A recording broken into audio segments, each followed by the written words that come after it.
a video.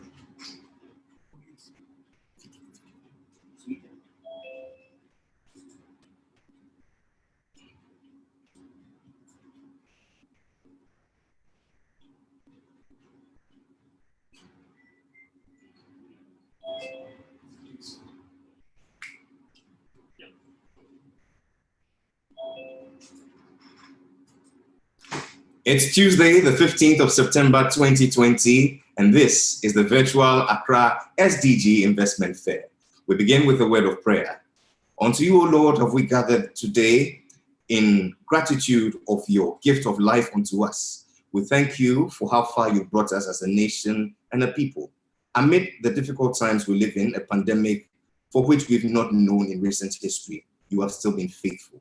We come to you, O Lord, asking for your wisdom and your direction as we deliberate and find ways of regaining momentum for the journey ahead as we implement the Sustainable Development Goals. Grant all these through Christ our Lord, have we prayed with thanksgiving. Amen. And so with the blessing of God Almighty, let me say good afternoon to you all and welcome to the SDG Investment Summit 2020, the virtual edition, proudly organized by the Ministry of Finance, the Ministry of Planning, the Ghana Investment Promotion Center, and the SDG Advisory Unit at the Presidency. I am, by the grace of God, Jerry Ajololo, and it's such an honor to be serving my nation this day as the Master of Ceremony. It is worth noting that Ghana has made some significant strides toward the attainment of the Sustainable Development Goals, notable among them being the institution of this platform, which has for the past 3 years served as a melting pot of high-level government officials, community facilitators, investors, civil society, entrepreneurs, academia, and other broad stakeholders whose inputs have helped in shaping a sustainable collective network to achieving these goals. We're truly indebted to you, our cherished stakeholders, for your unflinching support, tireless commitment, and dedication, for which Ghana's story has been heralded as one of the best in the world. I believe this calls for celebration, but not so fast, we're just beginning.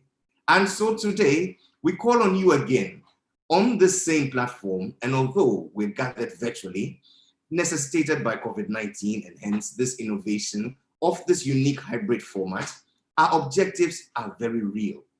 It is our prayer, our hope and desire that by the end of this fair, we would have explored new opportunities within this new normal, identified innovative ways to access financial resources during the COVID-19 pandemic and recovery.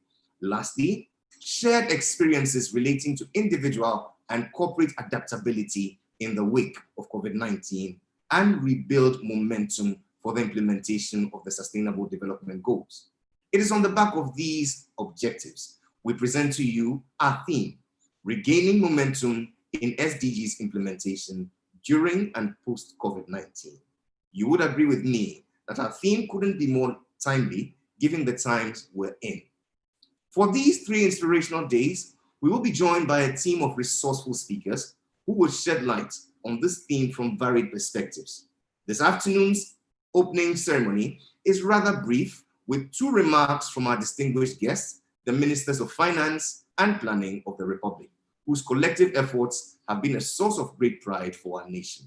They are joined by our long-standing partner, United Nations, represented by the resident coordinator to Ghana. It is with warmth and tremendous pride I welcome you, the Honorable Professor John Janbafo, the Honorable Charles Edubuahin, and Mr. Charles Albani. We're truly excited to have you all with us. Lastly, I would like to extend our gratitude to all our panelists, moderators, and participants on these platforms, and the millions joining us via social media on our YouTube channel. To this end, let's get ready to be blown away. I shall now invite you, Ghana's Minister of Planning, the Honorable Professor John Janbafo, for your introductory remarks.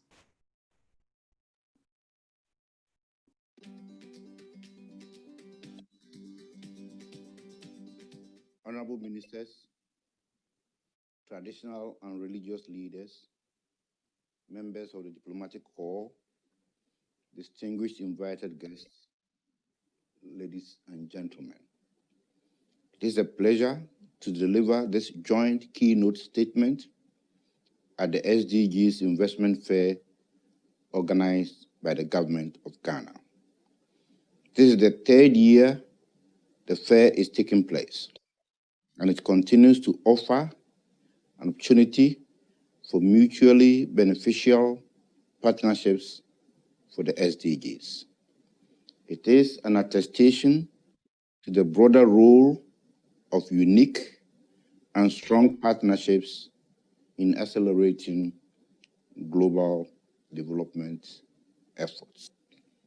The adoption of the 2030 Agenda for Sustainable Development in September 2015 was a landmark achievement for the world, especially for addressing persistent issues of poverty, inequality, and exclusion globally. The adopted goals and targets are not just promises or wish lists, but rather a set of actionable demands from citizens to their leaders to bequeath to them and their future generations a safe, secured, and prosperous planet. The year 2020 indicates that we have 10 more years to make our commitment towards the SDGs.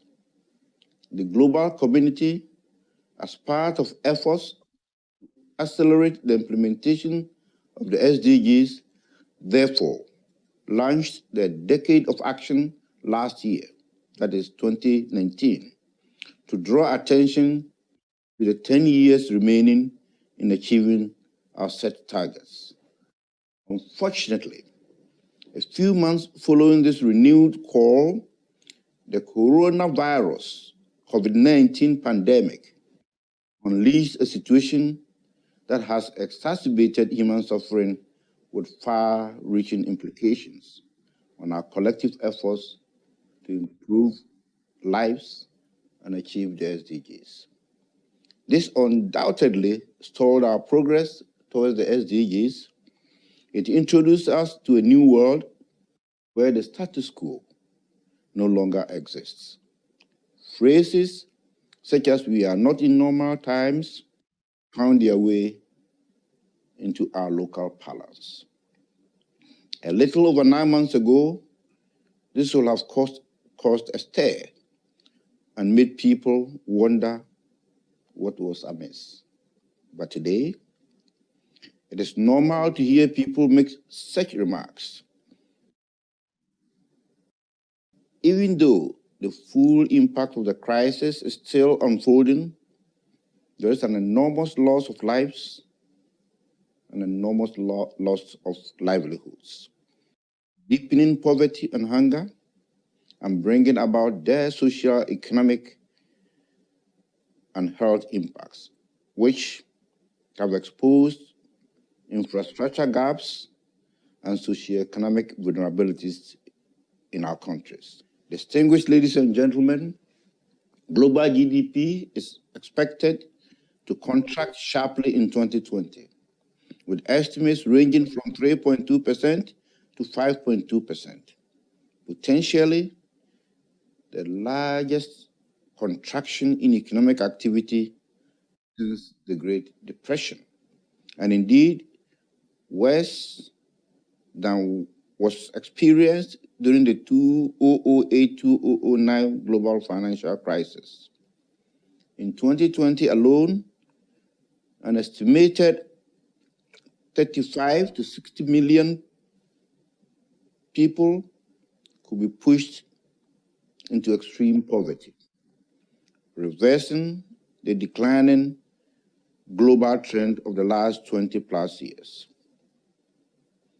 Some 1.6 billion people working in the informal sector are estimated to be at risk of losing their livelihoods, and many lack access to any form of social protection.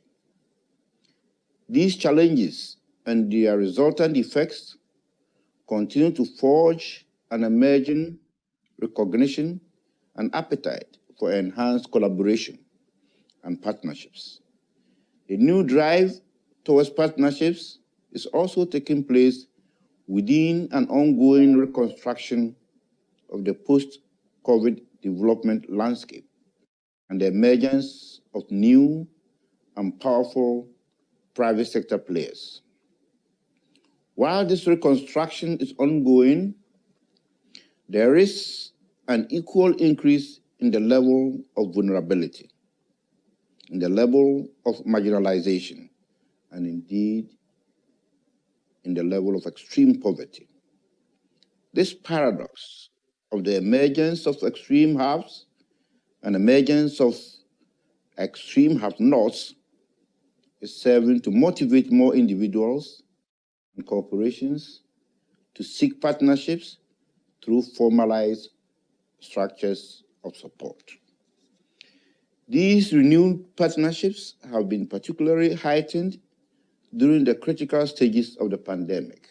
For example, the government, with support from the private sector, set up the Ghana COVID-19 Fund to mobilize private sector funding to support the fight against the pandemic. The response from the private sector was overwhelming. There have also been interest and support from philanthropists, individuals, trade associations, and civil servants to this cause. I take this opportunity to say thank you to everyone who contributed, complementing the government's efforts to ensure that we leave no one behind in this crisis. Distinguished ladies and gentlemen, we must seize the opportunities that the pandemic presents and leverage on this moment, taking bold steps to turn the tide in the wake of the crisis and persist towards achieving the SDGs. We have always said that the SDGs are ambitious, so we must not let our enthusiasm die. This is the time for change, for a profound systemic shift to a more sustainable and a more resilient economy that works for both the people and the planet. Our renewed policy responses must be coherent and centered on the well-being of the people, empowering them and advancing equality.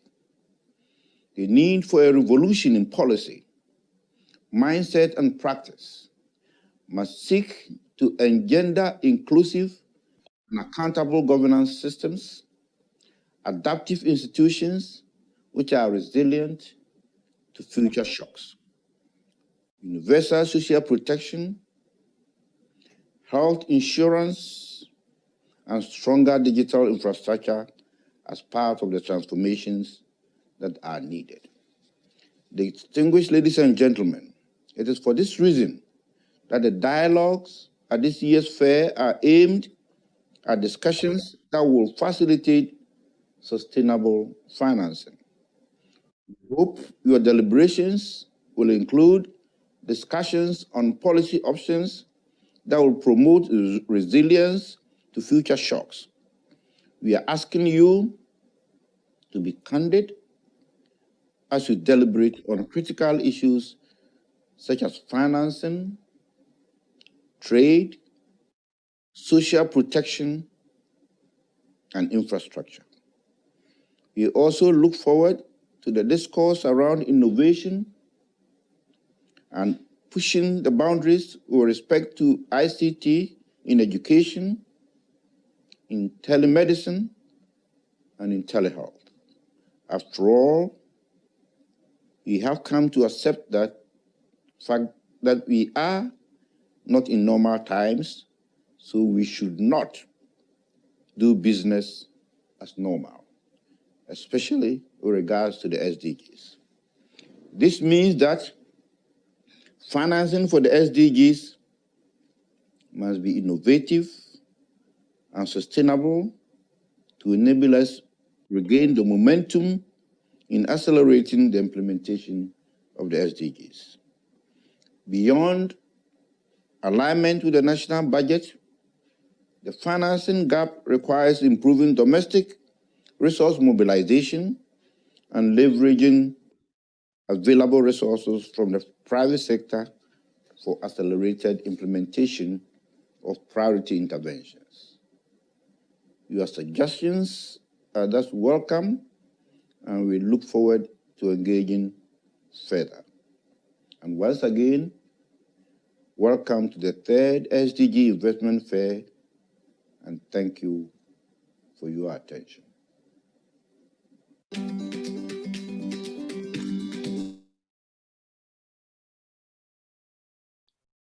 We're grateful to you, Ghana's Minister of Planning, the Honorable Professor John Jan Bafo, for your warm and gracious remarks, which have given us a very good background to where we're from, the efforts we've made, and the strides left to be made. You call on us to have candid deliberations, and you also implore on us not to let our momentum die because the SDGs are ambitious. We certainly will make you proud. This afternoon, we're joined by a long-standing partner who has come in handy to offer support and guidance as we implement the SDGs in Ghana. I'm talking about the UN Resident Coordinator to Ghana. It's with pride that I welcome Mr. Charles Albani for his remarks.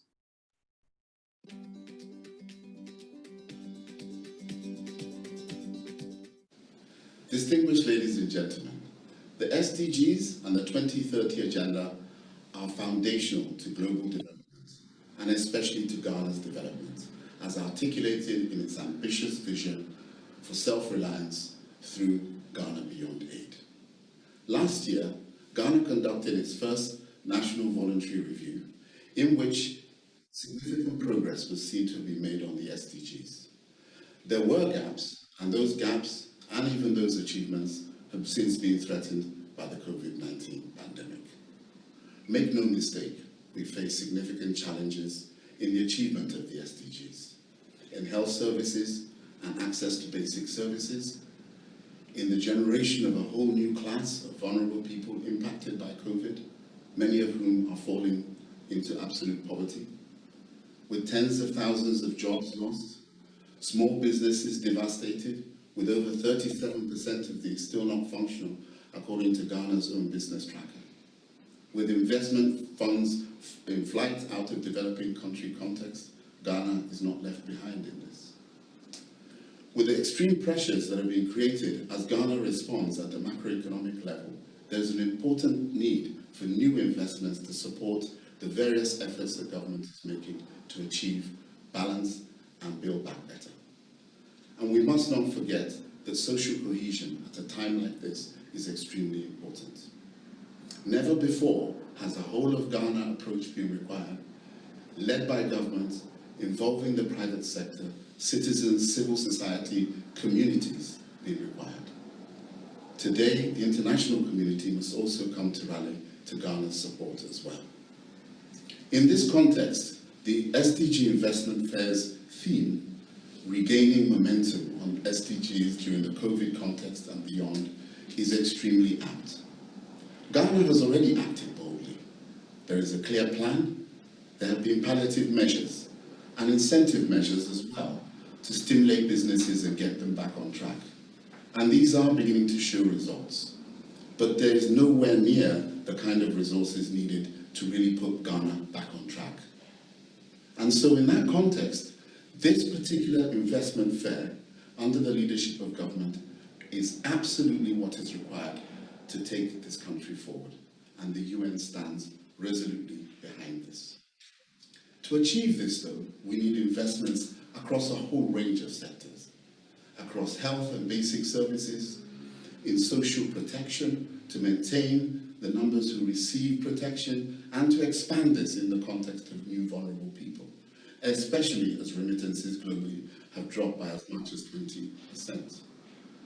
To ensure a rapid and safe return of children to school, to ensure that the gains of nutrition are not lost, to ensure that women and children and girls do not face sexual and gender-based violence, and to particularly reach vulnerable groups so that no one is left behind. To support small and medium-scale businesses to grow and rebound back from the impacts of the pandemic, as well as to enable the government have the fiscal space to make the big decisions that it needs to make as it tries to drive Ghana forward. And in the context of threats to peace and conflict in the region, to build social cohesion in a way that maintains the peace of this great nation. COVID, though, is not just a threat, it's also an opportunity. An opportunity for these new partnerships that I've just talked about, that bring the private sector in robustly, that look at new and innovative ways to generate finance and investments, not just from the private sector, but from communities as well. This is going to be really important in the recovery. Taking advantage of the new digital transformation is also going to be an important one. How will this affect the way in which we run our businesses, provide accountability, deliver new business models that transform the opportunities for Ghanaians?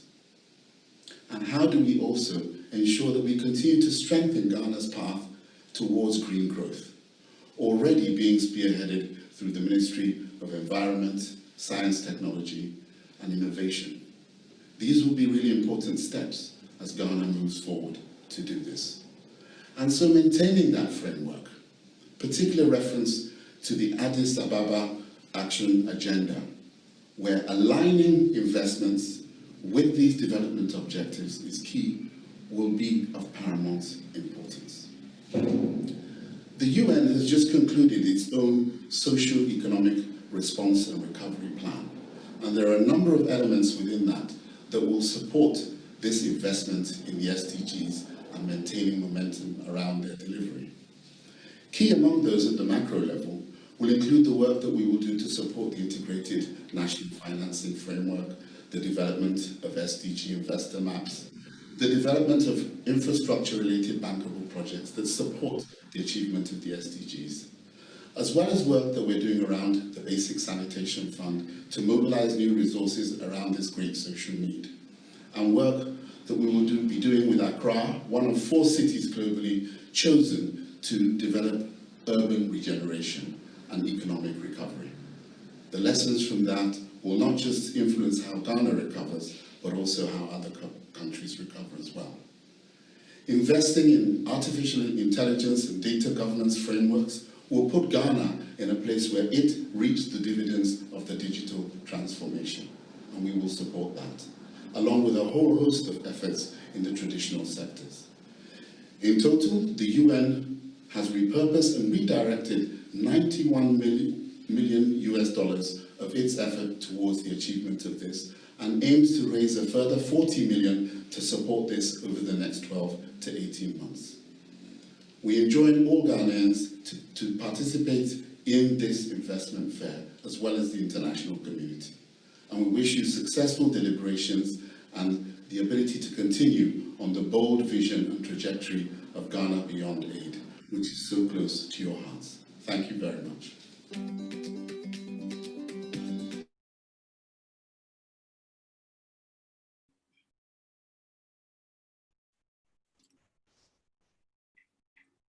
We're grateful to you, the UN Resident Coordinator to Ghana, Mr. Charles Albani, for your sustained partnership that we continue to enjoy for our mutual benefit.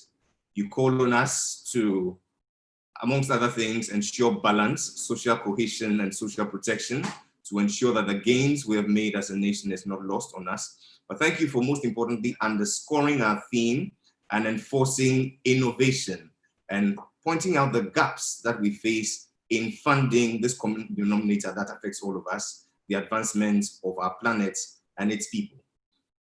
The Minister of Planning alluded to aligning our budget to the SDGs, and it's for this reason I'm particularly pleased to announce that since Ghana adopted the SDGs, we've been working assiduously towards the successful implementation.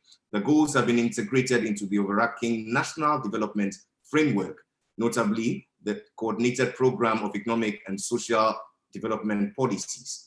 The SDG-based national budgets have become the norm, and in this country's unflinching commitment to leaving no one behind, government has ensured that its flagship programs, the free senior high school education policy, the One District, One Factory initiative, the Planting for Food and Jobs, the One Village, One Dam, all these fundamentally have been informed by the SDGs, and importantly, they are about achieving the SDGs. We should have had the Minister of Finance, whose efforts and enthusiasm are shown through these efforts, to speak to us, but instead, his deputy would speak to us this afternoon. Ladies and gentlemen, the Honorable Charles Edu Boyne.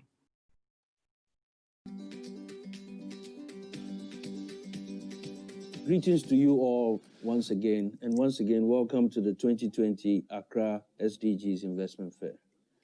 Most of us began the year 2020 with such optimism. At the time, while there were some concerns about trade wars and the potential impact of Brexit on the global landscape, the continent's growth prospects remained robust, with the AFDB's 2020 African Economic Outlook projecting Africa's economic growth to pick up from 3.4% in 2019 to 3.9% in 2020 and 4.1% in 2021. On the domestic front, we in Ghana had such a great start to the year with a landmark 3 billion euro bond issue. Prior to this, we had successfully completed the 3-year IMF ECF program in 2019 and moved on to put in place safeguards to protect our fiscal integrity. These included the Fiscal Responsibility Act, passed in 2018, the Fiscal Responsibility Advisory Council, and the Financial Stability Advisory Council. Macroeconomic stability had been restored, with all significant improvement across all major economic indicators trending downwards. Then the COVID-19 struck, potentially wiping out 10 to 15% of Africa's GDP, and in Ghana, a steep adjustment from 6.8% growth to 0.9% growth had to be made. By March 2020, the world appeared to have been turned on its head, from global value chain disruptions, loss of lives and livelihoods, limited access to financing, and higher financing costs. The closure of capital markets resulting in a liquidity squeeze, and the closure of schools and businesses. On the continent, we stand the risk of between 26 million to 58 million Africans in sub-Saharan Africa being pushed into extreme poverty, defined by the international poverty line of $1.90 per day. This would likely increase the poverty rate of the region by more than 2 percentage points, while setting it 5 years back, in its efforts to reduce poverty in the region. The COVID-19 pandemic is having a heavy toll on our fiscal performance here in Ghana. Our revenue estimates are expected to fall short by about 3.5% of revised GDP, whilst our expenditures are expected to increase about 3.1% of GDP, resulting in a massive financing gap of about 6.6% of GDP. The COVID-19 measures that have been instituted across the world to prevent the spread of the disease had unintended and unforeseen consequences on not only our healthcare systems, but economies and our societies as a whole. We were immediately confronted with the reversal of hard-won gains of the last 2 decades that had been made in the implementation of the Sustainable Development Goals. Goals number 1, no poverty; 2, which talks about zero hunger; 3, good health and well-being; 4, quality education; and 8, decent work and economic growth, were all critically impacted by the COVID-19 pandemic. The interconnected nature of the global goals meant the other goals were also inevitably affected because of the impact of these 5 goals. The world has been put through a ringer, and leaders all over the world have found themselves appreciating the need for partnership in recovery, as well as partnership in the implementation of the Sustainable Development Goals. We urgently need liquidity and debt sustainability solutions in order to truly recover from this pandemic. Currently, it is estimated that Africa needs 100 billion over the next 3 years to combat the effects of the pandemic. We are still in the middle of the hurricane, clearly. We have the view that the world, the global North and South, needs to quickly put in place a recovery plan that ensures the development of more robust global institutions and systems that are capable of withstanding such apocalyptic events similar to COVID-19. Individual countries have had varying levels of success and resilience with their COVID-19 response based on the different measures and the timelines for intervention. But our recovery programs need to be better coordinated, less nationalistic, and more global in nature. Africa is worried that our dire situation is being normalized. It is this realization that led African finance ministers to champion a global effort for debt standstill, mobilize and allocate unused special drawing rights, issue new SDRs, and start a serious discussion on debt relief for fragile countries. Africa's debt situation in light of the COVID-19 pandemic is a daunting one. The continent's external debt stock is more than 700 billion, and Africa needs to pay about 44 billion annually to service its debt. And this is at a time when the African Union estimates that the continent could lose up to 500 billion from significant declines in foreign direct investment, tourism receipts, and remittance flows, and that up to 20 million jobs would be lost in the formal and informal sectors, and that the continent could be looking at a 2020 GDP growth of negative 2.1%. If we're to be optimistic, and a worst-case scenario of negative 5.1% given the current circumstances. So what does the journey to economic recovery and resilience look like for us as a continent? It is my belief that the lessons learned from the impact of this pandemic on our socioeconomic existence provides an inkling to the changes that need to take place to ensure that we are better prepared for similar events and are able to come out of this crisis stronger and better. To a large extent, our ability to realize this resilient post-COVID recovery is dependent on us as governments, multilateral institutions, and the private sector working together to confront our own humanity. Africa, after all, by 2050, will have 25% of the global population and also the largest youth population and a third of all natural resources. We should remember the $1 trillion of SDRs that was created to forestall the global financial crisis in 2010 from a complete meltdown, and the current spend of some 11 trillion by OECD countries to sustain lives and livelihoods and stimulate accelerated recovery. Africa just does not have access to these types of tools in its toolkit. I believe that a sustainable recovery should be characterized by the following: a new global financial architecture that is fair, inclusive, and eschews illicit financial flows. It is time, as I've said before, for a tectonic shift in the structure of the global financial architecture. We need to collectively work towards strengthening the global financial safety net and ensuring sufficient liquidity is deployed to the most vulnerable of nations. 2, an economy and society that is significantly digitally transformed. Technology has played a critical role in ensuring the continued running of critical services during this pandemic. Doctors were able to remotely consult with their patients. Some businesses transitioned to online platforms and remote workplaces. More individuals and institutions began to rely on fintech solutions to facilitate financial transactions, with academic institutions relying on technology to connect students and instructors. This is only the beginning of a future of digitally enabled processes and business models. A journey towards ensuring inclusivity, improving efficiency, and profitability through digital transformation is upon us. Africa needs a Marshall Plan in digitalization to better manage our natural and human resource and stem corruption. Jobs, innovations in labor, and education. Governments and private sector should be considering innovations in labor and education in order to adapt to the evolving new normal and ensure a fair and inclusive transition into a healthy hybrid of remote and in-person work and learning.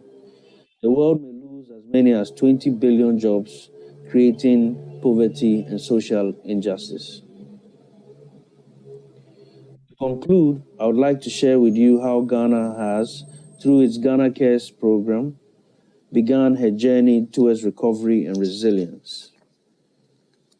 The 100 billion Ghana Cares Obatampa program, also known as the COVID-19 Alleviation and Revitalization of Enterprises Support Program, has been developed for a rapid recovery and transformation of the Ghanaian economy from 2020 to 2023.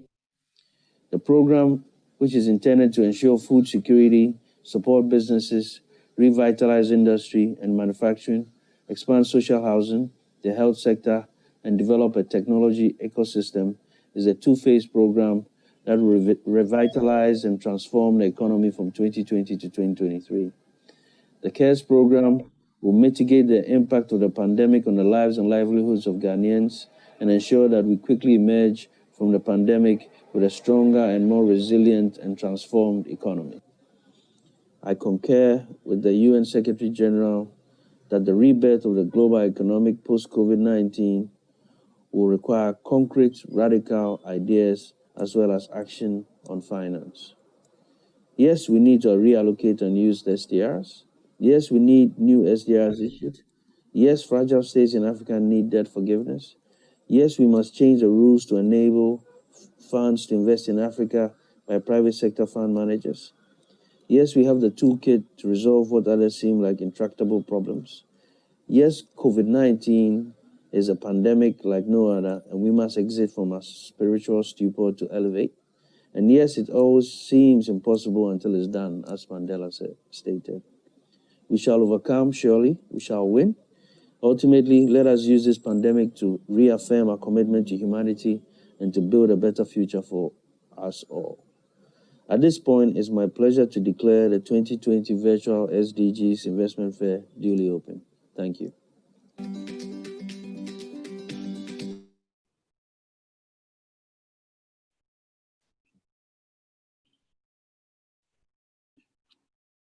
We're grateful to you, the Honorable Charles Edubwahing, Deputy Minister of Finance, speaking on behalf of the Minister. We thank you for your message of hope and of leadership. We must greatly commend you and your team for your leadership in these trying times. Please extend to the Minister our warmest delight for his thoughtful stimulus packages and, most importantly, the Ghana Cares Obatampa program, amongst many which are to come. This is how we bring to an end formally the opening session of this fair. For 3 inspirational days, we're going to brainstorm on the theme that we're reflecting on, gaining momentum during the COVID-19 and after. We have some amazing lineup of speakers and moderators who will be fleshing out the various issues from their perspectives. The next session, which would start at exactly 2 o'clock, would feature a panel which would speak to us on 3 o'clock, I beg your pardon, on regaining momentum in SDGs implementation during and post-COVID-19, the socio-economic impact of COVID-19 on the SDGs. It will be followed by a post-COVID-19 vision of sustainable enterprises, financing for development and the new normal. And the last panel for the day will be the new normal, innovations in education. To interact with us, our YouTube page is open. We encourage you to please send the link to your friends who are not on the Zoom platform. You can go to our page, which is Accra SDG Investment Fair live stream. Let me repeat that again. Accra SDG Investment live stream. Additionally, we have a forum where we would like to engage with you. It is forums.accrasdginvestmentfair.com. I take that again, forums.accrasdginvestmentfair.com. I'm pleased to announce that our chat box is very active. Let me read to you some of the messages that are coming through. We're pleased to be joined by our friends from all over the world. I am just a fellow African woman and civil servant from Equatorial Guinea, grateful to be on this platform. We salute you, Agnes Ade. We have friends from Kingdom Equip Network. We have friends from the Ghana Chamber of Young Entrepreneurs. We have friends from all over who are interacting with us. For the next sessions that are upcoming, we encourage you to please send your comments and all your remarks onto this chat platform, and we'll be glad to interact with you. I'd like to say many thanks to you, Minister of Planning, the Honorable Professor John Jack Baffour, for your presence and for your remarks. Many thanks to you, the Honorable Charles Edugwahin, Deputy Minister of Finance, and Mr. Charles Albani, UN Resident Coordinator to Ghana. Thank you very much for your insights and for spelling out the way this fair is going to play out with your very thoughtful remarks. And so, ladies and gentlemen, if you're just watching us, it is the third Accra SDG Investment Fair, the virtual edition because of COVID-19. We'll be right back in 15 minutes, and the first panel would commence together with the moderator. Thank you.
If you're just joining us, it's the virtual Accra SDG Investment Fair, brought to you by the Ministry of Finance, the Ministry of Planning, the Ghana Investment Promotion Center, and the SDG Advisory Unit at the Presidency.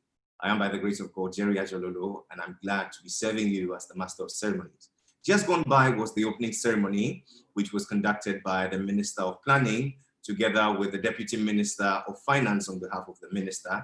We were blessed to also have remarks from the UN Resident Coordinator in Ghana. A little backdrop to what was discussed during the opening ceremony. The Minister of Planning alluded to the difficulties that COVID-19 has brought, but most importantly, commended us for our resilience, but implored on us to be consistent in our efforts to achieving a more sustained effort to combating the prevailing conditions as we seek to achieve the goals in the SDGs. We also heard from the UN Resident Coordinator to Ghana, Mr. Charles Albani, who made it abundantly clear to us that COVID is not just a threat, but an opportunity. He also charged us to achieve balance, social cohesion, and social protection to ensure that the gains we've made are not lost on us. But we also thank the Deputy Minister for Finance, who spoke on behalf of the Minister, who underscored our theme and urged us to have more innovative and less nationalistic, as well as a global approach to the pandemic and to the goals that we've set for ourselves. For the next 1 hour, we're going to have a discussion.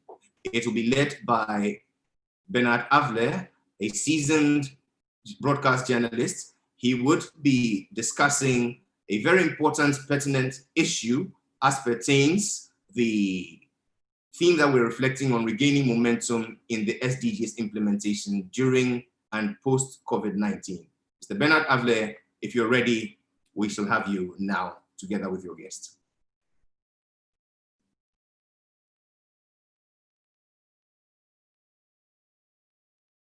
The Accra SDG Investment Fair, which is happening virtually this year. And welcome to a session and a conversation which promises to throw more light on how we are dealing with COVID as far as the SDGs are concerned. My name is Bernard Avler. I'm a radio and TV host at City FM and City TV in Ghana. And we're privileged to have a very special guest for the conversation. She's the ambassador and permanent representative of the Republic of Ghana to the United Nations, a position she's held since July 2015. As a career diplomat since 1989, she's held various positions in the Ghana Foreign Ministry and served in different capacities in Ghana missions in Moscow, Geneva, Tel Aviv, Washington, and Pretoria. During her time at the UN, she's performed special assignments, including chair of the advisory committee for the United Nations Program of Assistance in Teaching, Study, Dissemination, and Wider Appreciation of International Law since July 2015. She's also been the chair of the UN Population Awards Committee between 2016 and 2018, and she was appointed by presidents of the 70th and 71st sessions of the General Assembly as co-advisor on enhancing the participation of indigenous people and institutions in the relevant meetings of the UN bodies between February 2016 and September 2017. Additionally, she served as the chair of the African Group of Ambassadors in New York in December 2017 and was vice president of the 71st session of the UN General Assembly from September 2017 to September 2018. Now, she has so many accomplishments, and we are so privileged to have her on the program. By way of background, she holds a degree in English and philosophy from the University of Ghana and a Master of Arts in Development Studies with specialization in women and development from the Institute of Social Studies, The Hague, Netherlands. She also has diplomas in public admin and multilateral diplomacy from GIMPA in Ghana. Ambassador Mrs. Martha Amai-Chan Pobi, it is a joy to have you on the session. Thank you. Thank you very much for your words of welcome. It's a pleasure to be here. Great to have you. What do you do at the UN? I mean, we know the role, but it seems like you are very busy. So many things you've done in such a short time. Yes, it's a busy place. Actually, the United Nations keeps the multilateral system oiled and well rolling. And so it's a time where you need to engage. You need to engage actively. And Ghana has had a leadership position on many issues. So as ambassador, the role is to maintain that image, to do more in terms of representing Ghana's interests at the multilateral forum very well, in a way that will inure to benefits for our country. So that's what we've been doing here with a team, a marvelous team of officers that I have. We've been championing Ghana's cause at the United Nations. Wow. I'm sure working with the UN, you've seen a lot of things in your life. Where are we globally with the way COVID has disrupted the world since March, I think? I mean, what are your thoughts on the whole world situation with COVID and the kind of disruption it's caused? Well, 2020 has been a particularly difficult year with the COVID pandemic. As we know, it's had a devastating impact across borders. No national sovereignty is respected here. And it has also led to a disruption of systems as we know it. International travel, global supply chains, livelihoods, education, industry, business, they've all been negatively impacted, not to mention the loss in terms of human lives and the health scare that we've all had. And so we couldn't have envisaged its impact. Of course, pandemics come and go.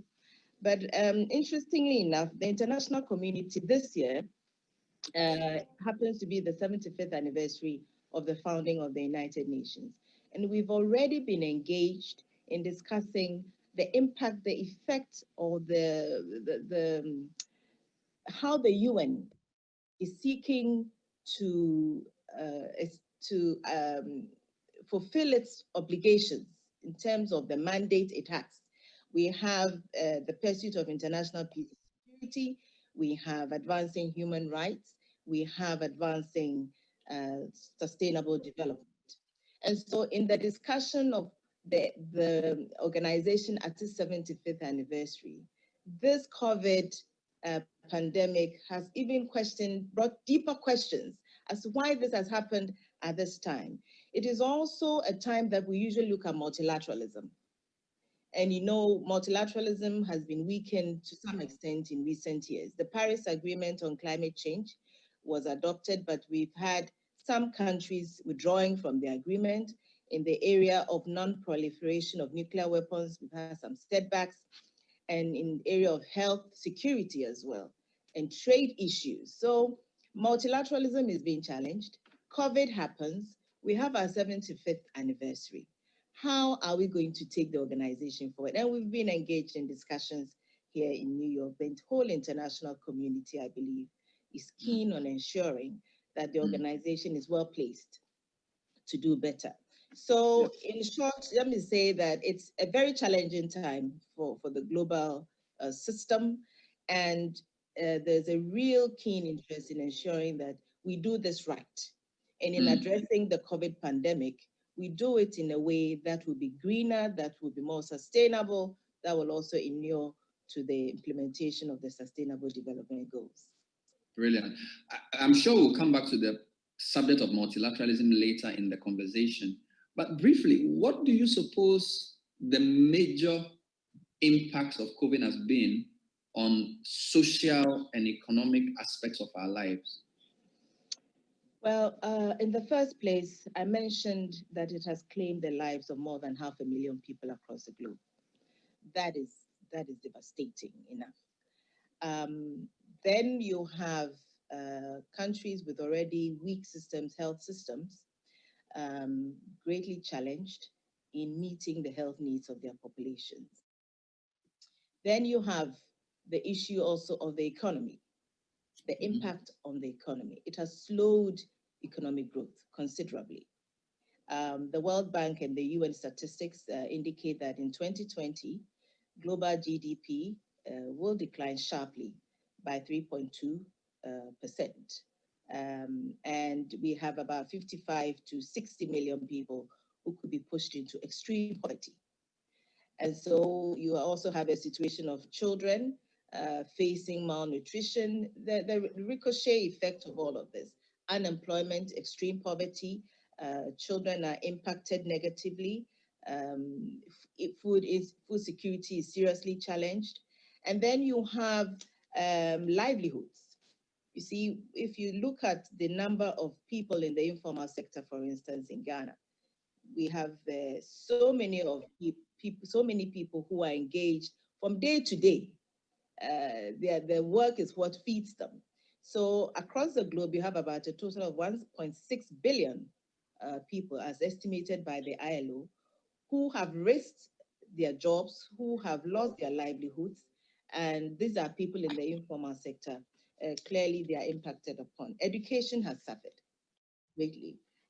We have about 90% of the global student population greatly hampered by school closures, and an even greater risk of the generational inequality.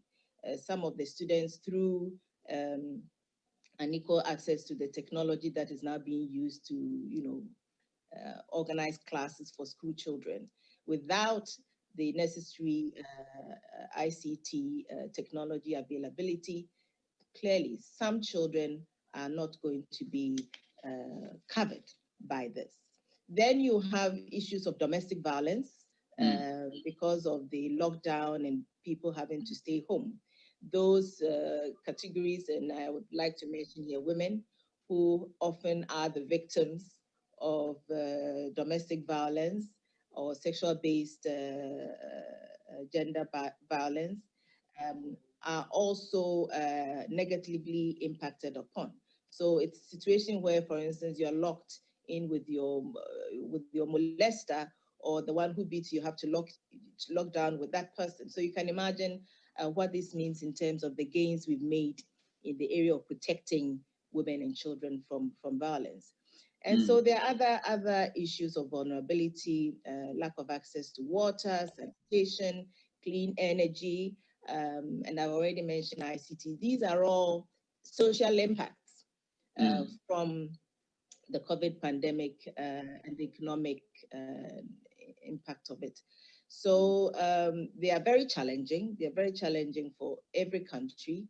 And we're seeing how gradually we can move on addressing these. Of course, at the national level, a lot is being done, but also at the global level, we are looking at how the policies can be shaped to support in terms of policy advice, and whether there are initiatives that can be taken at the level of the organization through the UNDP, through UNICEF, some of the funds and agencies, how they can support member states to deliver effectively on addressing the social challenges that we are facing.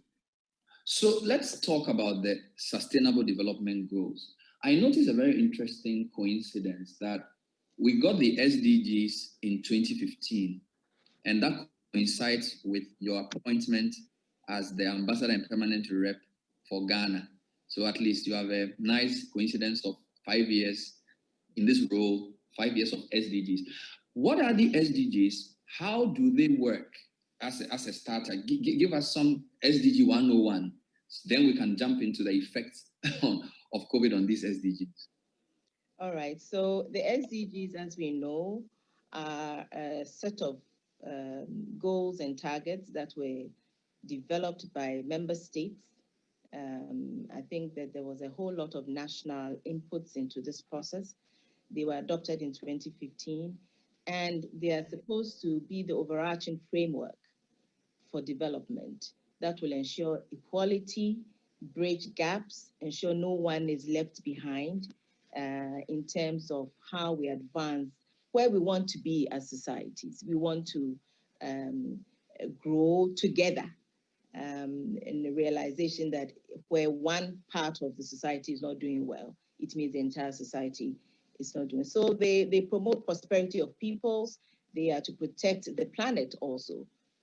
So it covers people's prosperity, planet, protecting the planet, and they are very people-centered. Now, the first goal on poverty. For instance, you see one thing about the SDGs, they are very well interconnected. And at the adoption of this framework for development, it was the point was forcefully made that we should not deal with them in isolation. They should be dealt with together. And so we looked at ways of avoiding having to treat them in silos, which meant that quite often agencies that deal with one sector sometimes do not look at how the other sector is being worked out. So it's encouraged that member states need to implement the SDGs as a whole. And in fact, Ghana provides an excellent example of how we've done this by, under the auspices of the Ministry of Planning, having a multi-sectoral committee that discusses SDG implementation across the different sectors. Because, for instance, if you just take the health crisis as we have it, it's affecting livelihoods and therefore poverty. So already from the health, that's goal 3, you're talking about goal 1. Already livelihoods, that's decent work and economic growth falls under goal 8. So once the health is negatively impacted, then you have a ripple effect in several other of the goals, and you will begin to erode the successes and the gains that have been made in those specific goals. So you need to have a very holistic view of the implementation of the SDGs. And this pandemic, I think, has shown how interlinked they are. And then we're talking about water. I mentioned that recently. Ghana, when it happened, we had to have the ability to wash hands. It's not every community that has pipe-borne water, and therefore you have to innovate to find ways to provide the sanitation and the water that you can use to curb the spread of the disease. So it also shows you the link that you must have across different sectors. Now, Ambassador, I noticed in not just the Ghanaian media, but even in global media, there's a lot of talk about why we need to increase health investments, hospitals, PPEs, medicines, and things like this. Now, what are the risks of doing this without cognizance of what you've just said? If all governments started saying, well, we have a pandemic, so let's quadruple the health budget and let's just take care of people's health first. What are some of the risks that such an approach, if not nuanced, could have on the attainment of these goals? Yes, having said that health, is, of course, is paramount, you are right. The discussion is that if you just focus on provision of the health facility, yes, you're going to take care of people's health. But at the same time, like in some societies, the discussion was that if I'm hungry and I can't eat, then I might as well die. You know, so we've had such extreme points being made. But seriously, it slowed down manufacturing. Industries are affected. It slowed down the service sector considerably. There are scarcities, price surges in primary goods, and so on. Now, it has also affected domestic resource mobilization. And so quite apart from the health sector, you're finding that government is unable to use the limited resources to cover all the other areas. So there's a need to have that broad approach in tackling it. We cannot just focus on the health. But also, I want to say that this is where you need all sectors of society joining hands to help, because governments alone with limited budgets cannot do this. And therefore, you need a strong representation of the private sector. We're talking about also internationally, looking at ways that more revenues, there are shortfalls in revenues. And therefore, you want the international monetary and financial institutions to come on board. We need systemic changes that will release, will enhance global liquidity issues so that developing countries can have access to much needed revenues. There are countries that are in debt and they have to service their debts. So providing the health facility and just focusing on that, you're going to have a challenge because you have other obligations you must fulfill. And so it is a cross-dimensional approach that we must have. Otherwise, recovery will be difficult. The health thing is immediate response. You must provide the facilities, of course, but you must recover after that. After that, you have to continue the business of governance in your country, ensuring that you're back to where you were. And therefore, we can't wait to do that later. It has to be done in tandem with addressing the health crisis also. Interesting. This is the Accra SDG Investment Fair.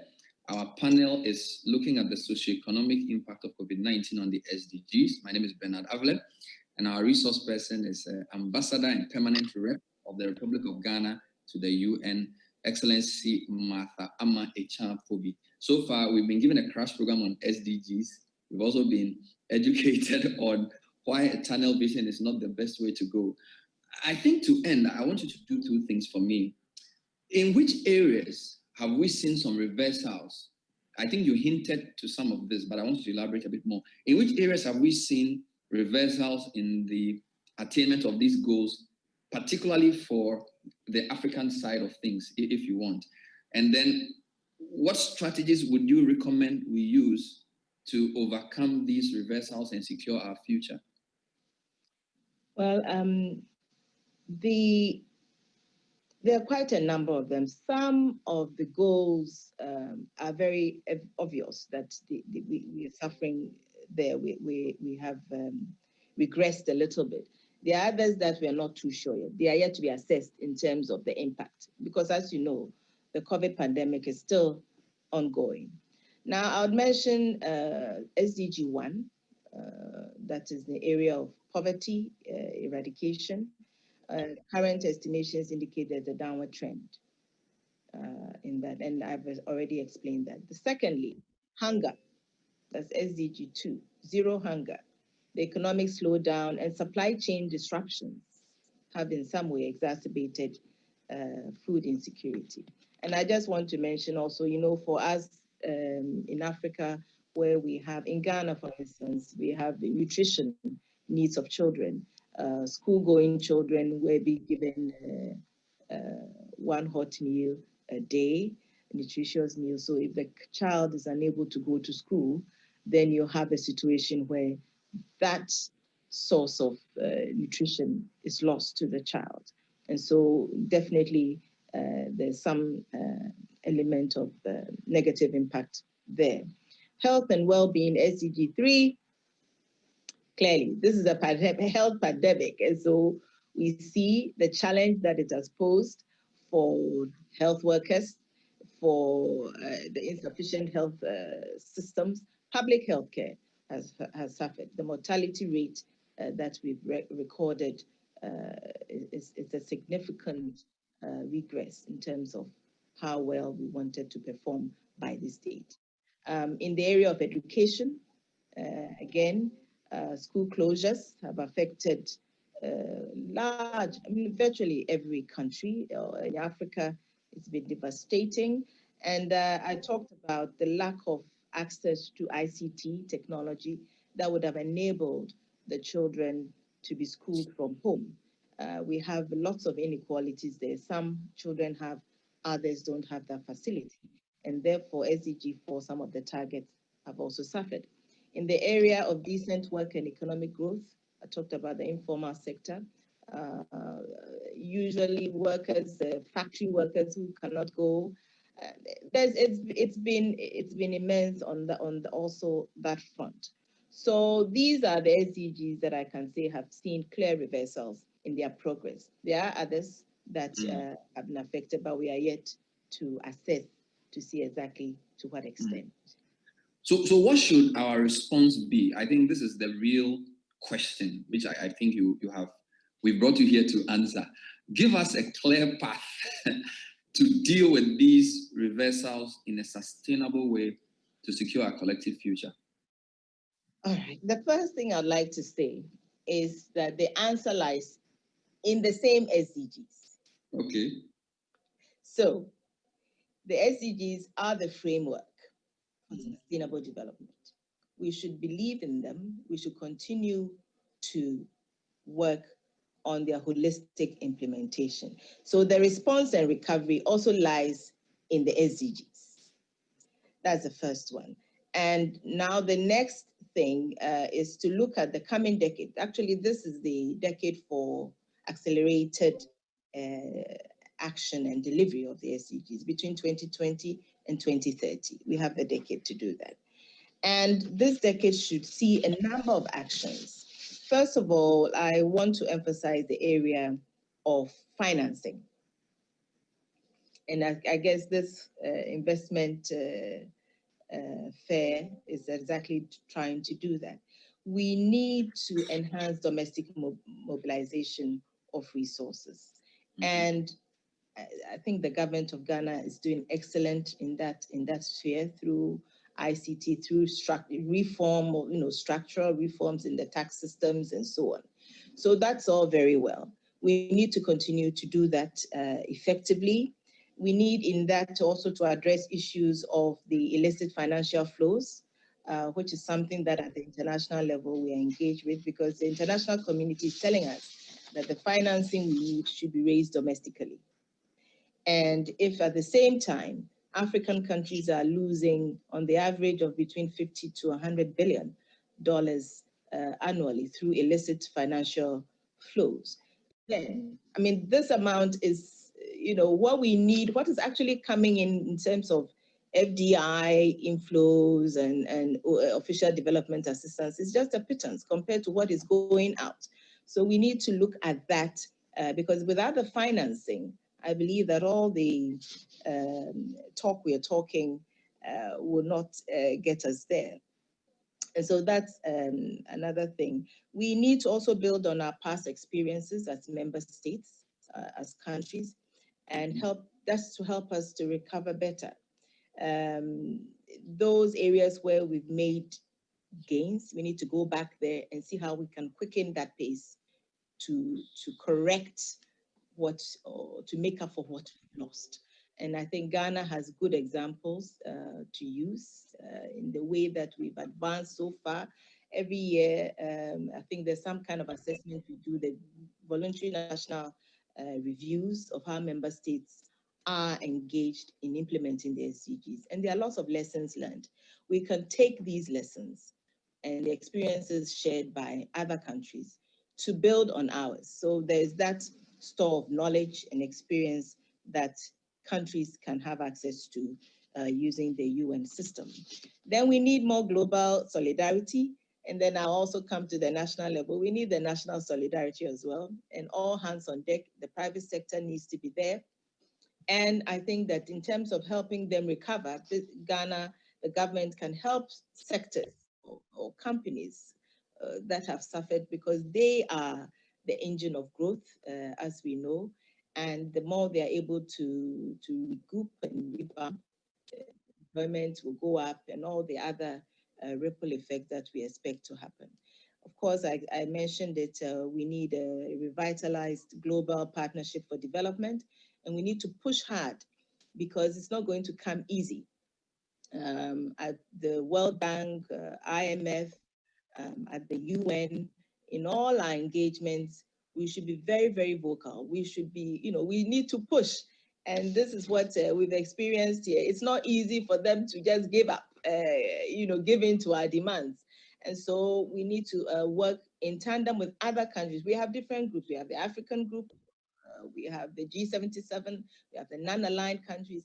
These are all, they give us the leverage, which we have to use to get the right global economic conditions that are conducive for us to advance our own socio-economic development. So these are areas where we must, we should not underestimate the impact of, and we must actually use to enhance our ability to achieve our targets with the Sustainable Development Goals. Wow. Now, you've made me enjoy the SDGs because they seemed very big to me but you sort of broken it down pretty nicely. So we'll take a short break. Thank you. We will now bring in the audience because I do believe there are questions from all over. So thank you very much, Excellency Martha Amechampobi, for your initial thoughts. And then when we come back, we'll take some questions from the audience. Thank you. Thank you very much, Bernard. Brilliant.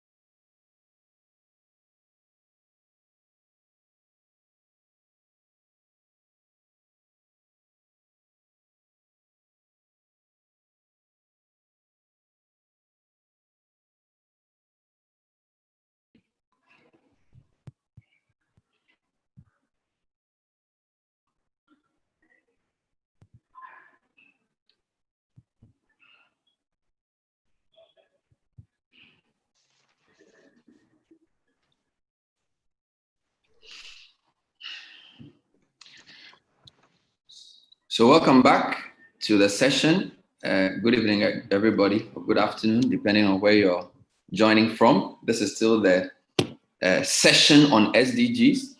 And I noticed that we just took a quick poll, and I'm sure the results will be shared pretty shortly. Welcome back to the sessions. I'm sure we enjoyed Ambassador Pobi's initial thoughts. And there you have it. So, well, the media is only 3%. That's not a good sign. Entrepreneurs, 19%. Then the government dominates almost 40% from what I'm seeing here. And so, and then other 20%.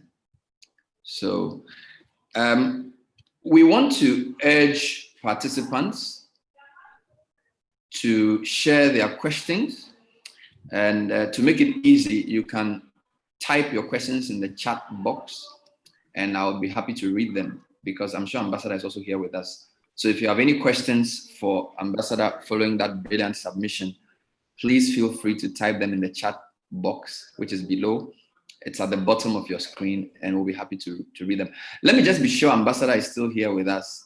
And Ambassador Pobi, good to see you again. Good afternoon. Good afternoon, Bernard. I'm here. So a week is a long time in politics, but I'm sure in the COVID pandemic, it's a very short time. So tell me whether all the points you made earlier are still valid today as a way of kicking off the Q&A session, because so much happens within the period. You made some key points about SDGs should not be treated in silos. We need a cross-dimensional approach. The answer is not in the stars, it's still in the SDGs. Just any general thoughts a week or so after we spoke earlier. Yes, thank you very much, and good to see all the participants. And I also want to use this opportunity to say how impressive. I really enjoyed the statements that were made by the speakers at the opening session, because they really very well, they delved into it, the issues. We had the UN resident coordinator, and I was very pleased to hear from him as well. Indeed, a week, as you said, is a long time, but I fear that in the COVID era, it's not long enough. We still have the challenge. Of course, today happens to be the first day of the 75th session of the UN General Assembly. Perhaps that's what the only change is, that we've moved from the 74th to the 75th, and we're all geared up to seeing how this session is going to advance the important work of addressing this pandemic, addressing development, addressing our collective security as a planet, if I may put it that way. But much of what I said, I think still remains very valid even today. Okay, we have a question from Lesotho, but before I get to that question, by way of just the freshness, there's a good coincidence. As we're speaking, there's an important ECOWAS summit chaired by Ghana's president. So in a sense, multilateralism is not that dead, but I still feel you need to elaborate a bit on what you said about multilateralism, because during COVID, a lot of countries adapted nationalistic approaches to dealing with the pandemic. Can we say that multilateral diplomacy is losing its relevance at all in the way we dealt with the pandemic? The first reaction is that no, it's not. And you've said it rightly, that faced with the threat and impact of COVID-19, the instinct of many countries was to go it alone, and even more were left to fend for themselves. But I think that possibly we would have paid not such a high price if we had acted in unison from the very onset. That goes to underscore the importance of working together on problems. Global problems require global responses. Now, many countries, including us here, Ghana being represented here by the mission, are looking at the possibility that, or the opportunities that the COVID-19 pandemic presents us. Is this an open moment for the next years, how to galvanize and mobilize political will towards enhancing international cooperation? Because it is the need to strengthen the framework for our collaboration is critical. We have to re-energize multilateralism, the UN being one of the core organizations where we can realize this. We need to develop mechanisms, strengthen those mechanisms that can address global challenges. Because now we have COVID-19, but we still have looming challenges in the climate space, for instance. And if we don't improve upon how we cooperate as nations of the world, we will not be able to meet these challenges. So we see the world as a global commons. We see collective security being expressed beyond wars, like you have the crisis in Mali. Beyond those, our collective security is also seen in the climate, is seen in pandemics, and how to address this, we have to do through international cooperation. So I think that the question is now looking at how do we develop, you know, or how do we build or re-energize the organization to be more effective? And so we are discussing these issues, and hopefully with the spirit of the 75th anniversary of the founding of the United Nations, we should be able to enhance how we work, because every country has suffered. The pandemic has shown us that we are in it together. We fail together, we win together. So we need to begin to respect our national sovereignty, is the fact that a stronger regard for the rules, the rules that engage, the rules of engagement within the international sphere is important, and treating each other with respect so that we can work together towards our collective security. Thank you. Let me read a couple of questions and see what you do with them. So Apollos Ambrose has a question, and he says, "Hi, Ambassador. Hi, Bernard. What are some practical on-the-field blessings in disguise associated with the pandemic for the Ghanaian in Ghana, Africa, and the world at large?" Let me repeat. What are some practical on-the-field blessings in disguise associated with the pandemic for the Ghanaian in Ghana, Africa, and the world at large?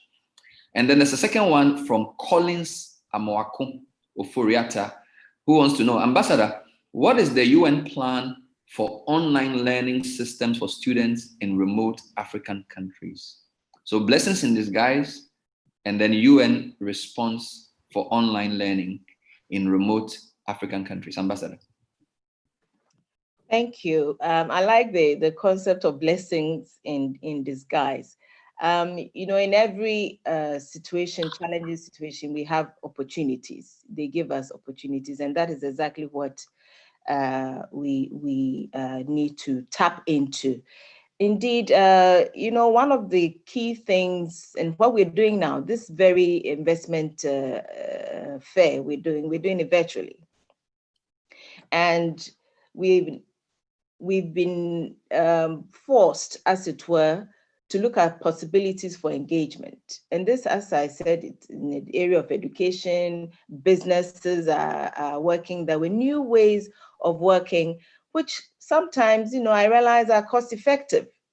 For instance, now no member state is coming to New York for the General Assembly. For the first time, our heads of state are going to address the General Assembly from the capitals.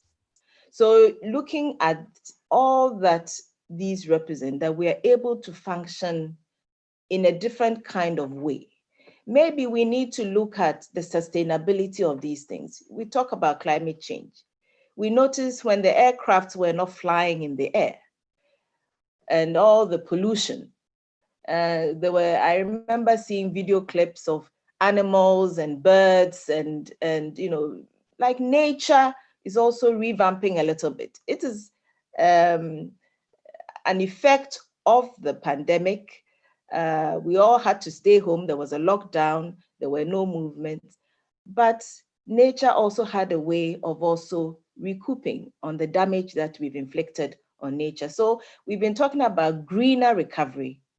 This is an opportunity. So how we build back better, we should ensure that we're doing so in a greener fashion and addressing other potential challenges, like in terms of the climate. So this is a blessing, I think, in disguise, because it is opening our eyes to what we could do more efficiently at less cost, possibly, how we need to tackle our health sector. For instance, lots of countries are putting up health structures. Ghana, we have the emergency, the way the private sector rallied around, and we put up, that amazing structure to deal with infectious diseases and such pandemics. That was an opportunity to galvanize and to mobilize for this. So these, I see them as blessings in disguise for countries like ourselves and for Africa. Self-reliance, it taught us that we should begin to really take that self-reliance policy seriously, and so when this happens and every country is looking to themselves, what is Africa able to do for itself? And we saw that even within ECOWAS, there was a rallying around to see in terms of the PPEs that were being distributed, even in the area of vaccine research, Africa is doing its own work. And so these are just examples that I wish to share with them. It's called Apollos, that these are what I see as blessings in the field that we need to tap into. Now, with regards to the UN plan for online learning, these are all contained in a policy paper, which I'd recommend to all. They are available on the UN websites, and it takes into consideration, again, the lessons that we've learned from this process, that we can enhance distance learning a great deal. Of course, there's a need to tap into digital resources that are available. There's a need to also enhance the connectivity, internet connectivity, communication infrastructure in our countries. And these policy recommendations are there. The UN has taken the step of preparing studies on the basis of several events and several documentation that already exists in the system to present these options to member states. And I think that a lot is available there that, of course, we have the UN resident coordinator with us, hopefully, and they can give pointers as to how we can tap into what is available on this very important area to enhance education. Thank you. We have some questions which are very finance heavy. And I guess because the finance ministry in Ghana has brought us together, we should take them. But I do know your role does not directly deal with some of these, but I'm going to read the questions anyway, and you do with them what you can. So Motai Ramokoinili from Lesotho says, what measures did Ghana apply to eliminate illicit financial flows? Because you made reference to them earlier. What measures did Ghana apply to eliminate illicit financial flows so as to improve resource mobilization domestically? This is Motai's question. Measures Ghana took to eliminate IFF to reduce them. Then there's a question which is more like a proposal from Charles Apiedu. It's basically proposing a welfare payment of 100 Ghana cedis to every adult in Ghana every month to alleviate poverty, a goal of the SDG. And he's asking your opinion on this, particularly because you said poverty eradication and hunger were two areas of key concern. So Mr. Apiedu has a proposal for you. 100 cedis to every adult in Ghana every month to alleviate poverty. What do you think? Thank you. Let me tackle the first question on illicit financial flows. This is a phenomenon that the international community is still grappling with. We in Africa have done extensive work. You remember the Thabo Mbeki panel that did extensive research in all of Africa and came to the conclusion that there were significant amounts of money that were being illegally siphoned off the continent. And the subject has grown. Now it has been internationalized. It is now an issue at the UN. This year, the president of the General Assembly and the president of ECOSOC jointly commissioned what we call the FACTI panel. And this is a panel that has been set up to provide research papers to delve into the issue of this phenomenon of illicit financial flow. And they have been briefing us in the course of this session on where they've got to. And the outcome of these consultations and research they've done is significant because we now need to take it to the next step. You talk about Ghana, but Ghana, on our own, maybe I can attempt to say that when it comes to domestic resource mobilization, through the use of digital technology that is being applied by the Ghana Revenue Authority, we've been able to eliminate not too much human intervention. These are just the area of taxes and so on. That's just a peanut compared to the other ways in which the monies flow out of the continent. We're talking about tax evasion, tax avoidance on a massive scale. And the issue of even where a country declares its profits. So for instance, a company produces, and you have a lot of it in the extractive industries, the mining sector and so on. Where is the point of production? That is where the taxes should be imposed.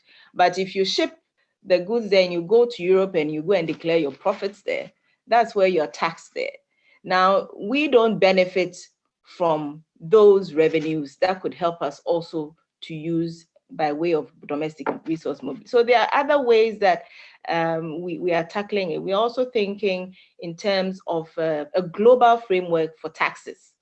Currently, the UN, there's no international tax organization. So that issue is not being dealt with in a comprehensive way and involving all countries. It's not just OECD or Europe or Americas. We all must have a say in how we define, how we set the norms for international taxation, because those are the ways that we can effectively address the challenge.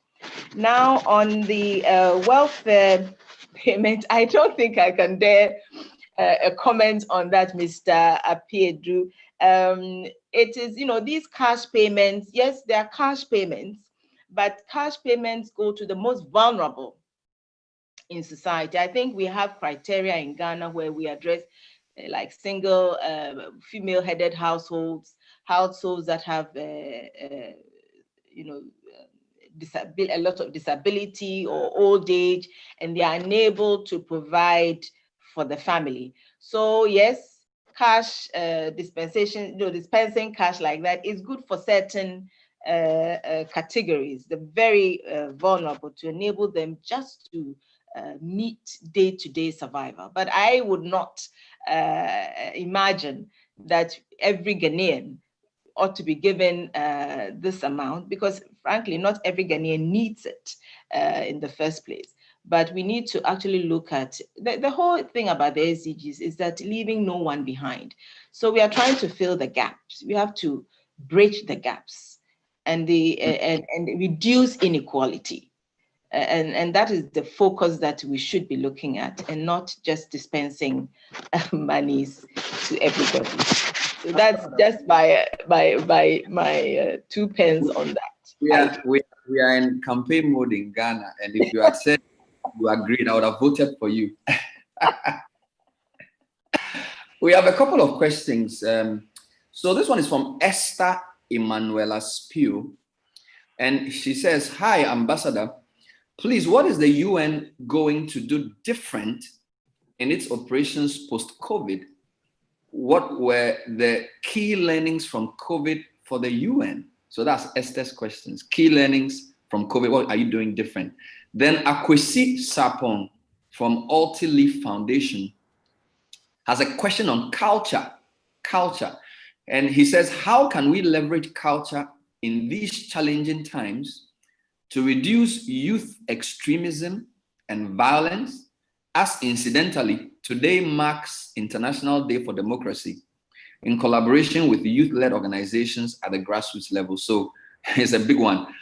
How can we leverage culture in these challenging times to reduce youth extremism and violence, as today marks International Day for Democracy, in collaboration with youth-led organizations? So, Ambassador. Okay, thank you. Let me start from the question on culture. And it's a very important issue that he's raised. More and more, we see that, and last year we had the Asantehene address the General Assembly on the role of our traditional systems on culture in peace building. And we have to leverage the good things that we have. The youth, of course, we see them in Africa. We are blessed with a large population of young people. We must be able to reap the demographic dividend from having these people, but that involves deliberate policies that will get them into jobs, that will also help them to, we must listen, not just listen, but we must engage them actively in the development process. We engage them in peace, on peace issues. If you look at the conflicts around the world, particularly in Africa, you look at just the Sahel, around the Lake Chad area, the lake has virtually dried up. The livelihoods around there are not there. Young people do not see any hope for change. They are driven into violent extremism, and there are all these people around, or organizations around, that are indoctrinating such people, getting them into these negative acts. So there's a very important job to be done to address the youth in a way that we engage them positively, and through innovation, through whatever means at the macroeconomic level that will enhance their role in development, we need to engage. Culture, yes, we have various good aspects, excellent aspects of our culture that we should also use to enhance their role in these processes. It's not such a straightforward answer. I'm not sure whether I've actually provided the answer that he's looking for, but we sometimes talk about a culture of peace. We talk about, so if you're talking about culture and it's in terms of our traditional systems, way of life, and so on, yes, it is good. Our traditional leaders are already engaged at the very local level, at the grassroots level, but we need to really see how much more effectively that we can enhance peace through the cultural mechanisms that we have.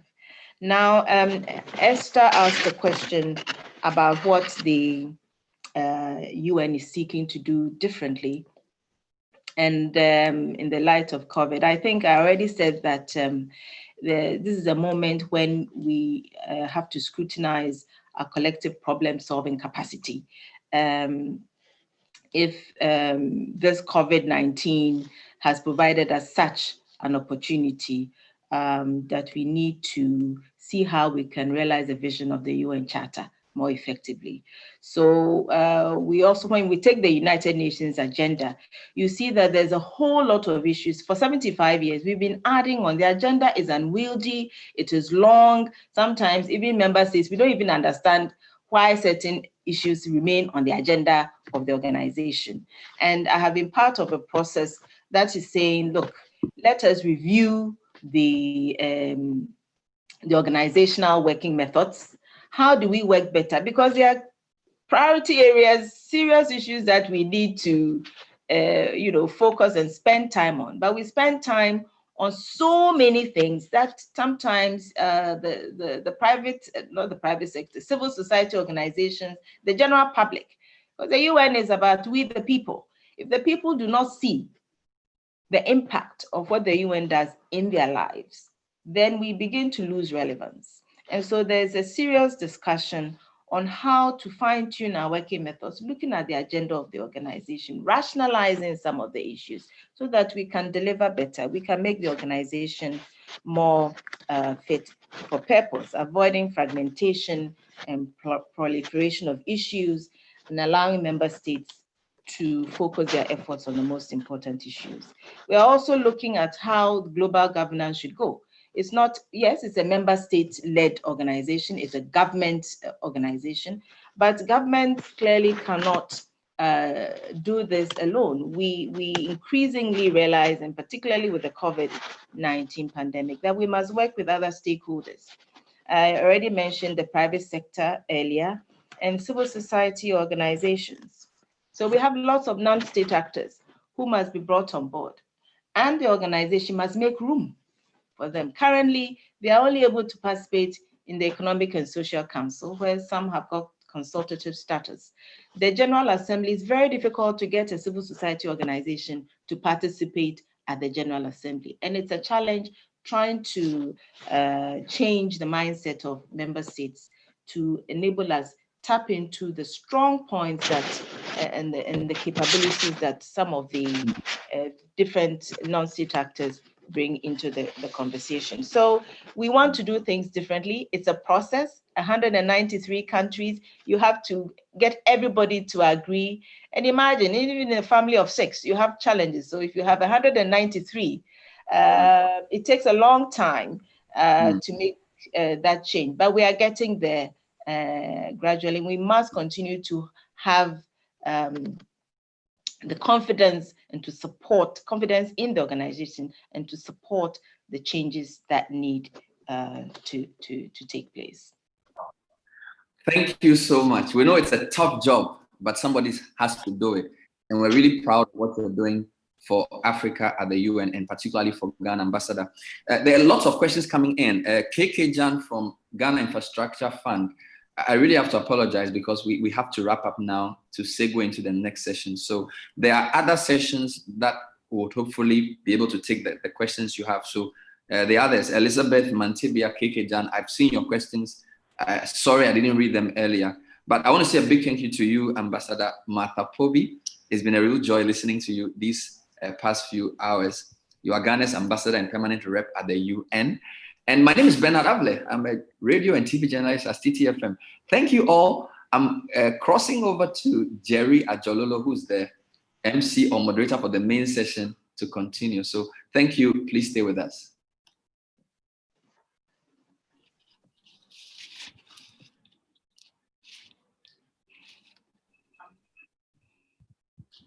Okay, many thanks to you, Bernard Avle, and your very distinguished guest, Ambassador Martha Pobi. We thank you very much for that very enlightening conversation on the socioeconomic impact of COVID-19 on the SDGs. My little takeaways as follows. You talked about the social impact of this pandemic bordering on gender inequality and inclusion, women's empowerment and unemployment.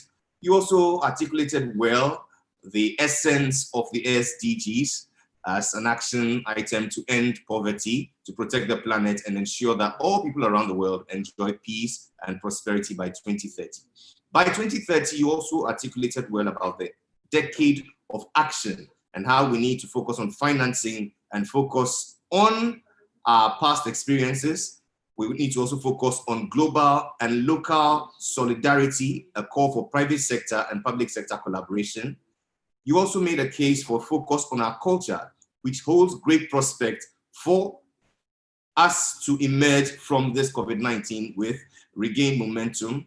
But I like the last bit where you talked about the need for the UN to prioritize collective social problem-solving capacities amongst its members to realize the impact of the work of the UN on the life of its members. Wow, that is really deep. And so for all of us who are on this platform, I urge you to please hang on because we have some very amazing, stimulating conversations that are coming up. Talking about financing, it is worthy of note that the pandemic has changed the financing landscape and disrupted economic growth across the globe. The economic and financial shocks associated with COVID-19, coupled with the huge financial burden of the pandemic, undermines our ability to fund the Sustainable Development Goals, which already has a funding gap of $2.5 trillion a year. With this background, we delve into the next session, which is financing for, I beg your pardon, a post-COVID-19 vision of sustainable enterprises. It will be led by Mansa Ayisi Ochre. She's a consultant and an enterprise development expert. She will be in discussion with Mr. Yofi Grant, Chief Executive Officer of the Ghana Investment Promotion Center, GIPC. Mansa, the floor is all yours.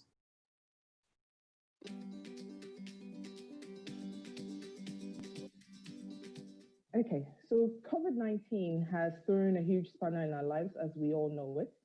And overnight, businesses have found themselves thrown into an acute stage of emergency and upheaval, and they were forced to make quick decisions to enable continuity.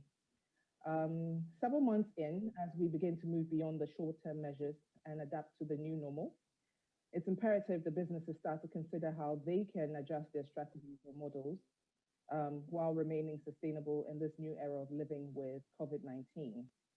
And so the discussion must be had. Ladies and gentlemen, welcome to the virtual Accra SDG Investment Fair 2020. This session is on a post-COVID-19 vision of sustainable enterprises. My name is Mansa Ayisi Ochre. I'm an enterprise development consultant with particular focus on SMEs. And my panelists are Cozy Yankee, who's Executive Director for NBSSI, and Yofi Grant, who's the CEO for GIPC. Welcome, Yofi and Cozy. Thank you. You're most welcome. Thank you for having us.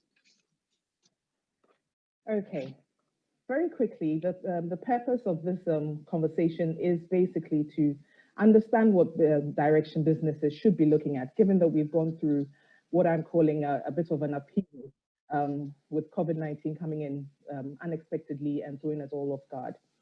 So we want to understand where businesses, particularly from the Ghanaian perspective, should be going. And we're looking at the post-COVID. I don't know if the right word is post-COVID, because I think COVID has come to stay with us for at least quite a while. So we have, permanent solutions on how to deal with this health crisis. So post the emergency state of COVID, what do you think businesses should be considering? And I'll throw it out first to Cozy to give us a brief synopsis of what you think businesses should be looking at, especially within the Ghanaian context. So good afternoon once again. I think that COVID has brought a new normal, like we've been saying for many months now. And the importance of rephrasing or resetting how you view your business and how you do your business going forward cannot be overemphasized, because it's important for MSMEs, the micro, small, and medium enterprises in Ghana, to really consider how they see their businesses and post-COVID, how they should be preparing themselves for growth and even sustainability. A lot of things that happened during the current phase of during the really intense part of COVID, and even a bit now at this moment, was really trying to stabilize a lot of the businesses, which was having to ensure that the businesses were not losing a lot of their productivity, and also losing their focus on what they were doing, trying to stabilize themselves, because this had never happened to them before, where there's lockdowns. So raw materials coming in was, reduced, even where they were selling their products, even in terms of investments coming in, everything else changed. And going forward and going into post-COVID, a lot of the things are going to remain the same. And so really for a lot of businesses, and even from government's point of view, is looking at how best to support these businesses that were sustained during the time of COVID to really accelerate in growth. And what would it take for that to happen? For that to happen, one is for them to really look at the way they do business differently. So which is, where are you selling? Back a few months ago, there were a lot of people traveling for international trade shows, a lot of people going to the markets or even selling in the shops. Then COVID happened, and going forward, realizing that we need to see how to bring digitalization at the forefront of everything that we do as businesses and everything we do as MSMEs. So that means that how do they create markets? How do they create a platform where they can sell their products? Where are the platforms? How do they ensure that their businesses are being sold on these platforms? How do they ensure that they are preparing their products to really sell on these platforms as well? So businesses need to be looking at that.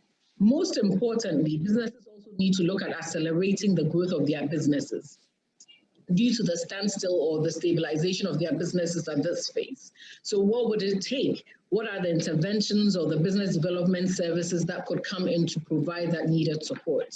At NBSSI, one of our major programs, which we've always worked on in partnership with the Japanese, was what we call the Kaizen, which was continuous improvement. And one of the things we've realized during this era, and we also foresee going forward, is the importance of the implementation of this Kaizen continuous improvement in the businesses, and how best we can actually support a lot of them to translate this into growing the businesses, into accessing better funding, into accessing the needed support, into ensuring that it all aligns to what they do with all the things we hope to do with the SDGs as well. Then also, most importantly, is even access to finance. So for businesses going forward, is looking at what type of finance they need to be looking at.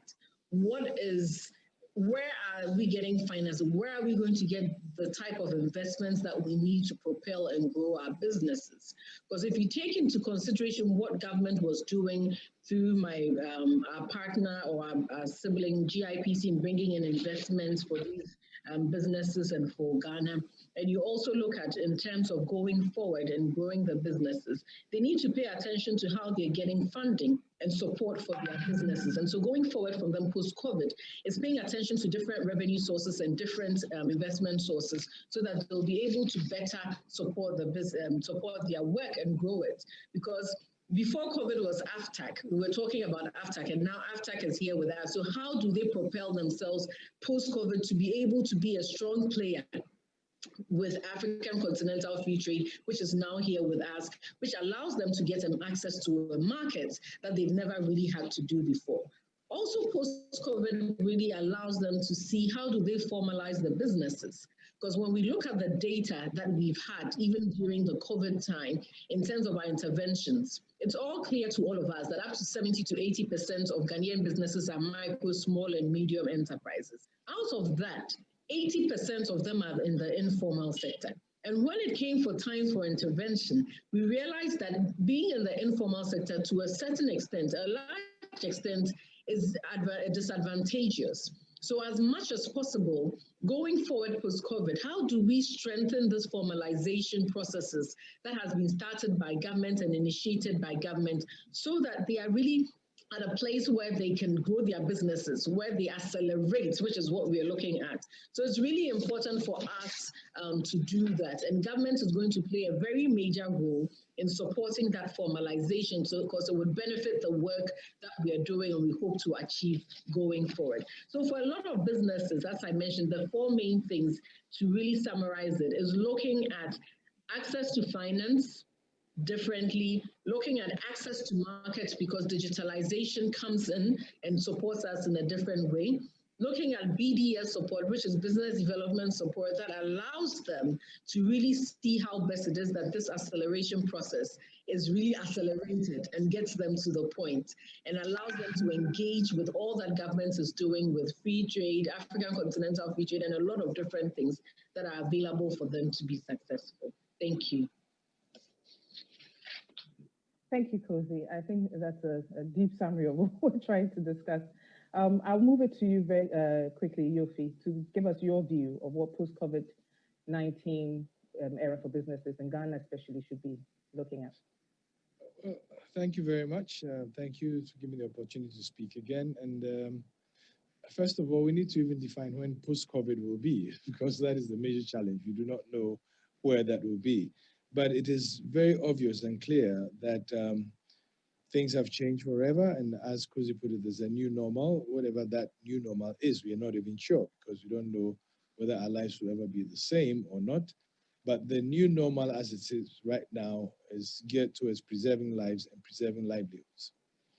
And so even in ensuring that we reclaim the economy back after COVID or in the post-COVID era, this is the time to plan for it.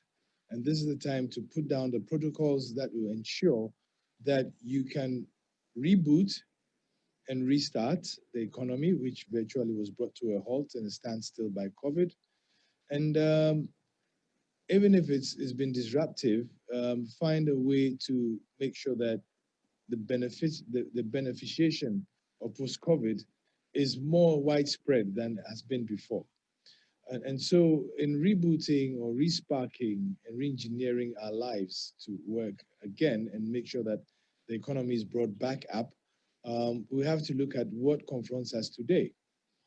And so that has been dealt with. And in Ghana, we have actually put together the Ghana Cares program, which is the COVID Corona Alleviation and Revitalization of Enterprises scheme, which is a 100 billion cedi program that is broken into two main parts. The first part to ensure that we do not lose lives and we do not unduly suffer from livelihoods being lost. And then the second part is going forward, what are we going to do to bring our economy back to scratch? But on top of all this, like I said before, COVID has taught us one major lesson, that we can't do things in isolation.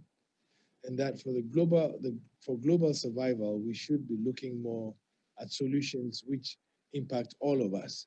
So whether it's a search for a vaccine or a cure, it must be one that embraces all humanity, because the nature of the virus is that if you actually create some remedy and you keep it only to yourself, it doesn't mean that you are safe, because people still carry the virus and people still interact and people still do business. So it opens the whole thing about regionalization, whether it's in investments or in business, looking at investments and business that have regional impact or connectivities of partnership and linkages. So that is one side. The other bit is then sustainable investment to make that happen. And sustainable investments are what perhaps for me is more interesting, such that investment opportunities do not just become projects, but become ongoing live activities that impact, like I said, the wider community and then the world.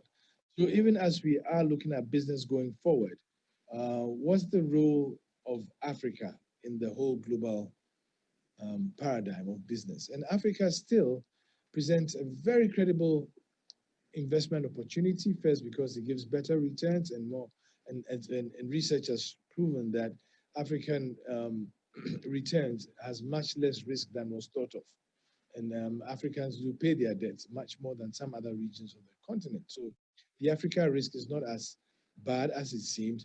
And therefore, one, those premiums that are added to Africa risk need to be eliminated, and such that we have fair, access to finance at the right pricing. So that in itself is very important. Secondly, the businesses that we are going to put out there are businesses that first will also enable us to recover. And in the COVID area, one thing we've learned in Ghana is that maybe with the disruption of global supply chains, there are things that we should look at doing.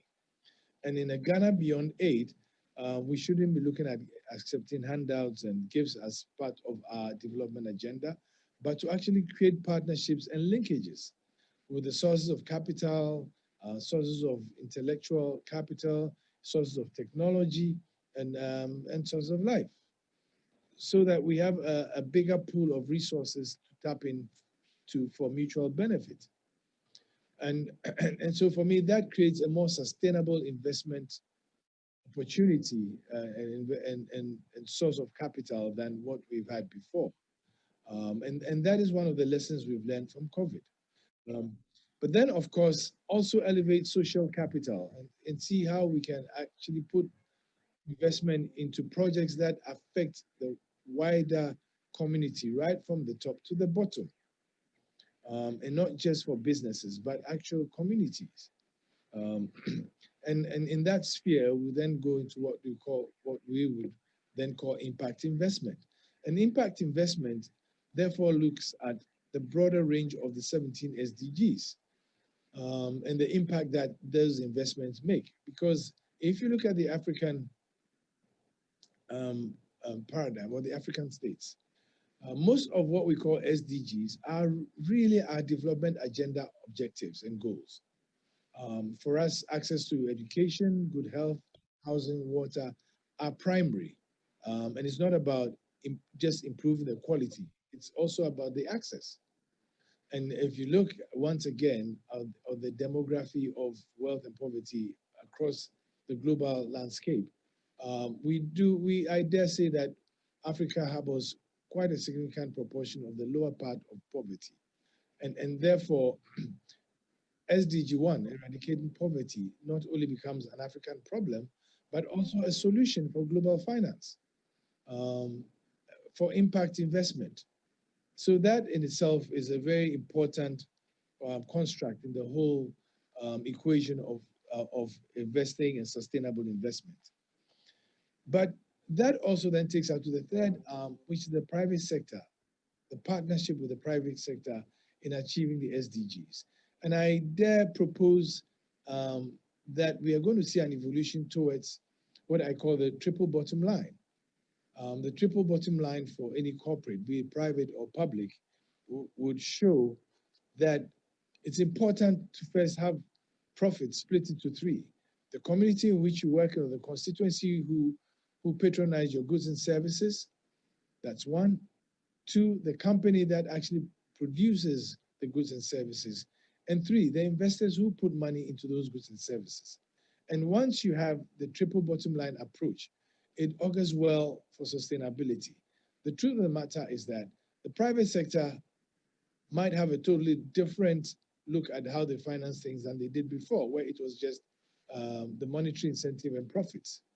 They also want sustainability because you want a business that you know is going to be there in the next 20, 30, 40, 50 years. And therefore, sustainability becomes one of the very important aspects of a private sector business plan. How do we sustain the business? How do we get sustainable finance? And how do we achieve the objectives of a triple bottom line? So for me, that is where I see the world going to. And it's not just going to be regional, it's going to be global. We're going to see global businesses arise out of COVID-19 that embrace more partnerships and linkages that were there before. Excellent. I think you touched on a few points that I wanted to raise in the conversation, particularly the fact that we have to start looking at the opportunities that COVID has presented to us that, out of the challenge that we've been facing. And one of the key things that I can see is a critical area is technology. So once we all found ourselves going through lockdown, the companies who were far advanced with technology were able to adapt really quickly and continue. But we know that our small businesses, the SMEs, particularly on this side, have that technological challenge. So I want to understand, with all the measures that we put in place to support the SMEs to accelerate their growth, for instance, what is the emphasis on technology? What do you think we should be looking at? I'll put that to Yofi looks excited. So I'll put that to Yofi first, and then I'll ask Cozy to chime in. I think that technology has become one of the very important enablers of almost all the things we've spoken about. And as we all know, because of lockdowns and close of borders, etc., technology became one of the new normals that meetings like we're having now, I'm sure if not for COVID, would have been facing each other, speaking, eyeball to eyeball. But here we are. Technology has become the facilitator of certain things, and somehow it's brought about efficiencies of business operations.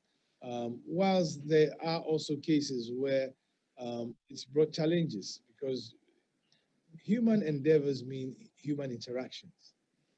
It's not everything that can be done by wire. If I have to eat, I can't eat through the computer. Must have the physical food brought to me.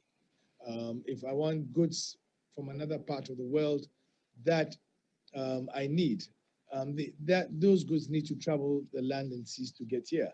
I can't send them by technology. So there's a real physical world that will always prove a challenge but an opportunity. But technology can bring about efficiencies in facilitating all these supply chains. And we've seen that happen with COVID.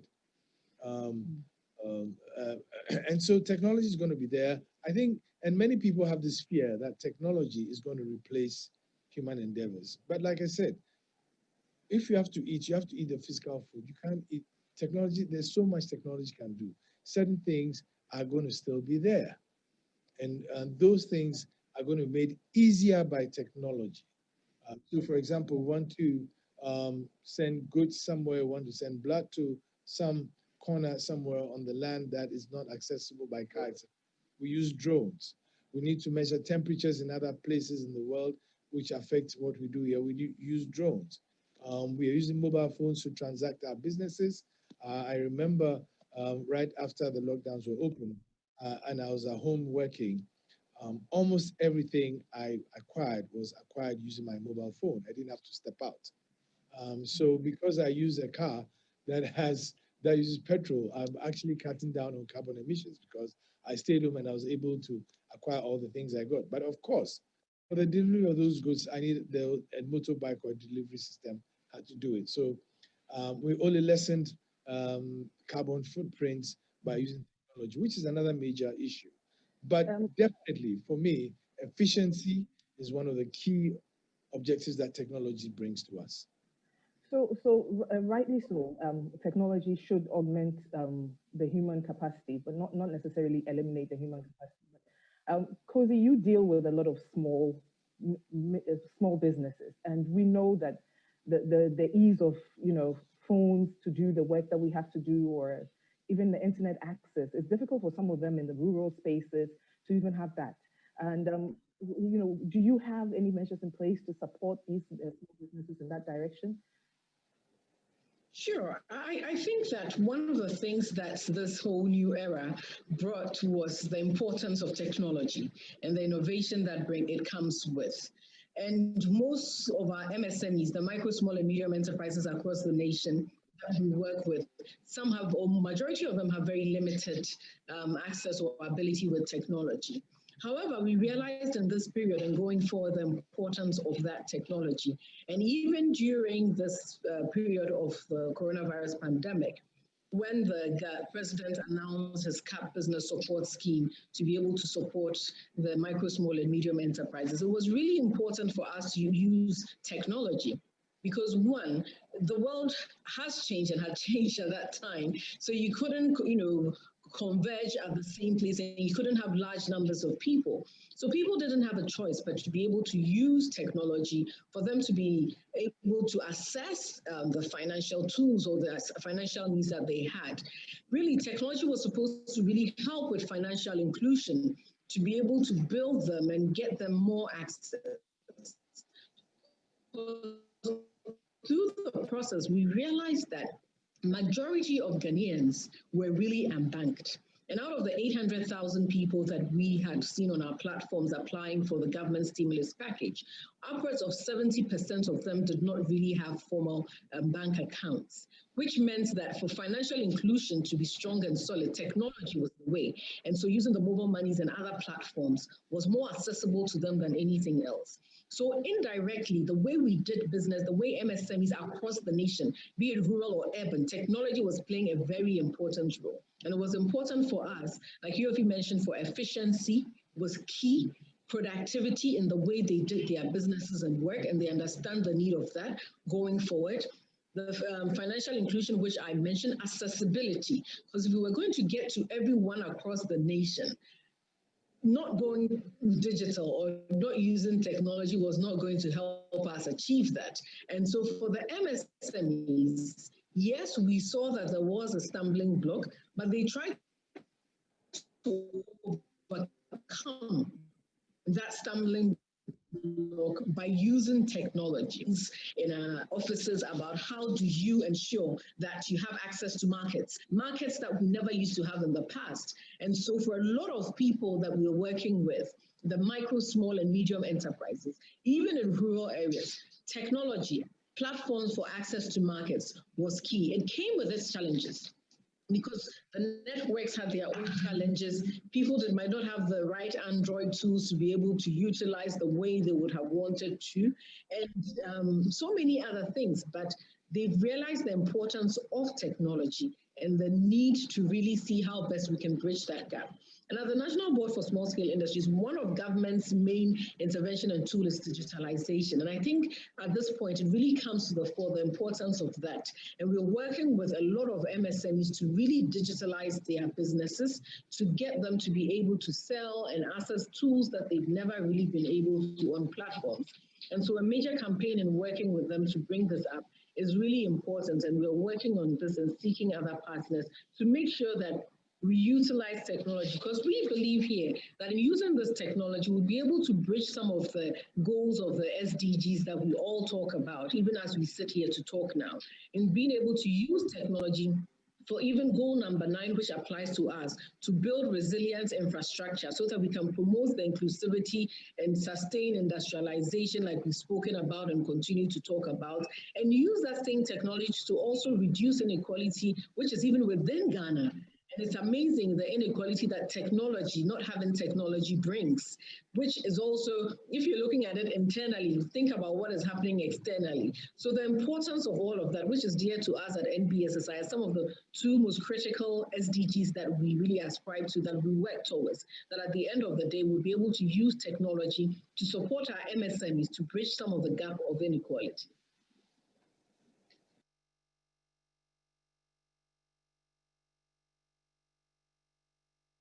So another thing that becomes very apparent with this whole crisis is the human capacity, the investment that employers, for instance, or business people have to make for their workforce.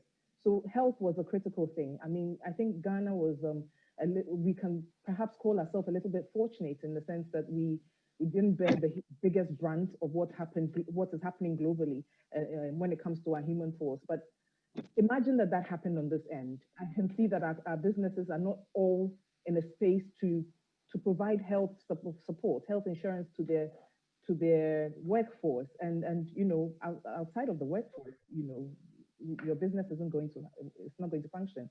The government has put in short-term measures to support that, but how do we ensure that moving into the long term, the businesses have that component in their strategy to ensure that their workforce has some kind of health insurance?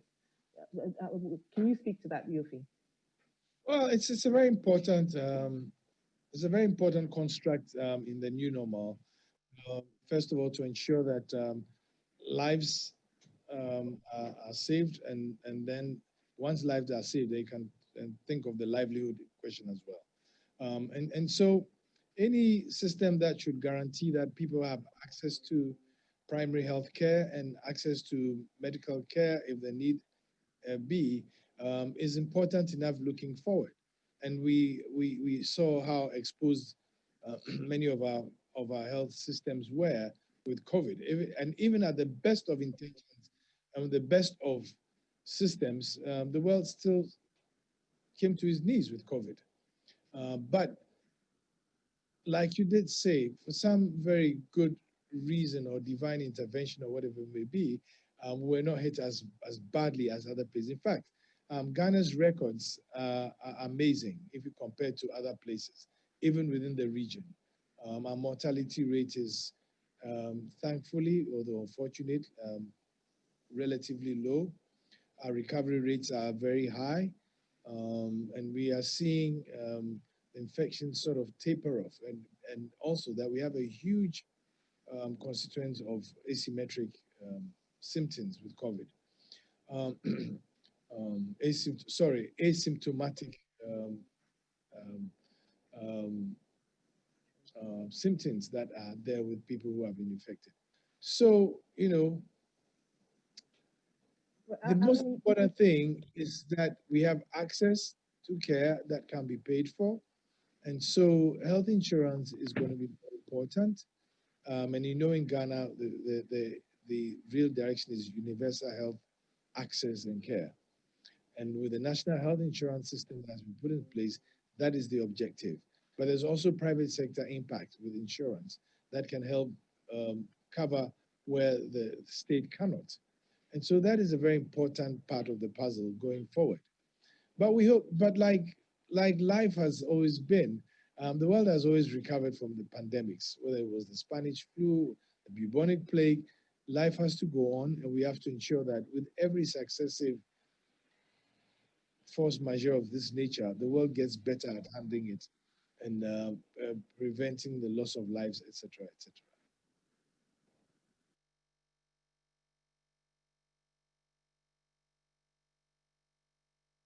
Can you hear me? Hello? Yes, I can hear you. I think. Sorry, I think we got cut off somewhat. Okay. So I think I missed the last few points that Yofi was making, but I gather the few points. But what I wanted to get a bit more clarity on is we are going to open our borders. They're already open in the aviation space, and we're going to see the interaction of people coming into the country, and there's no telling what that effect that's going to have on us health-wise. But are we looking at the government can't continue to prop the country up when it comes to health? We've put in measures and we have some funds to support this area. But what are we asking the business community to do? What are we looking at, especially the larger companies, to do to ensure that there is that buffer zone for people should we find ourselves in a critical stage health-wise? And you've made a very important point, which we need to highlight, that the impact of the private sector definitely is critical as well, because the state cannot forever cushion it.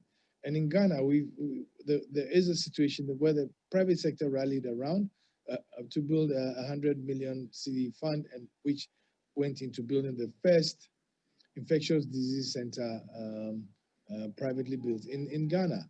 And it's added to the stock of medical facilities to look at infectious diseases. But I added, and what I ended was that even in insurance, the private sector can play a massive role in providing financing for healthcare. But as we open the borders, and the borders will open, I mean, countries are opening their borders. And even as we head, whether organically or inadvertently or constructively into herd mentality, life has to go on. People have to go back to work. Kids have to go back to school. We can't allow life to come to a standstill. And so in many airports that you go to, you'd find that there's been setups to first test and then give treatment for people who come in who are infected, but also to create another level of security where we can work together from country to country to nip the virus in the bud. In fact, most airlines will not allow you on the flight unless you have a certificate to show that you are negative. But even that, having said that, when the borders were open in Ghana and some traveled in, 6 people were found to be positive with the virus out of quite a couple of hundreds. But they're asymptomatic, but they're still going to be treated. And then that in itself would be a positive step forward in making sure that the disease is not carried from one country to the other. Okay, so another thing that's critical when we're talking about sustainable businesses, we've talked a bit about the people and what it. Oops. We can't hear you. Your phone is on. Oh, sorry. So we've talked about the people aspect of when it comes to sustainable businesses. We've looked a little bit at the profit angle as well in terms. But I want to delve a bit deeper into the environment because, like Yofi earlier mentioned, with us being at home during lockdown, we could clearly see the impact of our influence on the environment, reducing our carbon emissions, etc. And this is an area that businesses in Ghana, especially small businesses, haven't really inculcated in their businesses. And I want to understand if we have a strong agenda in that direction, because we obviously have to encourage it. It's affecting us greatly. And internally, what are we doing to drive the reduction in the climate change area? Kosi, can you speak a little bit to that? I think we've lost Kosi. Hello? Hello? Okay, so we lost Kosi a little bit. Yeah, so I think, okay, all right, great.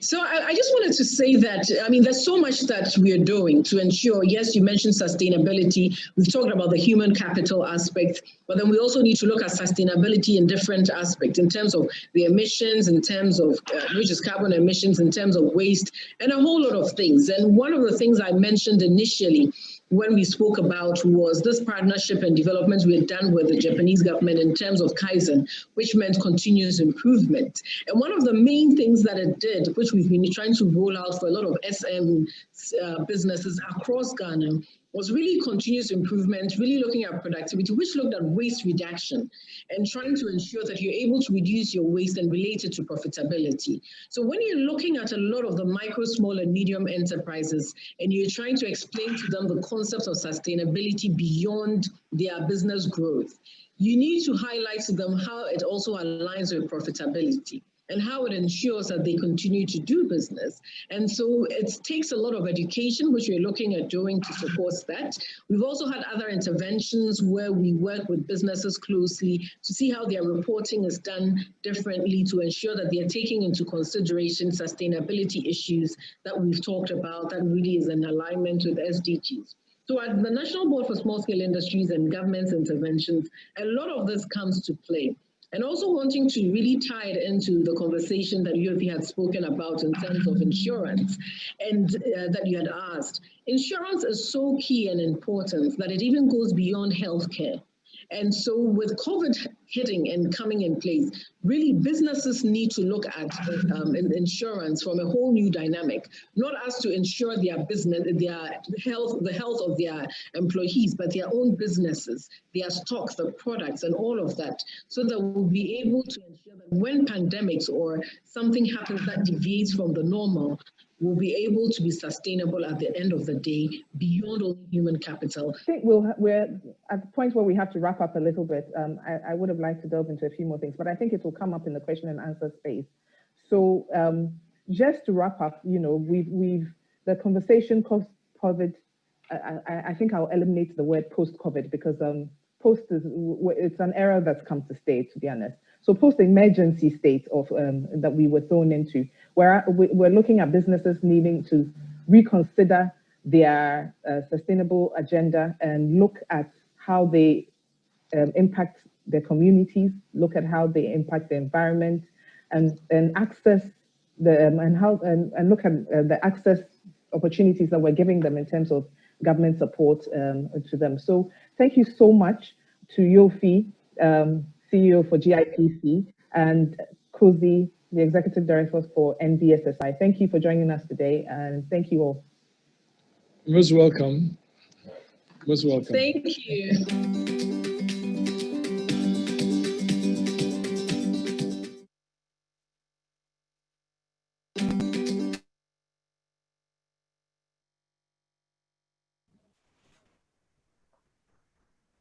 Thank you for joining us. You will notice on your screen that there is a poll for you to, if you could kindly just submit the poll indicate so we know who is in the room with us. It will give us a better idea of who we're talking to and how we can best answer your questions efficiently. It should only take you about 30 seconds, and then we will go straight to question and answer with Yofi Grant and Cozy Yankee Aye.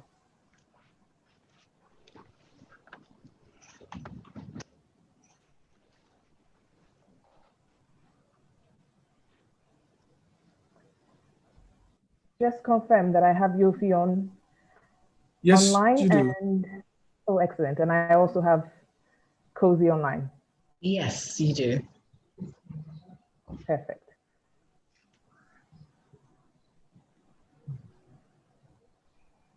Okay, so thank you all for filling our little poll. It's clear that we have government officials as a majority with us, 37%.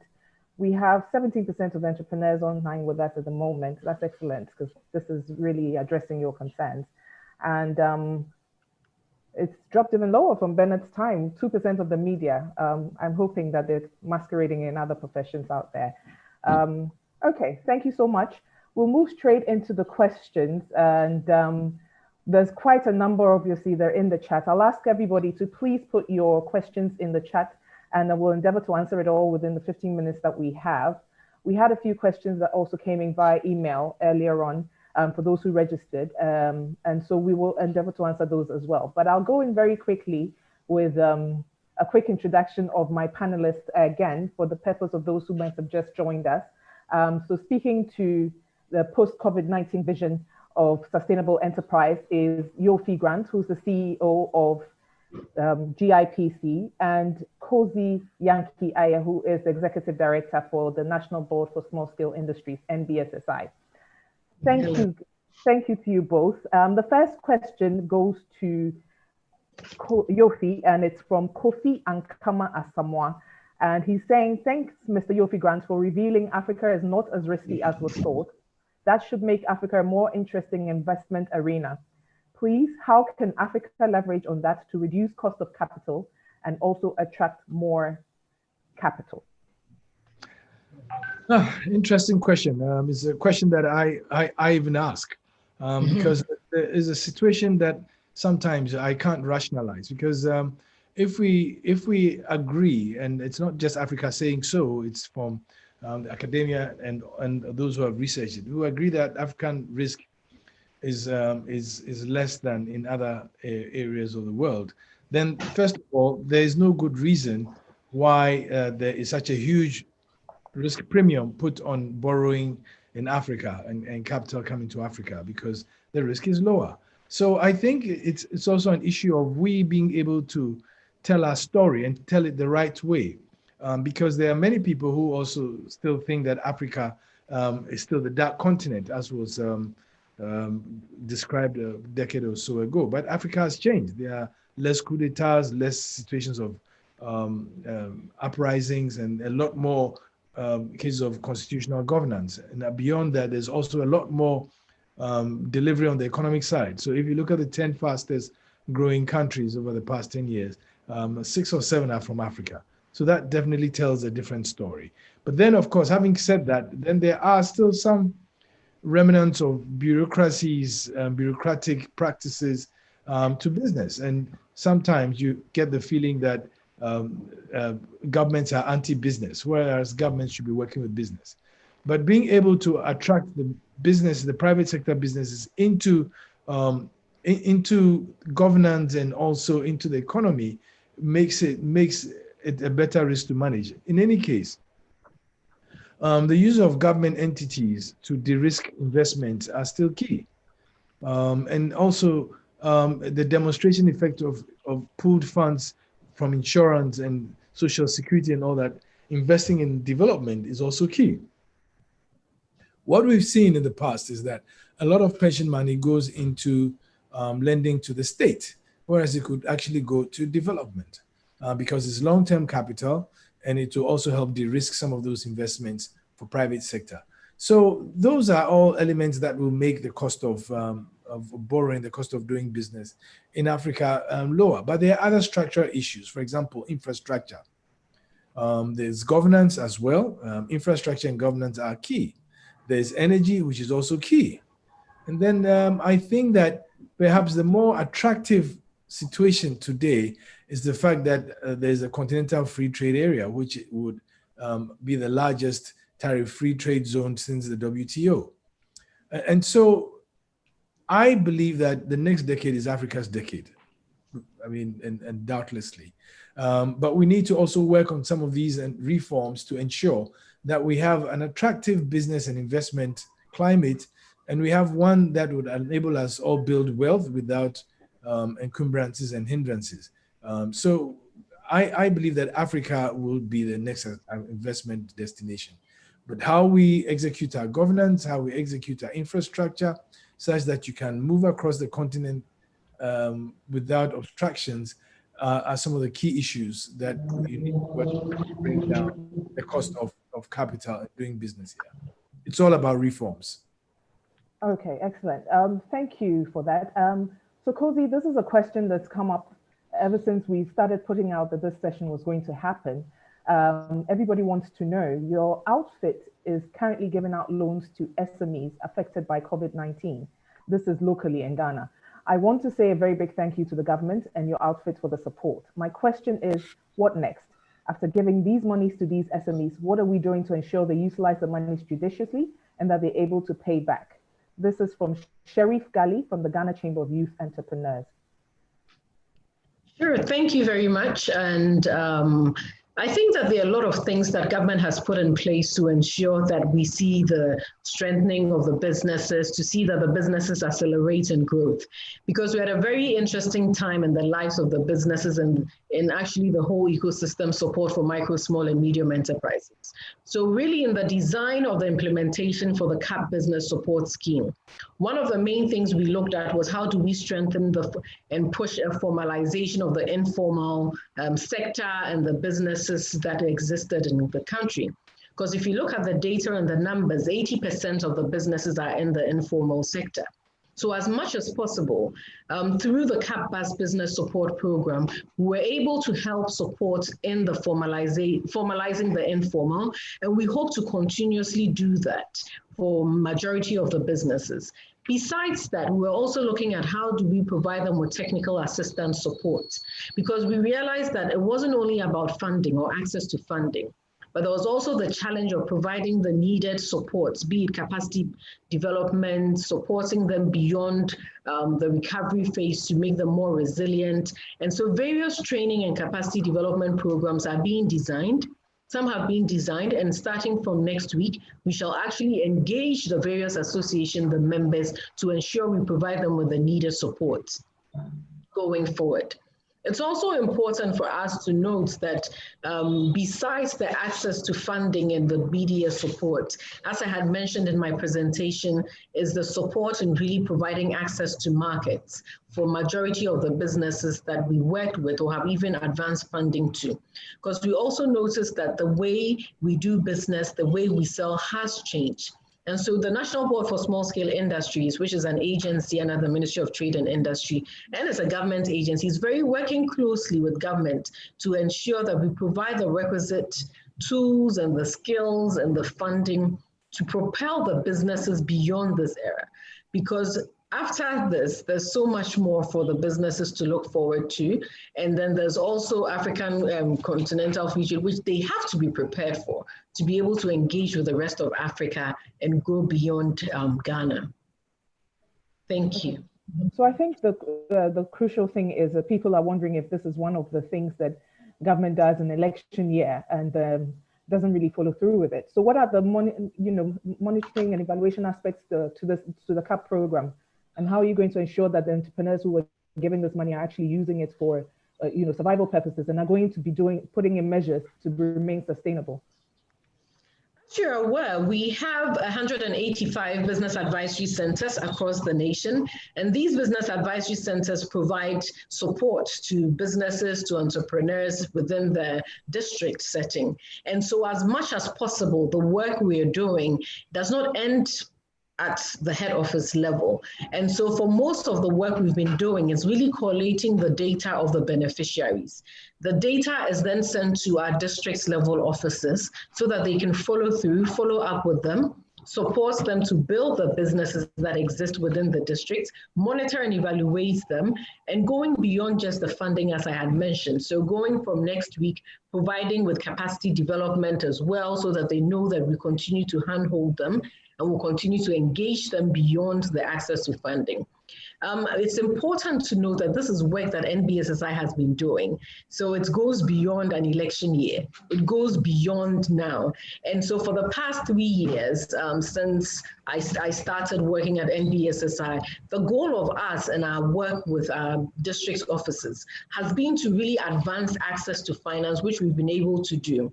So prior to the cutbacks, we've actually facilitated within the 3 years upwards of 45 million Ghana cedis in access to funding for various businesses on the district level. And we did not leave them there, so we don't intend to do the same with the CAP business support. We intend to go beyond that and then work closely with associations as well and get them involved. So we're working at strengthening those associations to be able to work through them, work with them to build the capacity of the various MSMEs across the nation. Okay, so that's encouraging to know. Yofi is, we spoke a little bit about the African Free Trade, and somebody is asking, Mr. Yofi, Trans-Africa Railway Corporation Limited is about to build a high-speed rail connecting capitals in Africa, starting 2021. What impact does this have on the SDGs, and how prepared is the GIPC and Government of Ghana in propelling this endeavor? Absolutely critical and important for the achievement of the SDGs, especially the advent of the CFTA. As you know, the CFTA provides the biggest trade bloc. And if you look at current Africa intra-continental trade, it's somewhere a shade below 18%, whereas intra-Africa investment has been less, at below 5%, as compared to the 65% that you'd find in Europe. But one of the key issues is connectivity. How are we connecting with each other as countries? I can tell you it's more difficult for me to go to the Congo or Mozambique from Accra than it is to go to London or Paris because I have direct flights there and I can get in there. We even have a situation where to travel within Africa from one country to the other, you need visas.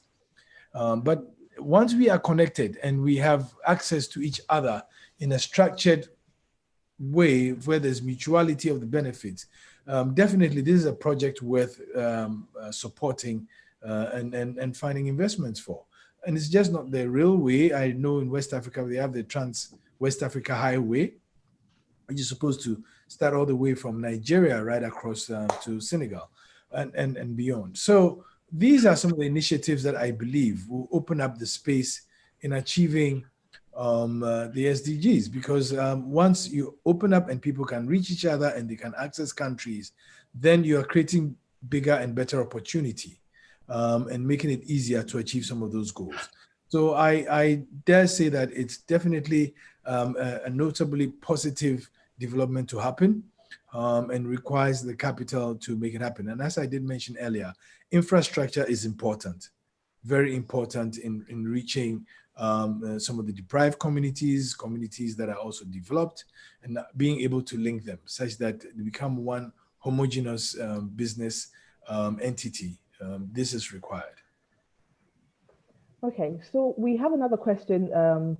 It's directed at you, Cozy, but I think it also speaks to what we're talking about in terms of what we spoke about in terms of looking to ourselves internally and having to ramp up our manufacturing to satisfy it internally, because obviously with COVID we found ourselves borders all shut and export trade wasn't as smooth as it would have been before. But somebody's asking, what opportunities exist for small and micro businesses in northern Ghana to work towards formalization. I guess the stronger we make our small businesses, the easier it will be for them to trade. Yes, it is. I think that by formalizing it provides you with access. And a lot of the work we've been doing in the past few days has focused on access and providing the needed support to the businesses. Across the nation, we have all sorts of programs in every region in this nation and in 185 districts. And the northern part of Ghana has not been left out and will not be left out. I think, as I've mentioned, accessibility is at the core of the work we do. And so a few months ago, we actually initiated the formalization of the informal business program with support from the Rural Enterprises Program, IFAD, as well, where we were supporting businesses to formalize. And so across the nation, there was some form of formalization program, be it the need to get access to regulatory support, be registrar generals, certify their products, get the rights needed materials for formalization. We provided the needed financial support for them. And we continue to do that through our other interventions. And as I mentioned, in the northern parts of Ghana, we have a regional office in all the regions, in Savannah and Northern Ghana, Upper East, Upper West, and then we also have district offices across. So as much as possible, once they reach out to the business advisory heads or even to the regional offices, the needed support and attention will be given to them to formalize their businesses. Okay, so we have a question from Peter Akwabo. How can we convince credit rating agencies that Africa remains attractive? I guess you'll feel be the best person to answer this question. How do we ensure that African countries remain attractive? I think the first thing is, for most investors, one of the first things they want to know is stability and predictability. So of course, there must be political stability. Then secondly, there must also be economic stability. That means that people want to see a macro that points the right directions, and you have economic stability. Once you get that, then you can further push for growth. And most investors also want growth markets. Post-COVID, there needs to be a lot of recovery. Many companies were shut down and they need to retool and get back to the market.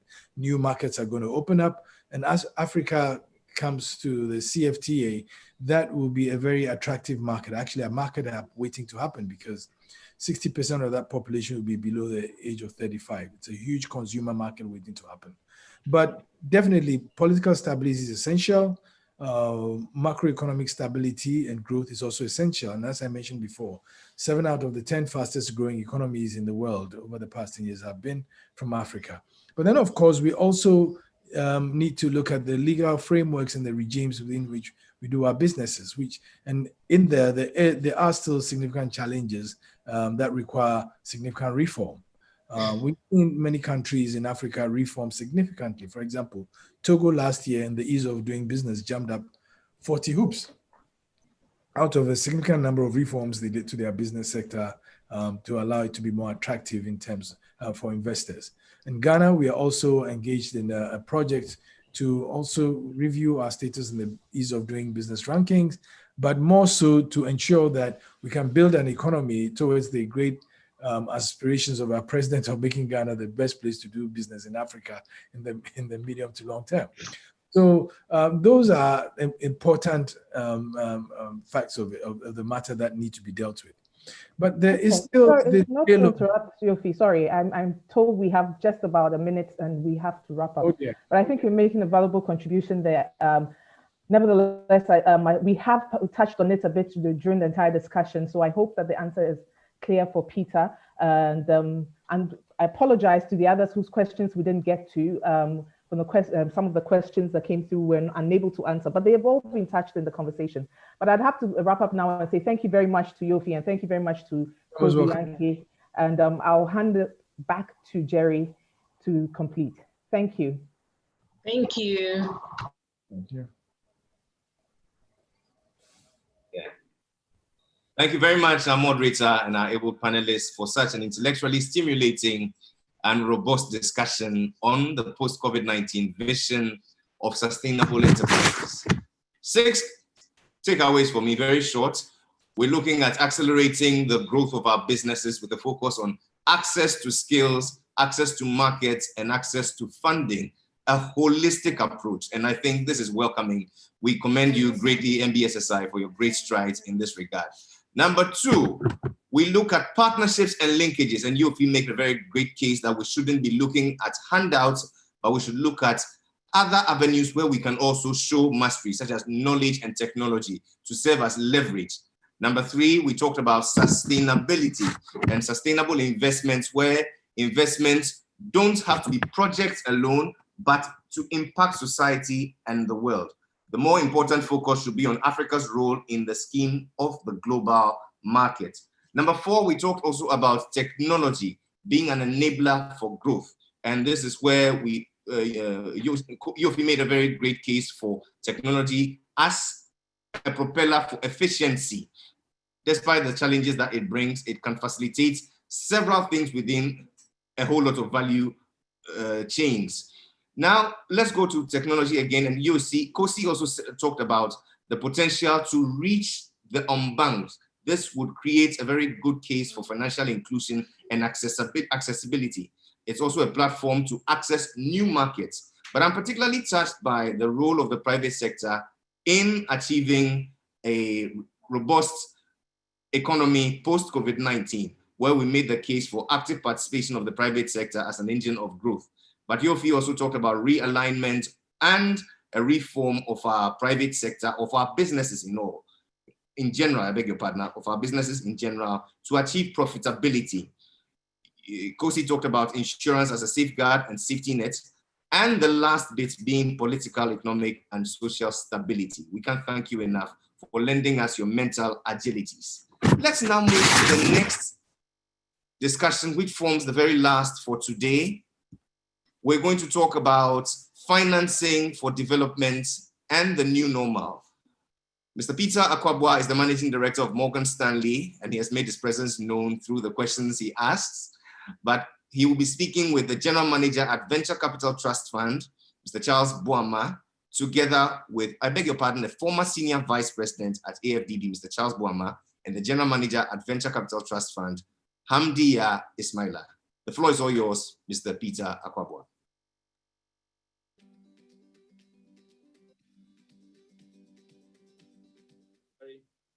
A very warm welcome to all distinguished guests to this session with the focus on financing for development and the new normal. As we've all been witnessing, this year has been extremely challenging with the COVID-19 pandemic, which has led to the loss of life and caused a rapid collapse in economic activity. The pandemic and emergency measures put in place to control it have put public health systems under stress and caused the loss of livelihoods for millions of people around the world. This pandemic has also caused the world's gross domestic product, foreign direct investment and remittances to drop to an estimated 4.9%, 40%, and 20% respectively for 2020. With investors said to have moved around about $90 billion out of emerging markets, and global growth projected by the IMF to fall to -3% this year, the recession globally is much worse than during the 2008-2009 financial crisis. The longer this pandemic persists, the more challenging it is to achieve the 2030 sustainability goals. However, we also know that we must continue to strive to ensure that the basic human needs are met. Very important. Why should anyone be deprived of their basic needs? One thing for sure, this pandemic has shown us that the world is more connected than we think, and we are all as good as the weakest link given the global connectivity. So we must therefore find more innovative ways to mobilize the required resources for implementing the SDGs within the new normal. What instruments are available for financing the SDGs as countries focus on health financing? For context, the financing gap globally is estimated to be between 2.5 to 3 trillion per year. How do we ensure that no one is indeed left behind? So we need to explore further our two distinguished panelists, Hamdia Ismaila and Charles Boama.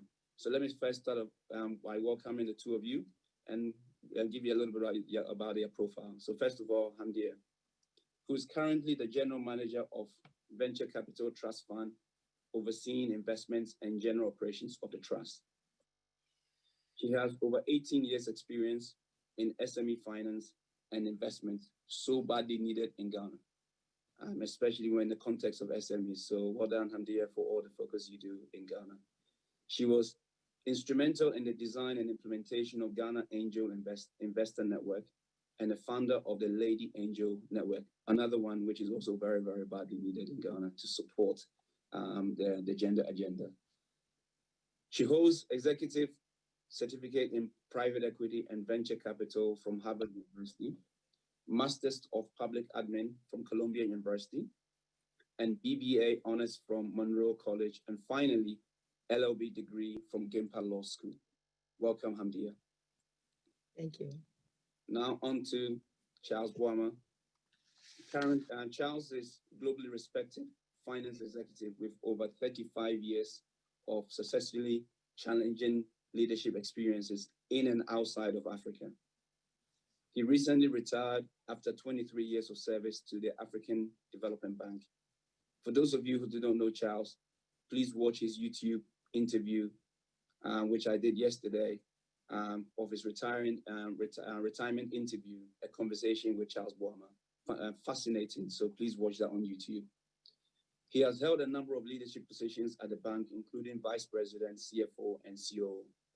He is a certified public accountant from the state of California, MBA in finance from University of California, BSc in admin first class from Legon, and finally, he currently serves as the board director of Africa 50, a continental infrastructure development finance entity, and also a member of the Transformational Leadership Panel, a continental policy and advocacy body. Welcome, Charles, as well. Thank you very much, Peter. So Charles and Hamdi, I'm going to go straight into the questions. And I think we're in the spirit of looking at the financing.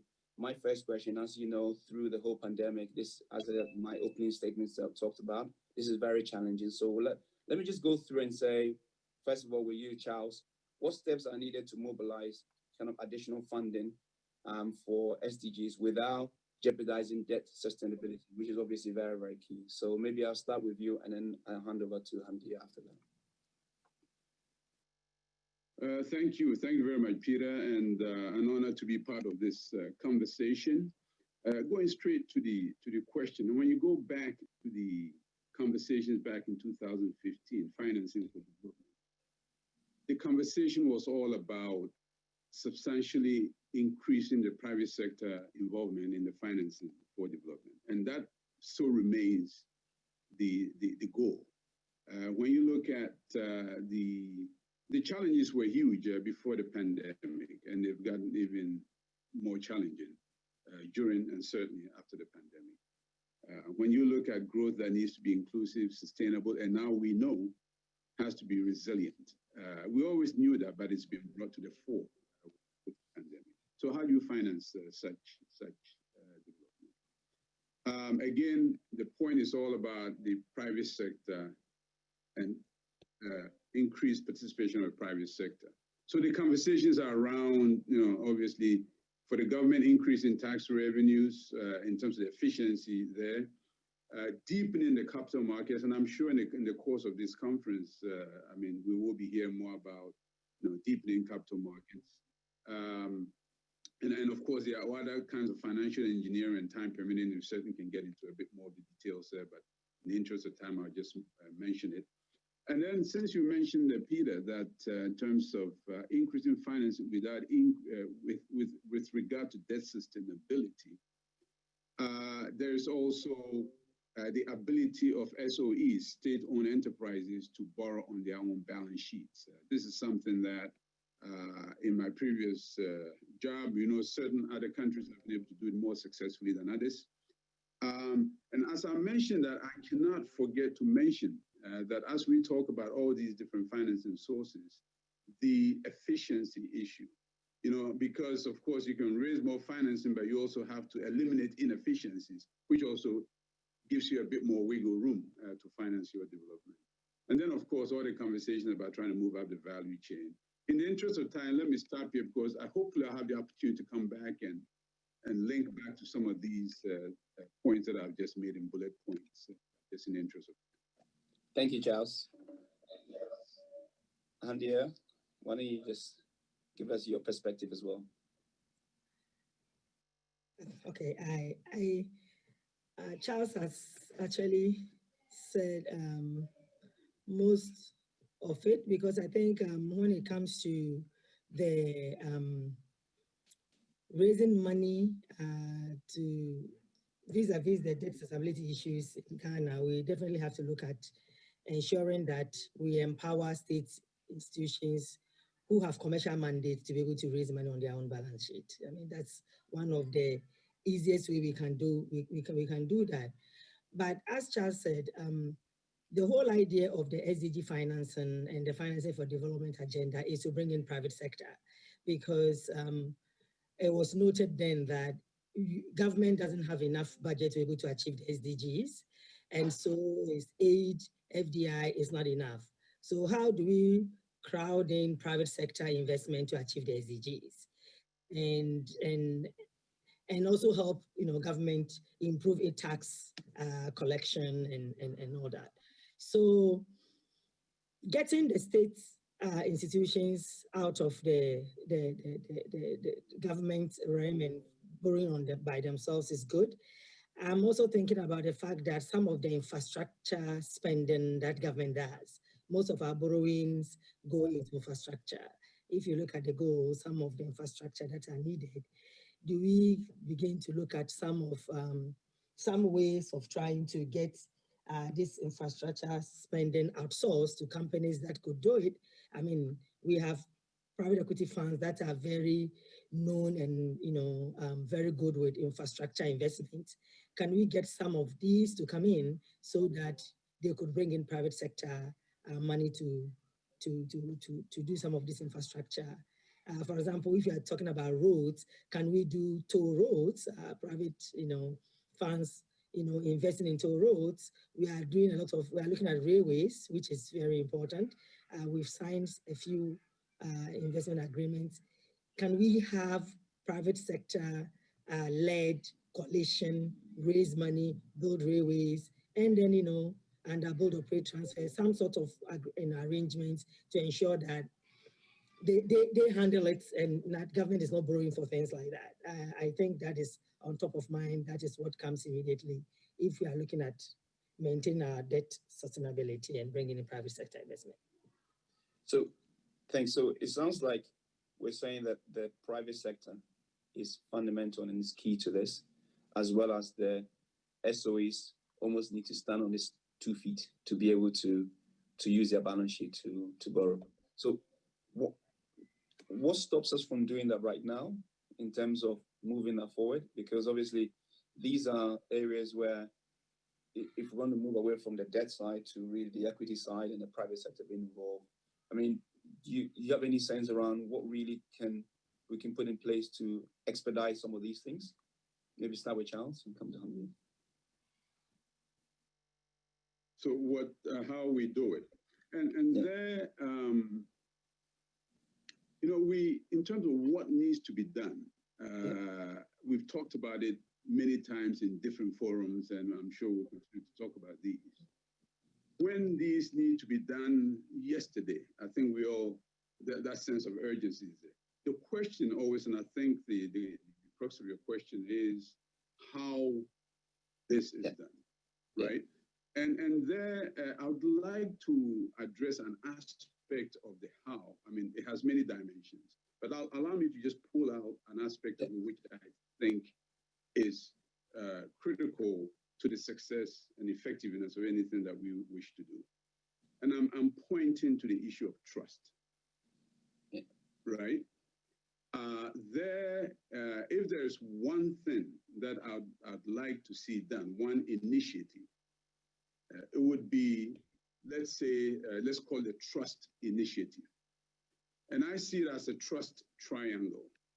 And that's not to be confused with the love triangle. Love is good, but I'm no expert in the love triangle, and it's a subject about which I have no competence. Yeah. But it's a trust triangle, and there I'm referring to the citizenry, the government, and in our context, the government includes the traditional rulers. So I'll put them in that bucket. Mm-hmm. And the private sector that we are talking about. Now, why is this so important? It is the foundation upon which all the other things that we want to do is built.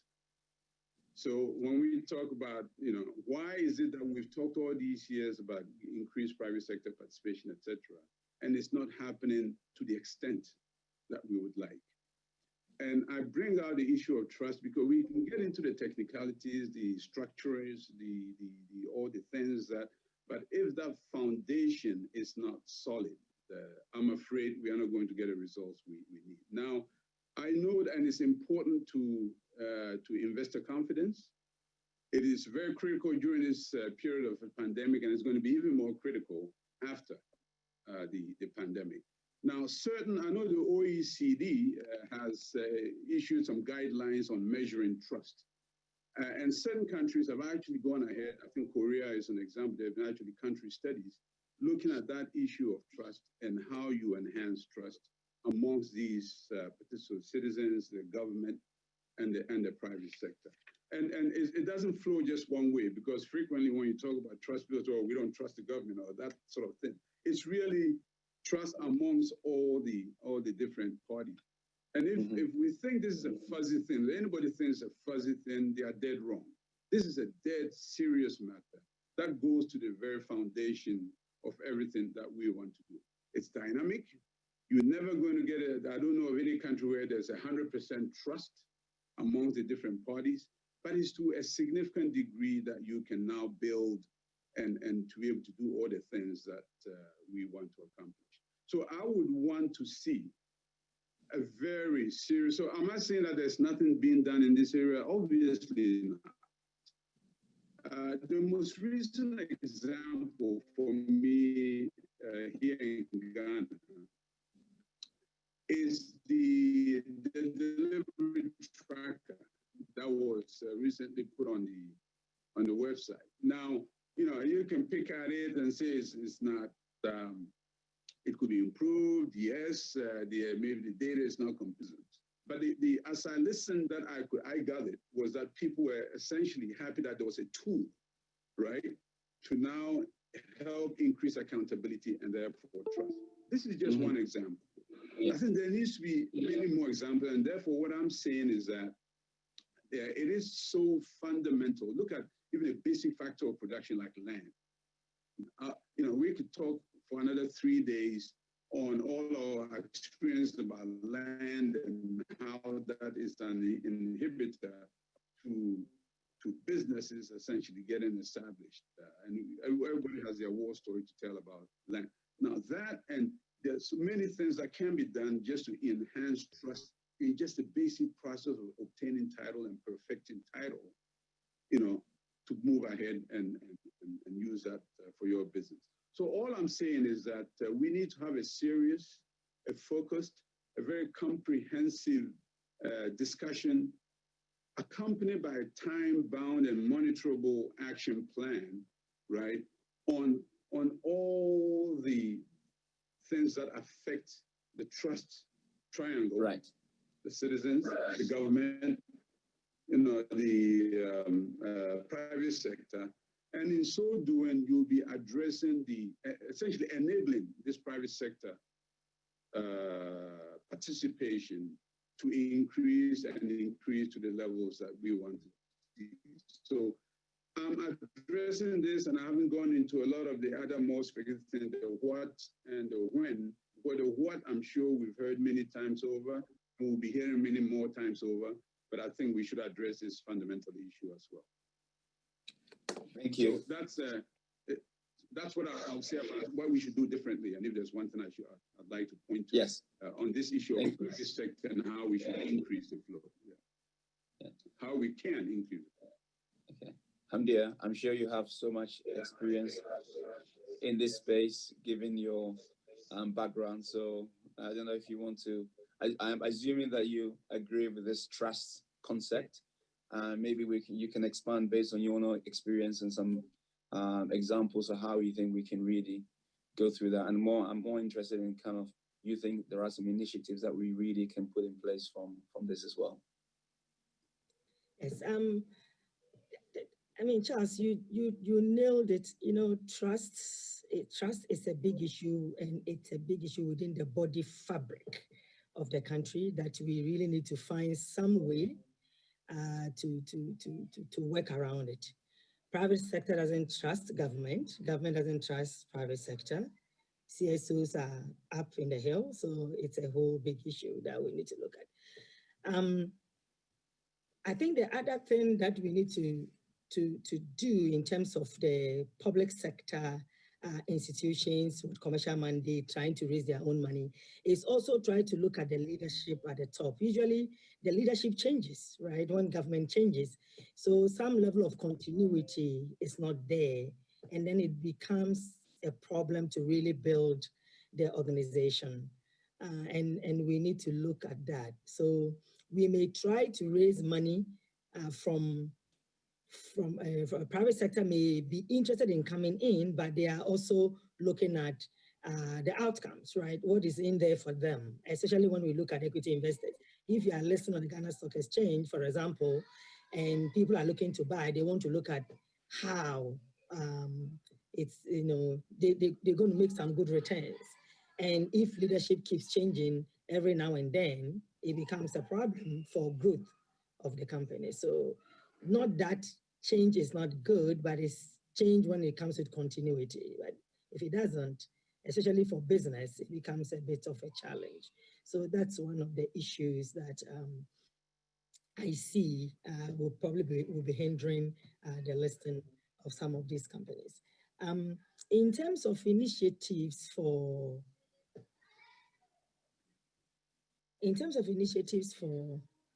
achieving the goals, we currently have a few programs, initiatives that I think private sector can jump on. For example, if you look at planting for food and jobs, right? Majority of our population into agriculture. The entire country is agrarian. And so when you push the food side, you're likely going to make some good impact in terms of goal 1, poverty, in terms of goal 2, zero hunger, in terms of good health and well-being, goal 3.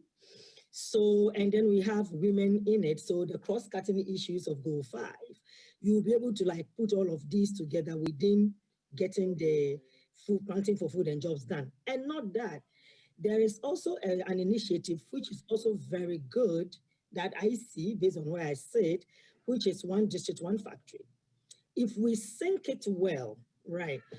The challenge that we've had is that we would say, when we look at the Afrobarometer of doing businesses in Ghana, it would say that, well, access to finance is the biggest issue for the businesses, and also energy, when we had energy crisis.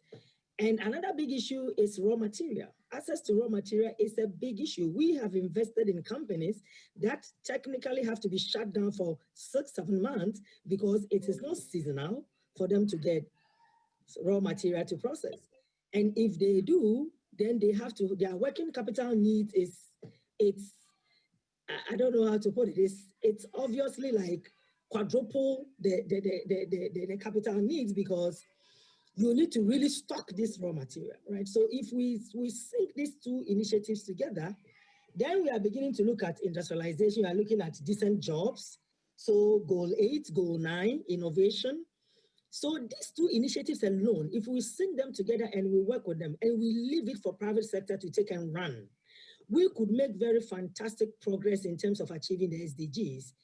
Why it's not happening, I'm not sure, but I think that it has been so over-concentrated within government that the private sector see it as a government initiative, and so government is the one doing it. When we have private sector taking it as leading it and taking it to run with, I think we could make much more progress on that.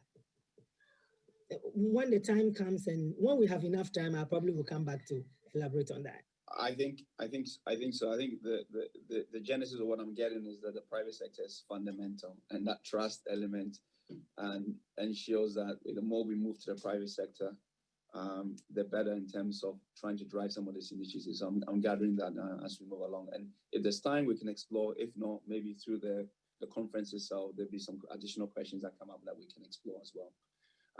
So let me just move on to another question, which is always on my mind, which is my opening statement talks about the fact that you're only as good as the weakest link, right? And the one thing the pandemic has showed us, everybody shuts their borders. Yes, I get that. But at the same time, one of the reasons why they shut their borders is that we're actually globally connected.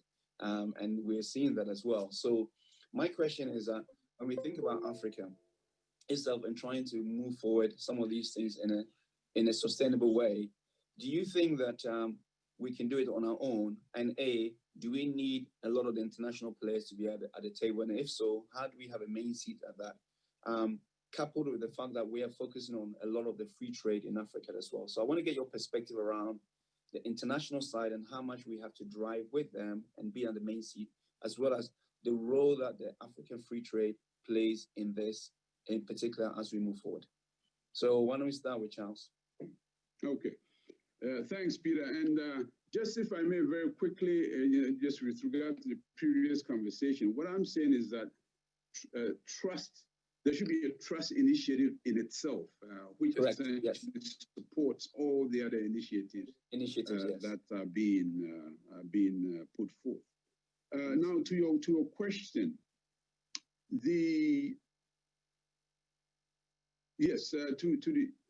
absolutely. I think the pandemic has shown that multilateral cooperation is more important now than ever before. Now, how do we get it at the table? Now, we, Ghana, we Africans, right? And to get a seat at the table, you must be seen to be bringing something to the table.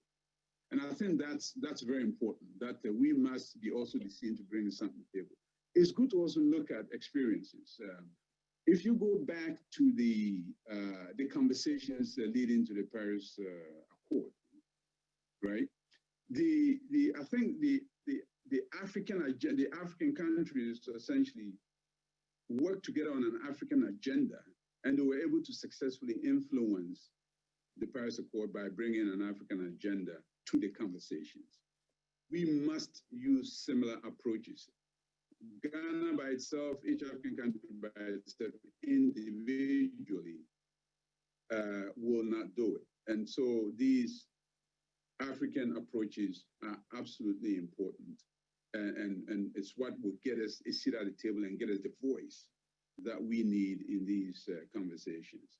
Which brings me to the AFCFTA, the African Continental Free Trade Area. Absolutely, it's and of course, hosted here right here in Accra.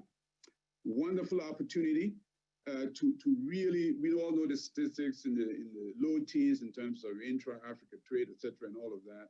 You know, charity begins at home. I think the pandemic has shown us that we must essentially substantially increase the volume of trade amongst African countries. I know there are, all kinds of conversations taking place on the rules of origin, et cetera, and those are all fine. The details will be ironed out hopefully soon. But we must, and all countries hopefully will do everything necessary to make this a success. Now, there are other things that will make it a success, the logistics, the infrastructure that essentially both hard and soft infrastructure that essentially enables this intra-African trade to happen and to happen efficiently. Those are all things that should happen, which brings me to the role of African institutions in supporting this. And I'll go back to my own former institution, the African Development Bank.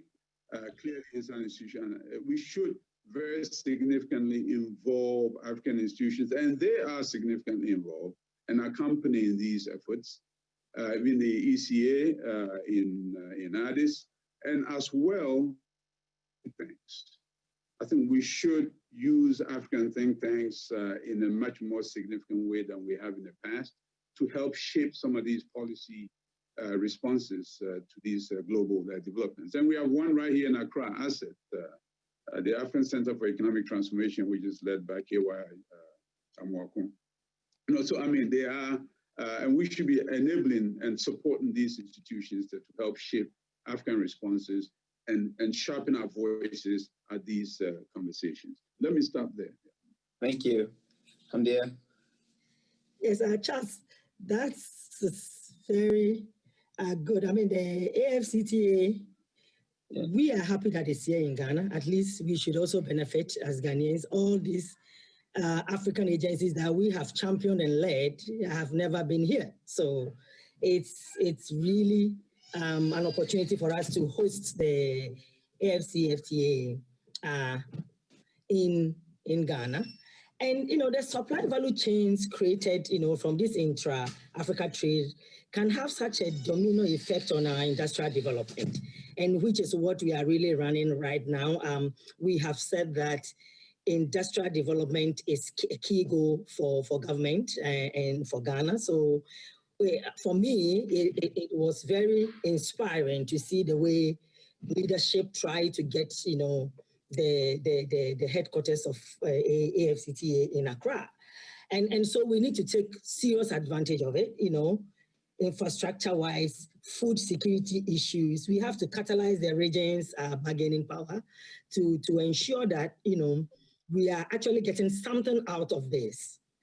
And for me, this is the time that we need to really put it in the minds of the private sector that this is trade, and trade is private sector. Trade is not government. So the private sector must come on board and run with it.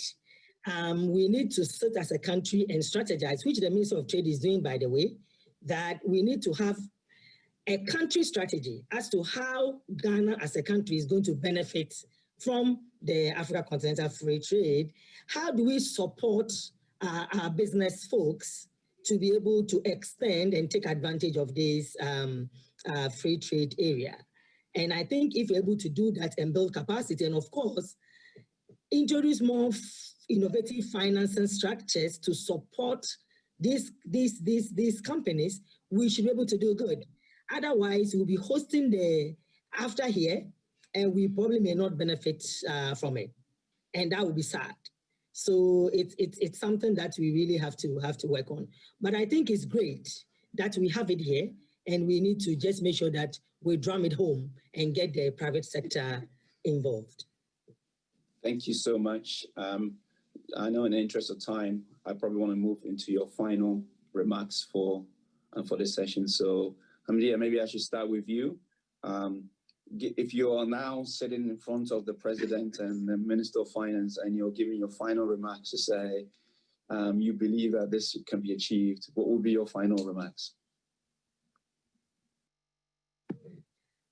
I think, Peter, you are not being fair that if I have the opportunity to sit in front of the President, I wouldn't say one thing.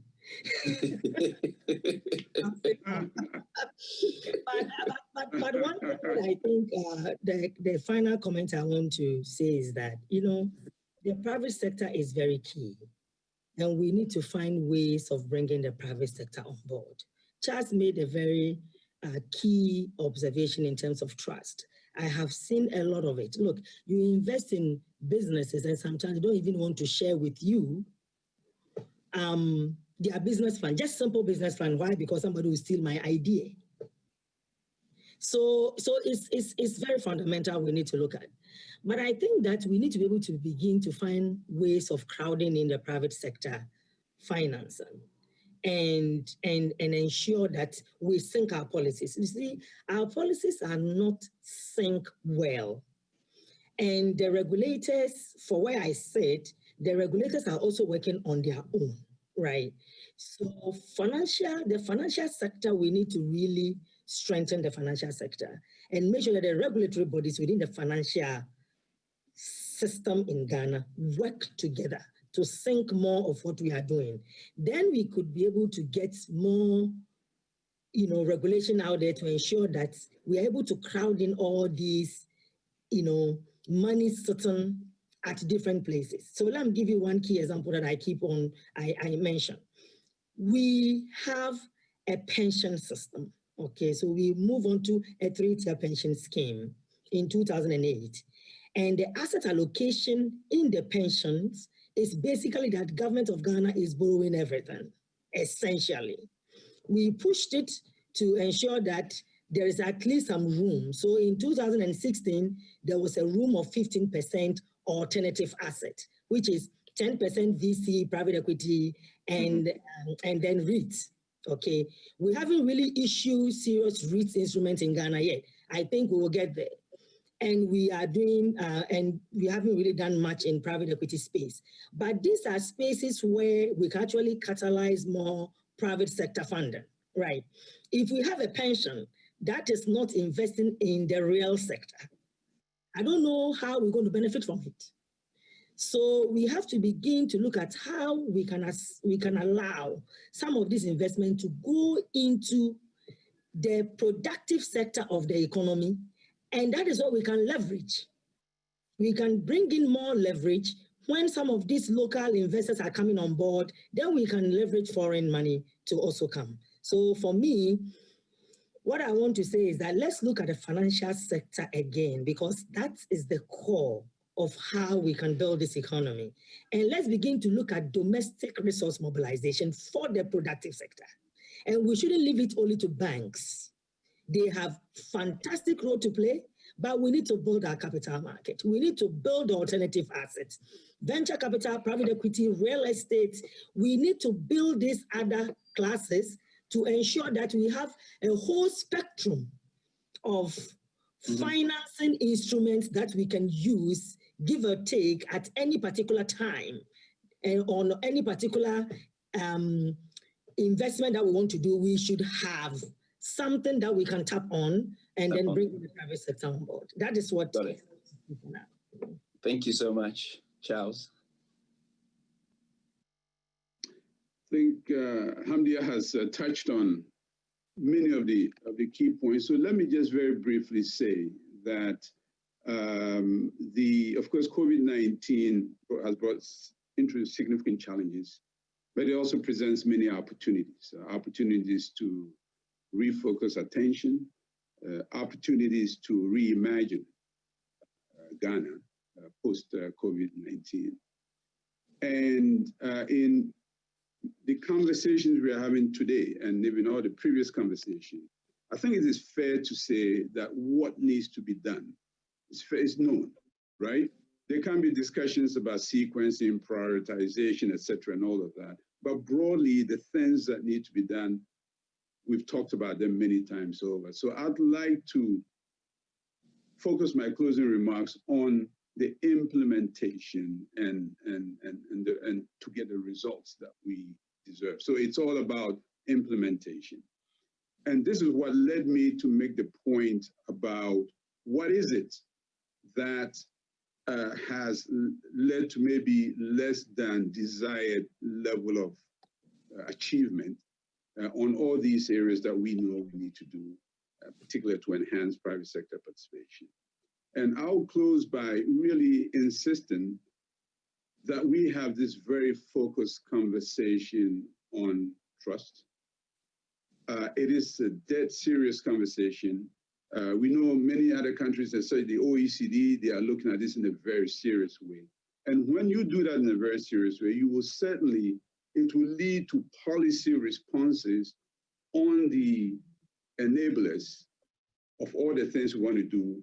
One example, you want to deepen your capital markets. Hamdia just talked about essentially having long-term savings, including pension funds, et cetera, investing in the productive sector, in development of the continent. When you go to the root of why that is not happening, you start to get to some of the trust issues that need. So I'll put it very broadly because the time does not allow a detailed conversation on this. But I would really hope that there will be a very focused attention on this because it leads to very specific action steps in different sectors to address and to enhance the level of participation of the private sector and to lead to the results that we all desire. So I'll leave it at that. And I hope to have the opportunity to develop this some more and really talk some more. Thank you so much. Thank you, Hamdia and Charles, and your combined experience of over 60 years definitely has shown through the conversation that we just had. So thank you so much for that. Personally, I picked up a few things, right? I picked up that the role of the private sector is absolutely key and vital. I picked up the fact that the SOEs must be able to stand on their 2 feet to be able to use their balance sheet. I picked up the role of the capital markets growing and developing our own domestic capital markets to provide alternative ways of moving away from debt sustainability is key.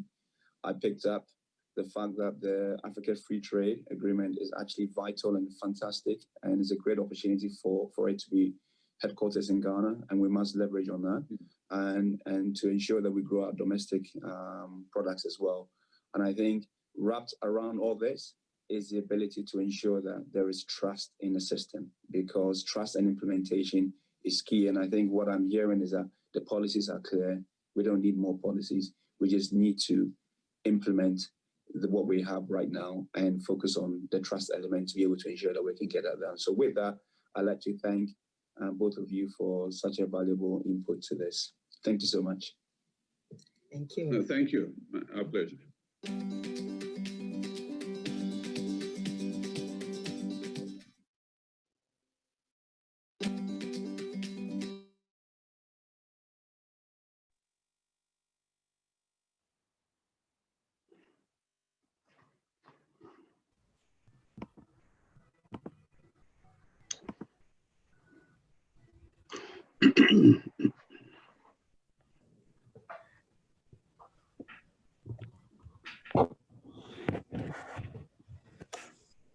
Okay, I'm hoping that we get the polling results, and then we can continue straight into the questions. So thank you, Hamdia and Charles, for that valuable insight. I'm sure you can see that today I am not in the golf shirt. I am wearing shirt and tie. So we will continue the conversation as we wait for the polls.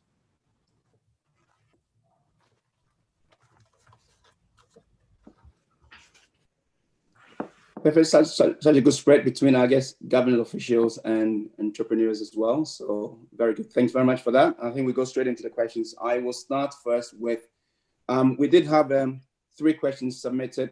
So I will start with that. And I see that there's one question also submitted by the chat. I remind everyone on the call, thanks very much. If you have any questions, you can type in the chat and I will go through in order of what I received.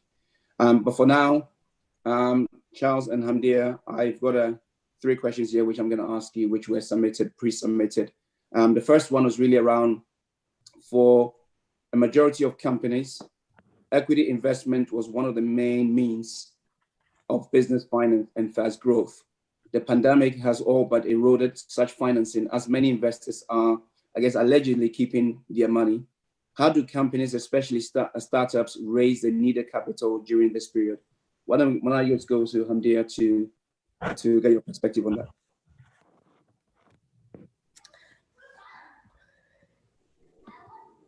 Thank you, Peter, and good evening to our distinguished guests and viewers. The equity side, there was a shock, with COVID, there was a shock. And now investors are really looking to have gotten over the shock, and they are ready to begin to look at businesses. But as a startup, you need to begin to look at your business again, to reassess, to look at the risk, and then to also begin to look at innovation, because investors, that is who we are. Investors look for opportunities, and COVID has actually brought about some opportunities, but we need to begin to look at innovation, to drive some of these businesses.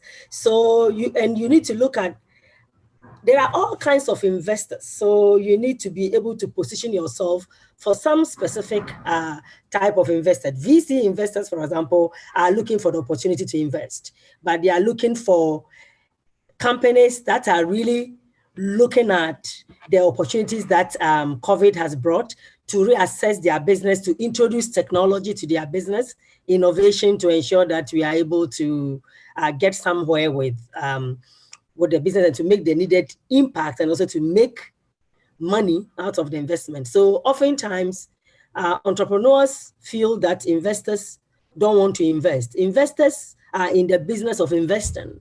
So investors will invest when it makes sense to them.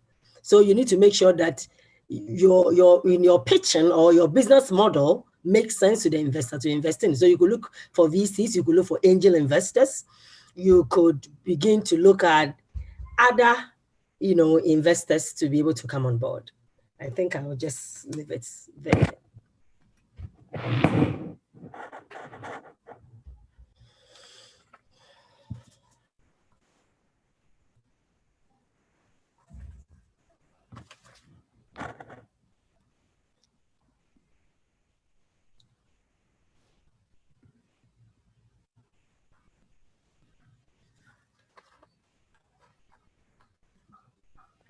Perfect. Sorry, I was trying to get unmuted. Thanks very much for that. So let me go to the second question.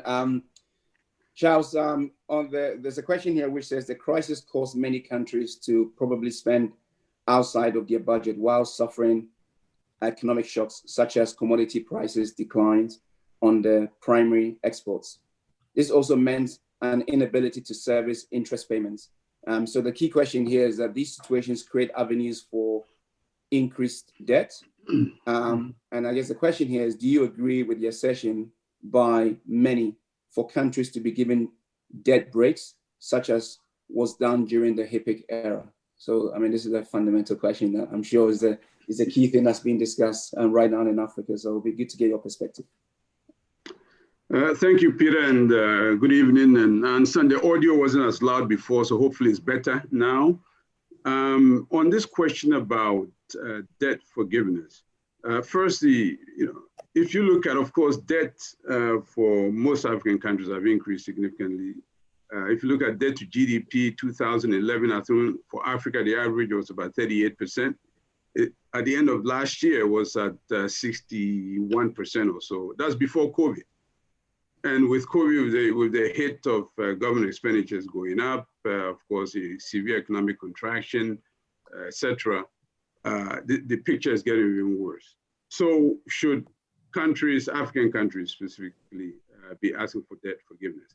Most of you know that there is a DSSI, the Debt Service Suspension Initiative by the G20, which essentially an offer to suspend the debt service through the end of this year. But these things come with their own, special considerations. For one thing, some countries, Ghana, I believe Nigeria also included, have decided not to go for this. And there are a number of important considerations, such as, for example, the rating agency considerations, which affect, of course, the access to the market. It's important to note that for this, we are talking about just official debt only. And for many countries, actually, the debt to the private sector, private bank, is actually significantly larger. And that is outside of these debt forgiveness conversations. So it is a lot. So the simple question to answer, simple answer to your question, Peter, in my view, we should try not to get to this space in the first place, where you go through cycles of high debt, unsustainable debt, huge debt servicing load, which many countries are facing today, and therefore a need for some kind of a debt forgiveness, i.e. the HIPC initiative back many years ago, and then the MDRI, the Multilateral Debt Relief Initiative. The ideal situation is to avoid having to get into this situation in the first place. And I think that's the whole point about the whole domestic resource mobilization and being in a much more robust situation, having buffers to enable us to avoid this. But the practical matter is there are some countries that are actually in a very tough situation, are unable to service their debt, and to the extent they can get some kind of relief, I think that's fine, that's good. But there's no free lunch, and when you do this, there are other considerations. I mentioned, access to the market, etc., rating agency considerations that complicate life significantly for countries involved. So let me stop here. Ideally, you don't want to get there, but as a practical matter, yes, there are cases where you would obviously, some countries are having to ask for that relief of some sort. And for the private sector, they obviously want it on an NPV neutral basis. And so that becomes a lot more complicated. Okay, I'll stop. time permitting, I'll come back again, because obviously throughout the discussions, one of the things we've been hearing is that the African continent itself is still rich. It still has probably a good story to sell to the international market. But at the same time, if you're getting debt forgiveness, then you have to think about what the impact on the credit ratings and so forth. I guess that was why I was asking you the question before, which is, how do we convince the credit rating agencies and the rest that the global pandemic, it is what it is. And so giving us forgiveness doesn't impact where we have to be. But maybe time permitting, we can come back and go through some of that discussions as well. The next one is really around the question which has been asked is around domestic resource mobilization. And the question is that this is a critical component of financing SDGs. What is your view regarding the ability of the government to support private sector led, which kind of push towards SDG finances without unduly affecting domestic resource generation? And maybe I can ask Hamdia with that question first, and I can come to you, Charles, to answer that as well. Yes, I think in my concluding remarks, I did mention about domestic resource mobilization. And it's even more critical now because, with COVID, I believe countries are beginning to be inward looking. We had a Global Impact Summit last week, and we've seen that billions of dollars of impact capital has not come as was promised. So really, everybody has to begin to look inwardly to see what we can do. And domestic resource mobilization is really very critical. Our challenge in Ghana has been, based on where I sit, for me, it's mostly on the regulatory side. We haven't been able to sync our regulations in such a way that we are able to unleash, some of this financing around. We haven't been able to build an alternative market in such a way that we can really attract, high net worth individuals, corporates, to be able to bring in money into the system. Even our pensions, as I had mentioned earlier, we haven't really been able to utilize, the pension that we had spent time to put together, over the last 12 years. We still have issues with the implementation of the pension system. And all these are resources that we need to be able to work around to crown it. But if you look at the limitations, most of the limitations is coming out of regulation, the regulatory environment. So let me give you a very quick example of if you want to create a VC vehicle in Ghana and you want to raise money from the pensions, what you do is that you need to first of all get a license by SEC, which doesn't take you a month or two. And then you need to get approval from NPRA. Then you can now begin to speak to the pension funds. We have over 20 billion sitting in pensions, and we are not able to put pension money in VC vehicles to invest in the productive sectors. So how are we going to crowd in other private sector investors? Because if you have that, then you're able to now go and leverage and raise other monies onto the vehicle to be able to really invest in SMEs, and that is not happening. So we need to really look at the regulation again, the regulatory environment again, and see how we can do that. I mean, for me, that is what it is, and we got to do it. The earlier we do it, the better, and we must fast track it. And when we do that, I'm not talking about trying to incentivize investors, because generally it's like, oh, let's look at the taxes and all that. But we can do this without really having to incentivize other investors with taxes. If we create the vehicle for them, they should be able to put in money without having a lot of. Thank you. Thank you. Charles? Yes, if I understood the question correctly, was how do you get a private sector to increase its participation in the finance of SDGs? Correct. With reducing domestic resource mobilization. Yeah. And I don't see the two as necessarily competing against it. They're actually complementary, and I'll explain. But domestic resource mobilization, as I understand it, is actually much broader. So there's a government, what the government does. So there's tax and non-tax revenues.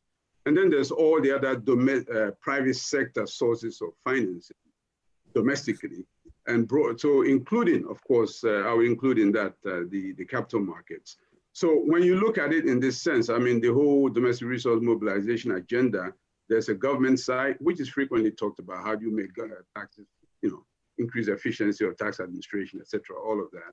And then there is the non-government bit, which frankly is the bigger piece with regard to financing of SDGs. And I think if there's one thing, I sat through the previous sessions, and there's one thing that kept coming up consistently was all the sessions pointing to this very fact of private sector financing being, that engine, right? So they are complementary.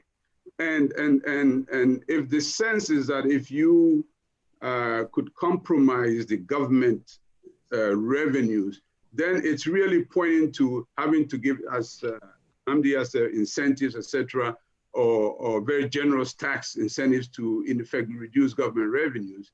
But that's a false choice. The private sector, and I think the previous session, I think Yofi Grant made a point about private sector, really, in my view, law hates avoidable uncertainties.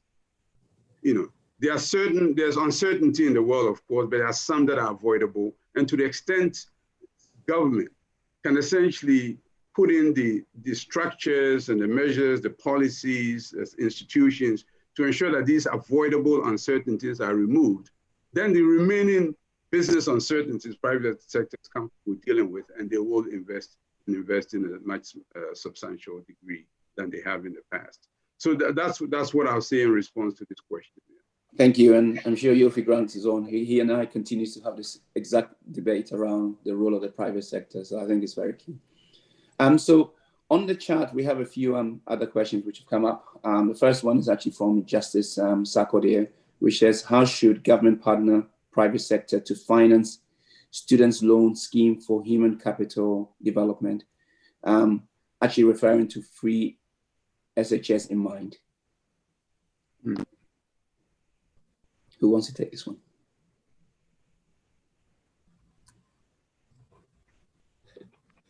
How should government partner private sector?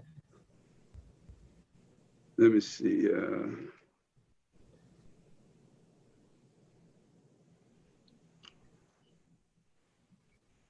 If not, we can come back to it. As you think through it, we can go to the next question and then we can come back to it, right? So the next one is probably more of an observation from Roland Akosa.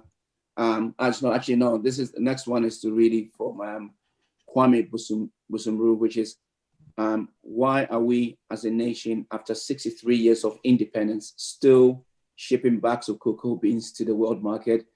Does the world need raw cocoa beans, or the many products that can be produced from the beans? The point is, why should the world give us more money when we are not adding value to our cocoa beans? Excellent observation. And if it's the same Kwame Busumru, I know I just moved back home from Abidjan. Kwame Busumru actually was my pastor in Abidjan. So this is a question that comes from a very familiar source. Absolutely. I think in all the conversations about domestic resource mobilization, one of the things that comes up consistently is the need to move up the value chain, that we cannot continue to be just a primary commodity exporter and be exposed to, of course, the usual whims of the market with regard to primary commodity prices, and move up the value chain, because you export primary commodities, you also exporting jobs, essentially. And so it is one that I think all the governments here in Ghana and across the continent are talking about, essentially moving up the value chain. And moving up the value chain, of course, means the necessary investments in infrastructure, the necessary incentives, and it doesn't mean a rush to the bottom in terms of tax reductions, but the necessary atmosphere to enable the private sector to participate in this value addition business. So absolutely essential. I agree completely. That's what we should be doing. And just one example, you talk about cocoa. What about gold? Why is the refining of gold done elsewhere? I think Botswana did that successfully to be able to bring the cutting of diamonds back into Botswana. And it shows also in terms of the revenues that the government is getting. So it's been done. It's been done successfully. And I think there are examples right here on the continent that we can look at and copy or replicate, I should say. Yeah, thank you. Maybe I should finish off with the previous question. If anyone have any observations of that, which is the how the government can partner with the private sector to finance student loan scheme. What? You're back to the loan, the student loan? Yes, yeah. Just to finish off, yeah. Yeah, there I don't pretend to have any great ideas, but of course I think in recent, there were recent pronouncements from government about removing certain guarantees, etc., that I guess parents had to provide to enable students. I know there's a whole conversation around that, but that is one. Clearly, the student loan is one thing, but the repayment of the student loans after you graduate is another thing. And that comes also to the affordability of in terms of the cost of education to start with. So maybe one way to do that is also in terms of mechanism to make the cost of education more affordable, which makes the loan burden not as severe. As I make these statements, I'm thinking about other economies, even some advanced economies where they have student loan schemes. And one of the big problems is essentially the debt burden after people graduate from these schools with they start life with a very heavy debt burden, which can be, if you don't have a great job to pay off that loan, you can run into some serious problems. So I mean, the affordability of education is one way to do it. Yeah. Thank you so much. And we can, if time permits, we can pick up at the next session, which is education anyway. So with that, I'd like to thank Hamdia and Charles for your valuable input, and to everybody else who have participated in the questions as well. So thank you, and over to you, Jerry. Thank you, Peter. Thank you, Madam Hamdia, and thank you very much, Charles. You've been such a delight and pleasure to watch and listen to. The next session certainly comes on the back of your last discussion on students and student loans. It's about education. We all know that education has been greatly hit by COVID-19. What's the way forward as we regain momentum? The new normal and innovation in education. One great friend of mine holds the answer together with an esteemed panelist, Dr. Charles Apiedu. He's an associate professor, Department of Finance at the University of Cincinnati. He would be hosted by Dr. A.C. Ansah. She's a lecturer at the Department of Business Administration at Shesi University, Human Resource Management Professional. Madam A.C. Ansah, if you're ready, we'd like to hear from you. Take it away.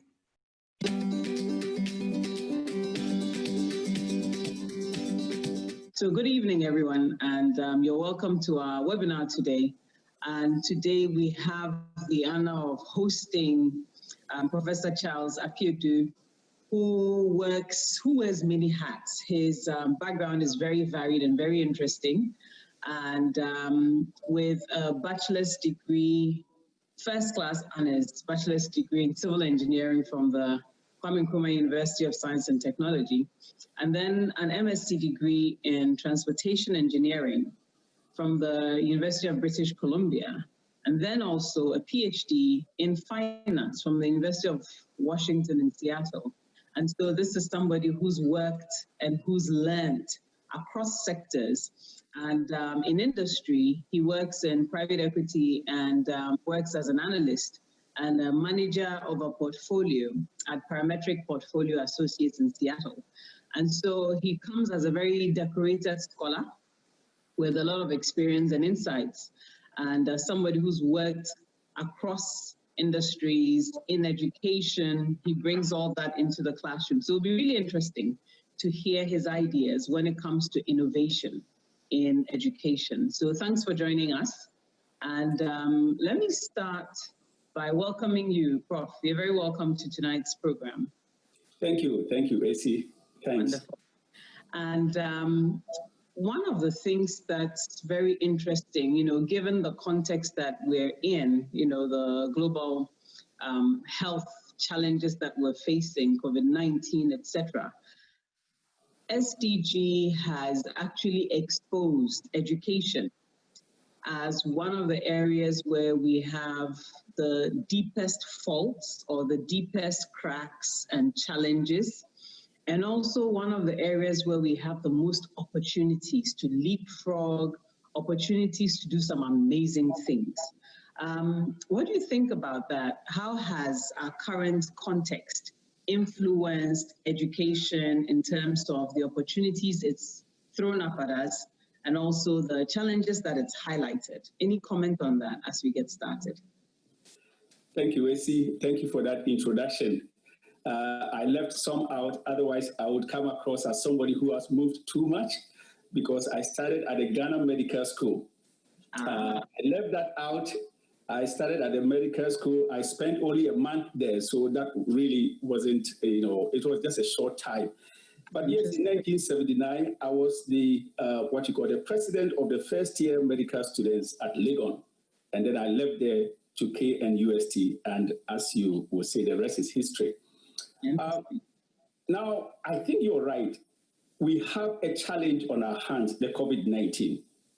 But as people say, we can't waste a good crisis.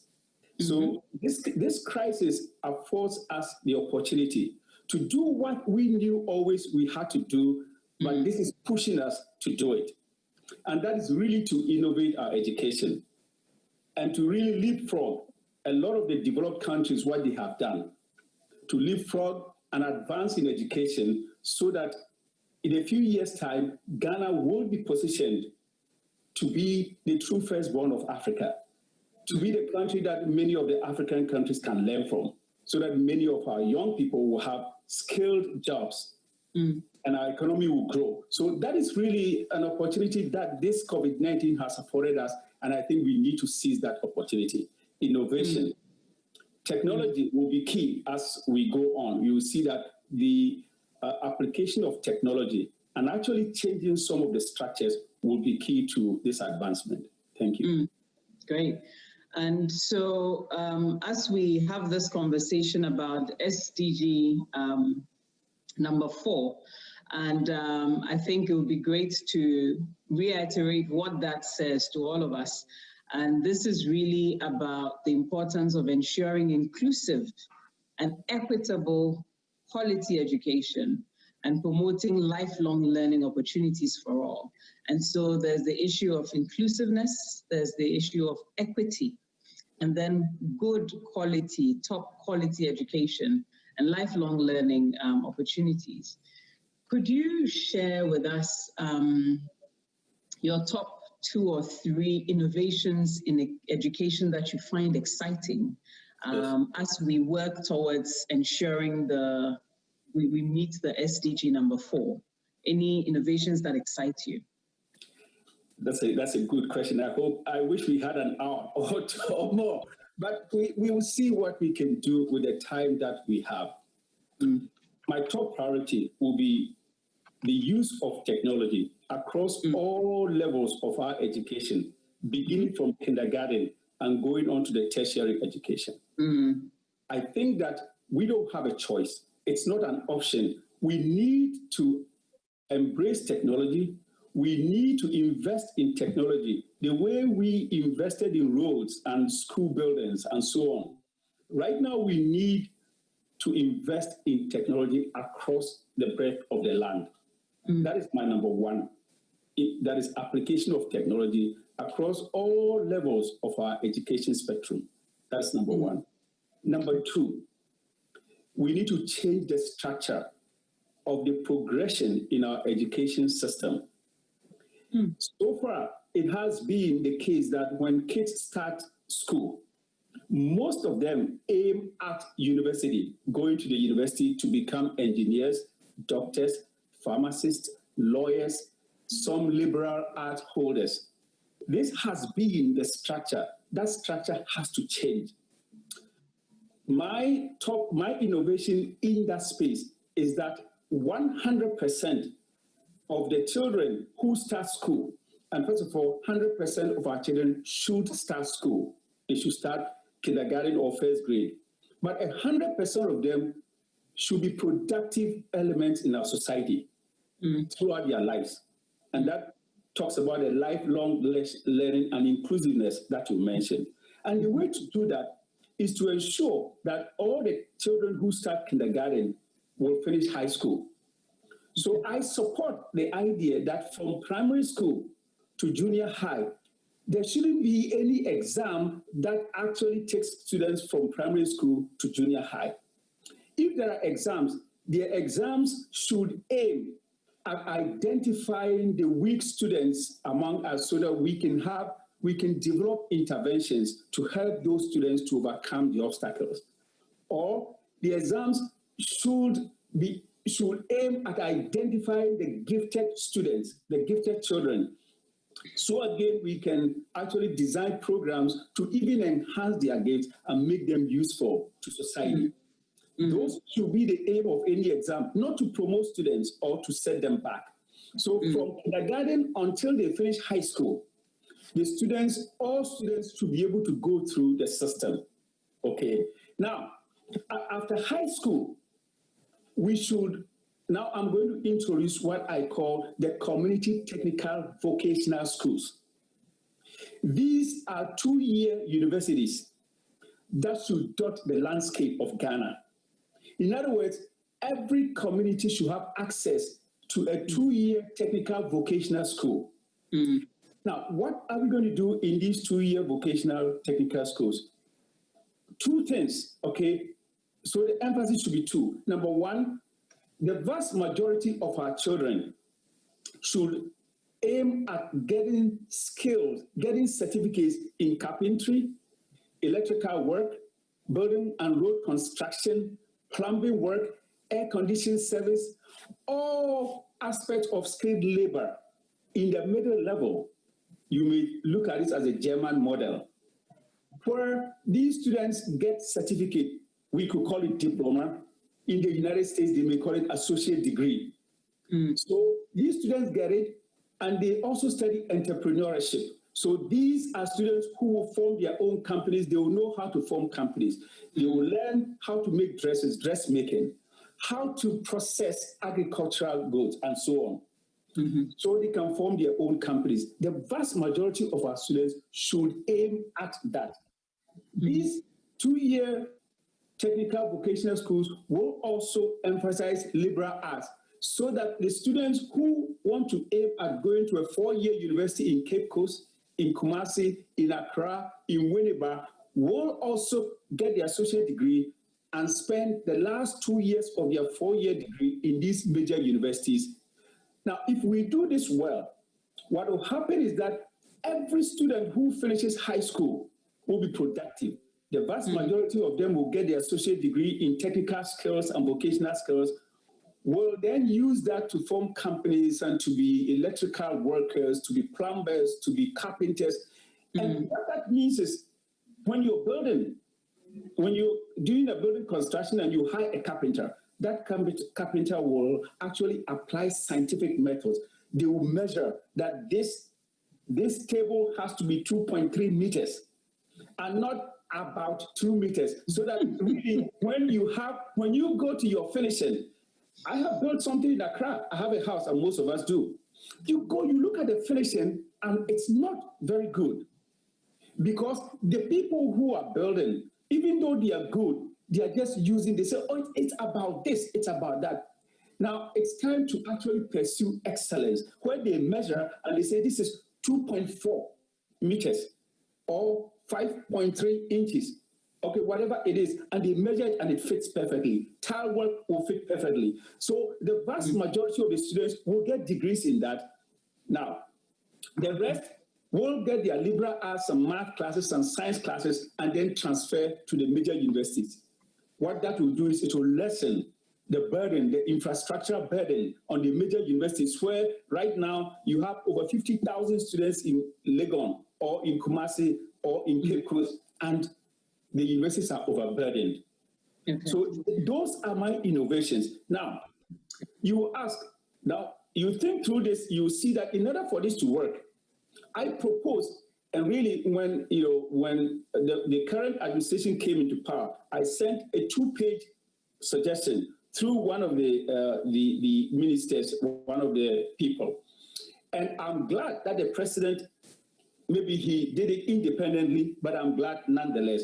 There should be emphasis on French language. In addition to our English and our local Ghanaian languages, we should emphasize French at all levels of our education.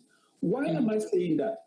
Because this model that I'm proposing, where the vast majority of our students will get skills, right? They will be skilled. Ghana alone, the economy cannot absorb all of them. And so we should aim at equipping them with the requisite language of the surrounding countries, the countries surrounding Ghana, and they are English speaking and French speaking, with French speaking dominating. And therefore, it is really imperative for us to emphasize French as the second language in all our schools, so that those who finish can use that to then export themselves to the surrounding French-speaking countries. Okay. All right. So of course, yes, thank you very much. I'd like to ask a follow-up question to your second point. So you mentioned 3 things: the application of technology, the changing the structure of progression in our educational system, and then community technical vocational schools. Now, I agree with you when it comes to the community technical vocational schools. My question, though, is this is what the JHS and the SHS systems were designed to do.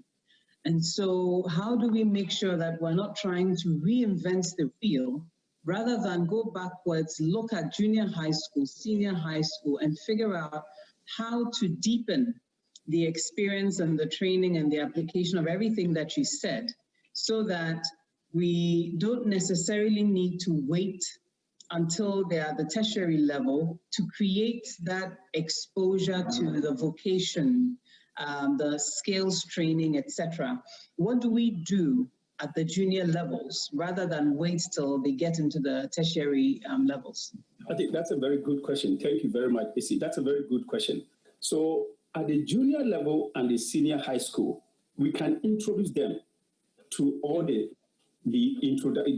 foundations, right? Math. They need algebra. If you're going to do carpentry work, you need to be able to add, to multiply, to divide, and to subtract. So all the students will need that foundation, whether they are going to be carpenters or they are going to be doctors or they're going to be engineers. They need that foundation.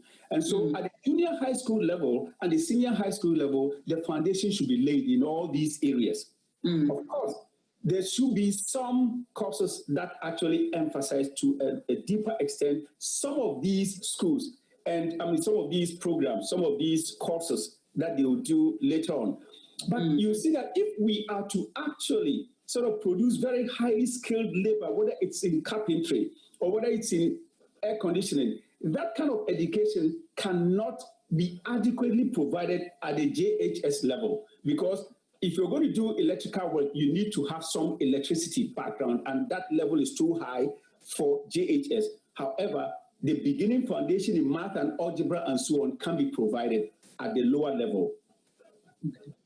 All right, thank you. So in essence, we should start early and then we should strengthen or enhance the experience as they grow through the system.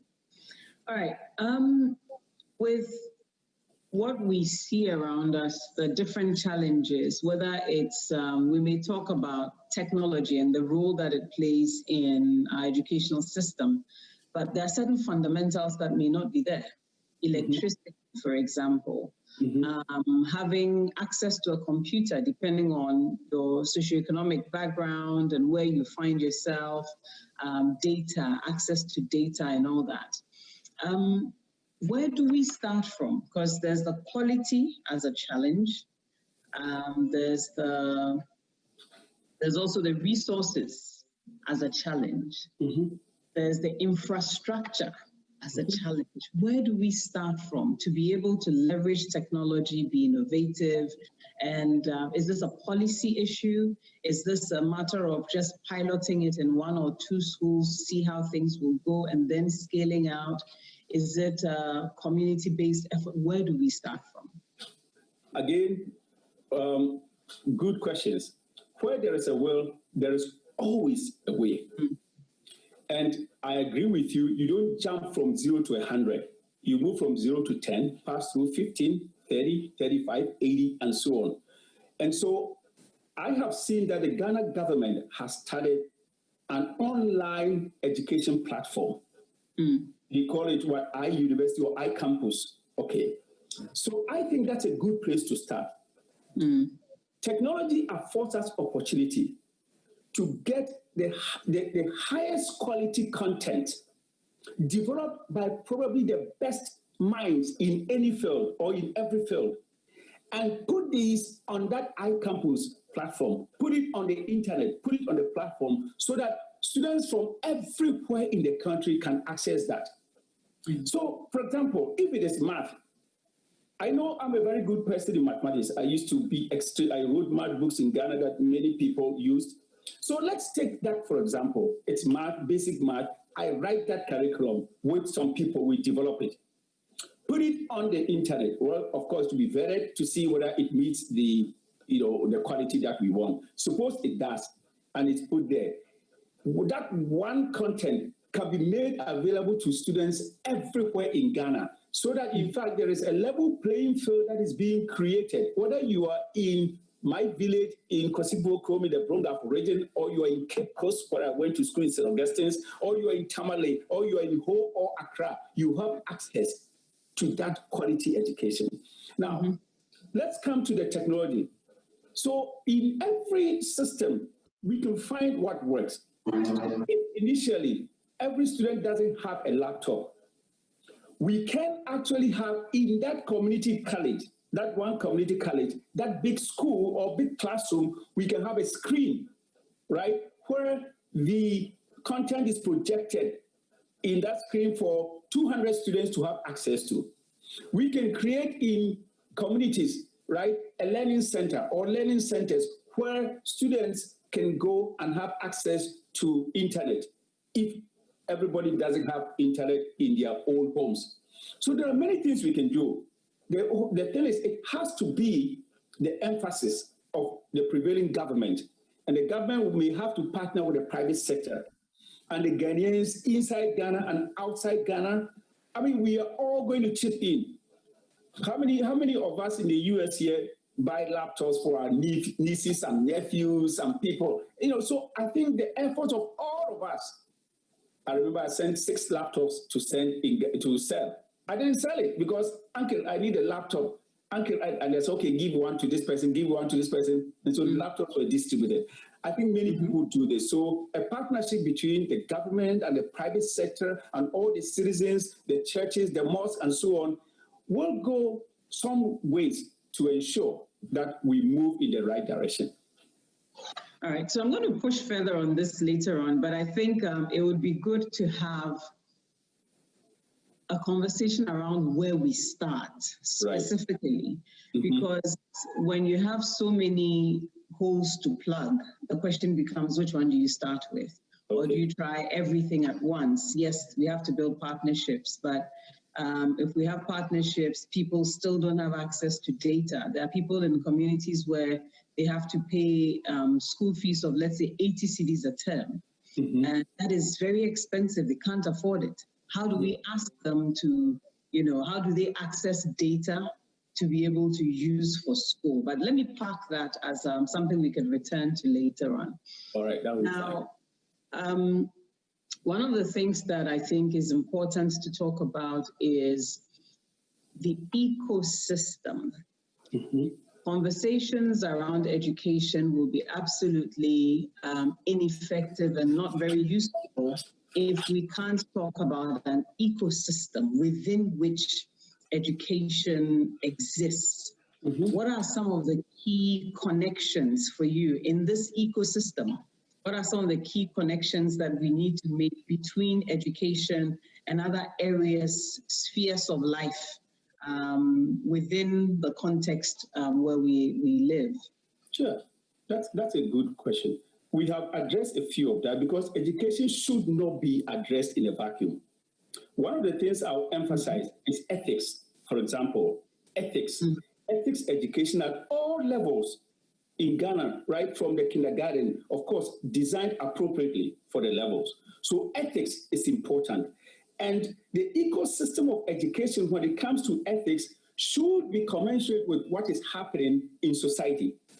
If you teach ethics as theory, for example, when in fact in the civil area at companies or in companies, in government agencies and ministries, if there is a lot of unethical behavior that is not punished going on, that teaching of ethics in the schools will amount to nothing. It will be useless.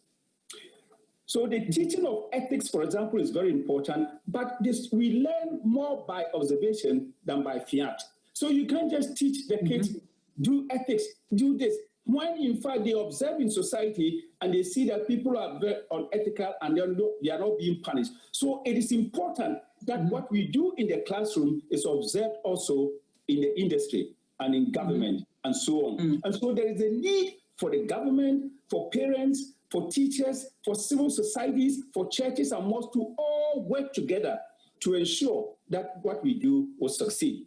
So ethics is one important thing. Now, coming back to what you talked about, I think we can pilot, right? We can pilot these community colleges. We can maybe select 3 regions, okay? 3 or 4 regions in Ghana. I know University of Cape Coast, for example, has a lot of centers across the country. So turn some of these centers into community colleges, community technical colleges. So if one is located in the Brongafo region, for example, we know that agriculture is very important there. So emphasize agriculture processing and the manufacture of some small farm equipment, right? In the technology, in the technical school there, okay? Now, you select another region, let's say some place where there is, let's say Ashanti region or the Western region where we have gold, we have some minerals, then emphasize like turning the precious metals into some finished product, jewelry, manufacturing, or if it is bauxite, into alumina, so that we have people going to schools in places where they can learn something that is really readily applicable in those localities. Pilot 3 or 4 of them, and let's see how it works. And again, I'm saying that invariably it will call for a lot of investment. We can't run away from that. We can't run away. Just like if we want to build roads, we have to invest in road construction. In the same way, we want to build education, we have to invest in technology. You have to provide the internet, capabilities in many places. But of course, we can't do all at once. We need to start somewhere and increase or expand the coverage. Thank you very much, Prof. What are some of the key sectors that if we're thinking of an ecosystem, we need to make sure we're connecting education to, you alluded to agriculture. Right. Are there, let's say, 2 other key sectors or industries that you feel need to be connected, tied in an intentional way to education? That's very important. I'm glad that you asked that. So agriculture is one of them. It should be tied very closely to our education so that when students go to these community colleges, they will learn food processing. They will learn how to manufacture small farm equipment that are actually, beneficial to our society. So agriculture is one. Number 2 is government. Now, when I say government, this is what I mean. Whether it's a bad thing or a good thing, the fact is that the government is one of the largest employers in our society. So all these students who acquire the associate degree in technical skills, they need to be employed. The government will then have to make sure that in the procurement or in awarding contracts to companies, they will require that each company should have at least X number of electricians or plumbers or carpenters, depending on what the contract is. So that if you don't employ people with certificates in these areas, you're not going to get a contract.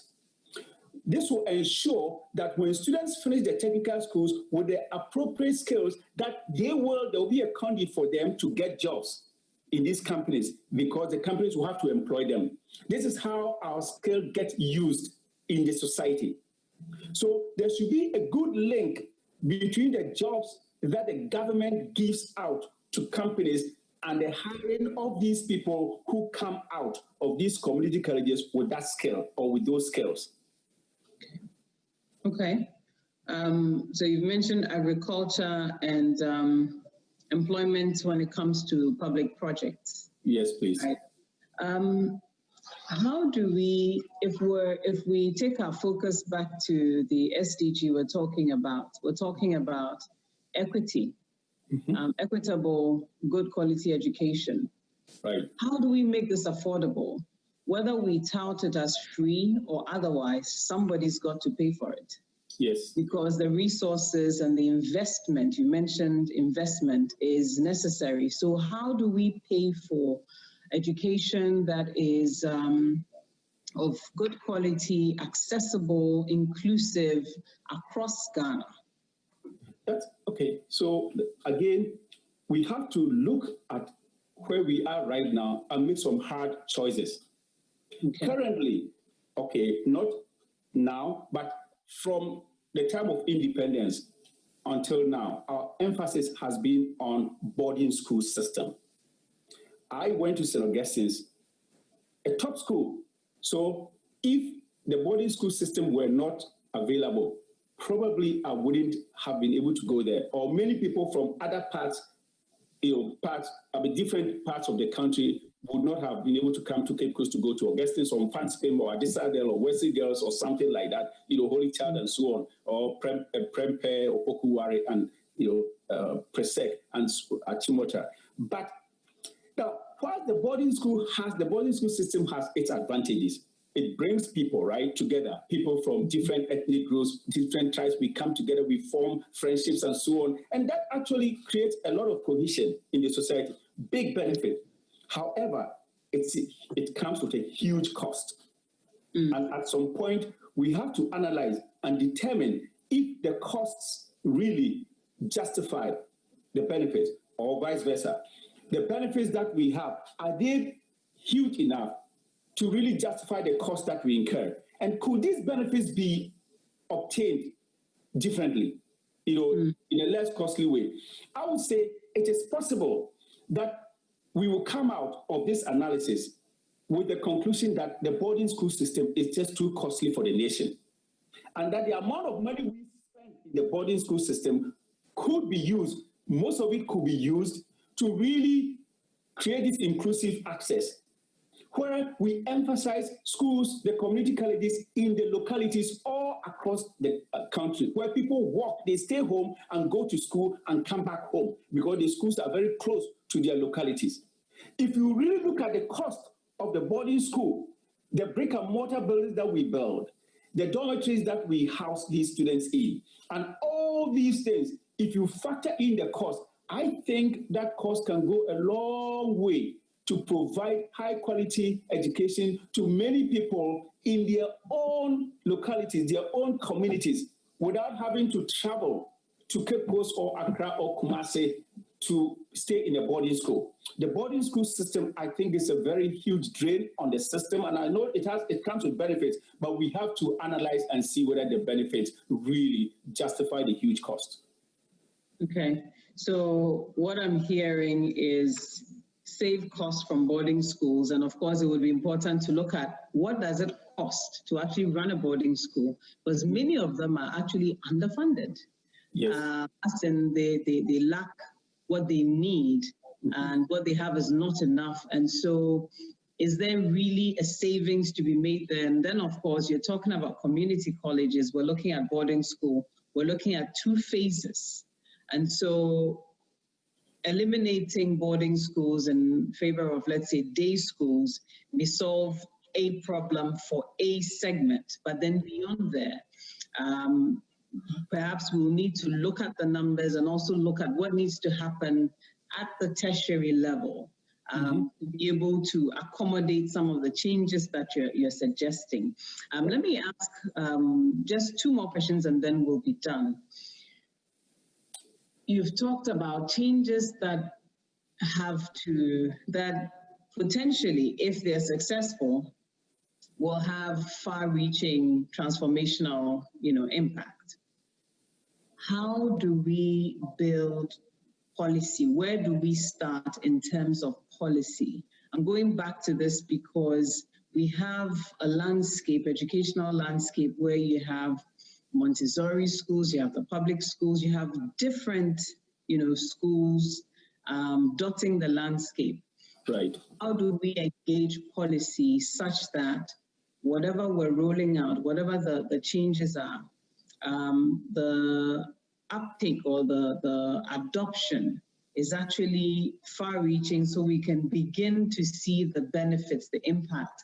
How do we engage policymakers and people who are actually managing educational institutions, etc.? How do we build, what are some of the practical ways to build that conversation so that the policymakers are not speaking in their echo chamber and then those who are managing institutions, running institutions are also talking in their echo chamber? How do we deal with that? So I think, like all things, there should be a discussion, right? We have to have a communication between government and all these entities, even parents, and all these providers of education at all levels. We need to just engage with them and discuss these things, because discussions may actually bring out some things that we haven't thought about, right? So we need to engage. But if you look at the system, what we are proposing is not very different in terms of actually the existence of these private schools and so on, because the JHS and the SHS and the primary schools, they still exist. They will still exist in this ecosystem, in this structure we're talking about.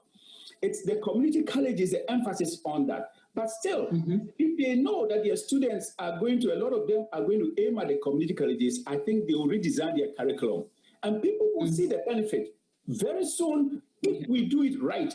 And the people who go to these community colleges and get their social degree, they get jobs that are paying. And we need to move away from the system that says, oh, I have a university degree in geography or in history, and this person has a technical diploma. Why should the person be paid more than me? We need to move away from that. There are plumbers in the United States who make more money than I do as a professor. It doesn't matter. People choose what they want to do. If you want to be a plumber, go and learn plumbing. Because the thing is, when my water line is broken, I can't fix it. The person comes, he walks here, he charges me $99 to walk into the house. And that is, it's a skilled, it's a skilled knowledge, skilled labor force, and so on, and you need to use them. So we need to move away from that. Soon, if this is implemented very well, the schools themselves will be forced to teach these things at the elementary level to introduce their students to it, because they will know that's the place where the jobs are. They will be exporting themselves to Mali, to Niger, to Nigeria, to Burkina Faso. All these places with strength and everything. And when anybody needs skilled builder, they'll say, where are the Ghanaians? Where is the Ghanaian? I need a company that has the Ghanaians. And I left one thing out. There's one innovation that I think, depending on how we structure, we can do this. If you look at Ghana, I would say our most gifted young women and men should have a conduit, should have a place. And I propose, it may be a pie in the sky, but I propose a Ghana Academy of Science, Technology, Engineering, and Mathematics. I call it, I have an acronym here. Let me just look at it and give the name. So apart from the emphasis on science, on French, I have the creation of that school. Let me get, what is the name? Okay. Ghana Academy of Mathematics, Engineering, Science and Technology. I call it Games and Tech. This is our version of MIT, IIT, the Caltech and so on. This is a school that I propose the government should think seriously about creating and put it not in Accra, somewhere in the middle of the country, maybe between Tamale and Sunyani, somewhere there. Put it there and get the most gifted of our young men and women into this university, very competitive university. And this is where our future skilled technologists, science people, those who find, they'll design the manufacture of farm equipment, agri-processing equipment, pharmaceutical needs, building tech, the doctors, the highly skilled engineers. This is where we're going to produce these guys. Okay.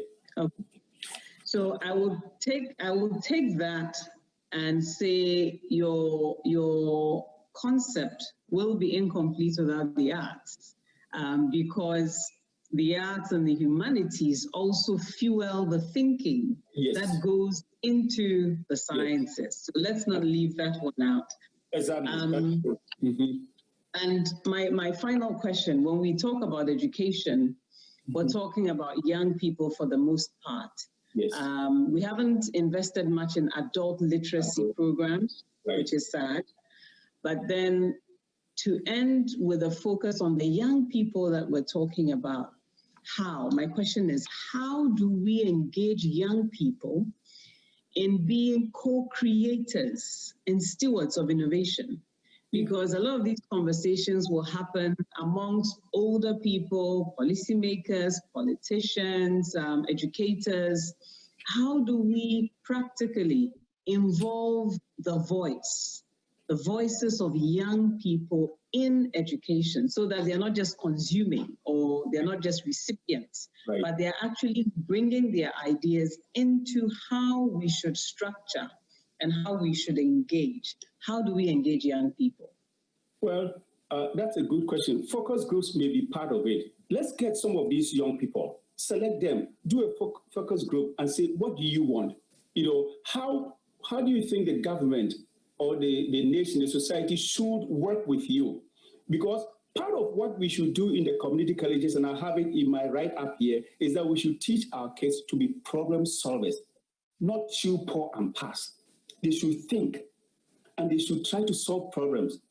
I was talking to a young man who called me here and said, Uncle, we don't have jobs.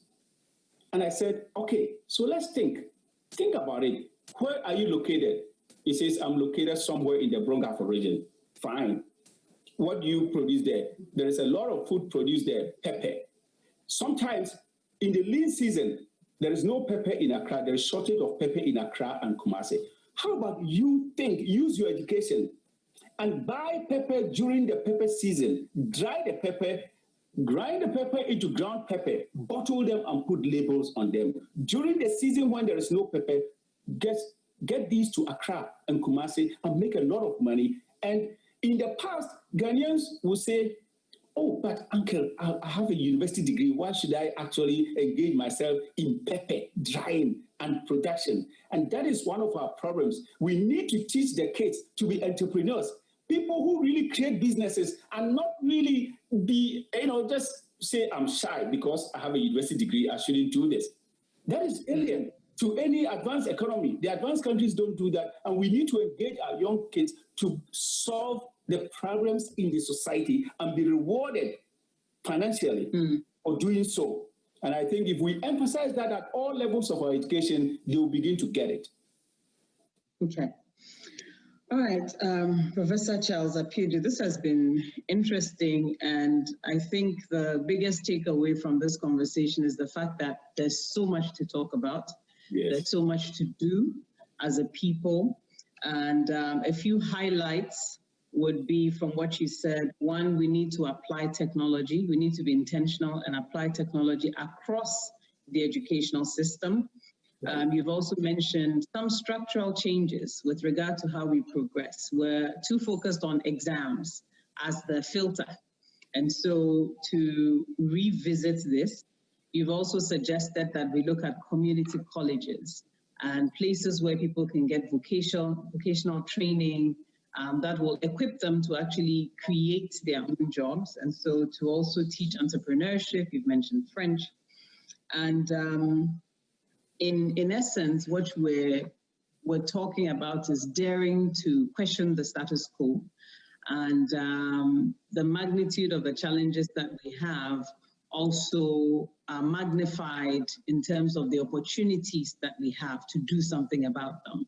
And so it's a conversation that I hope will continue, that people will pick up ideas from and be able to, you know, move forward. And the one thing that will ultimately be important is looking at education as it sits in the context of an ecosystem. So manufacturing, agriculture, regular operations, wherever we find ourselves, how to make sure we tie all these to education and make sure that whatever changes we make are not just scratching the surface, but go deeper and last longer. Let me give you 30 seconds to give us your parting thoughts. What's the one thing, if nothing at all, that you'd like for people to walk away from this conversation with? Thank you, AC. We should make all our children to be fruitful members of our society. We should not rely on only those who finish university.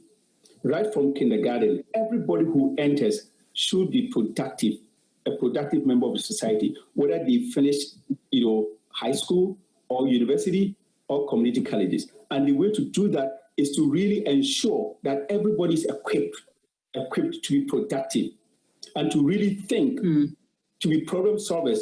And we should not look at Ghana only as their milieu, the environment. We should expand to West Africa and to Africa. And that is why education in French and English is very important, but we should have that outward looking. And if we do that, we will create jobs, people will create jobs, and the standard of living of Ghanaians will be very high, will increase. Thank you. Okay. Thank you very much. This is Professor Charles Apiedu. Thanks so much for joining us with the ideas that you've shared. Thank you very much. Thank you.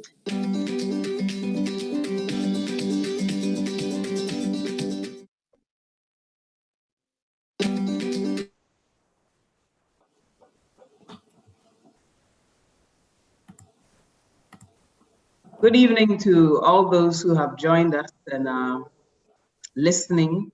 And thank you very much, Professor Apiedu. Good to see you again. And you'll see a poll on your screen, everyone, and we'd love to know who's in here, who's in the room with us. So please go ahead and select which one applies to you the most, so we get a sense of the viewpoints that are represented in here.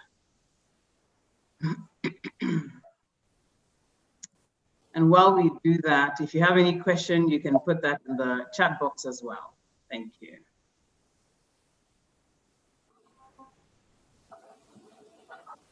Okay, so while we take our poll, okay, so we see we have government officials as the bulk of the people in this session, entrepreneurs, and the rest of us come from, a diverse background, civil society, etc., which is great because we really want to talk about a conversation amongst players in an ecosystem, right? And so we need everybody's views in here.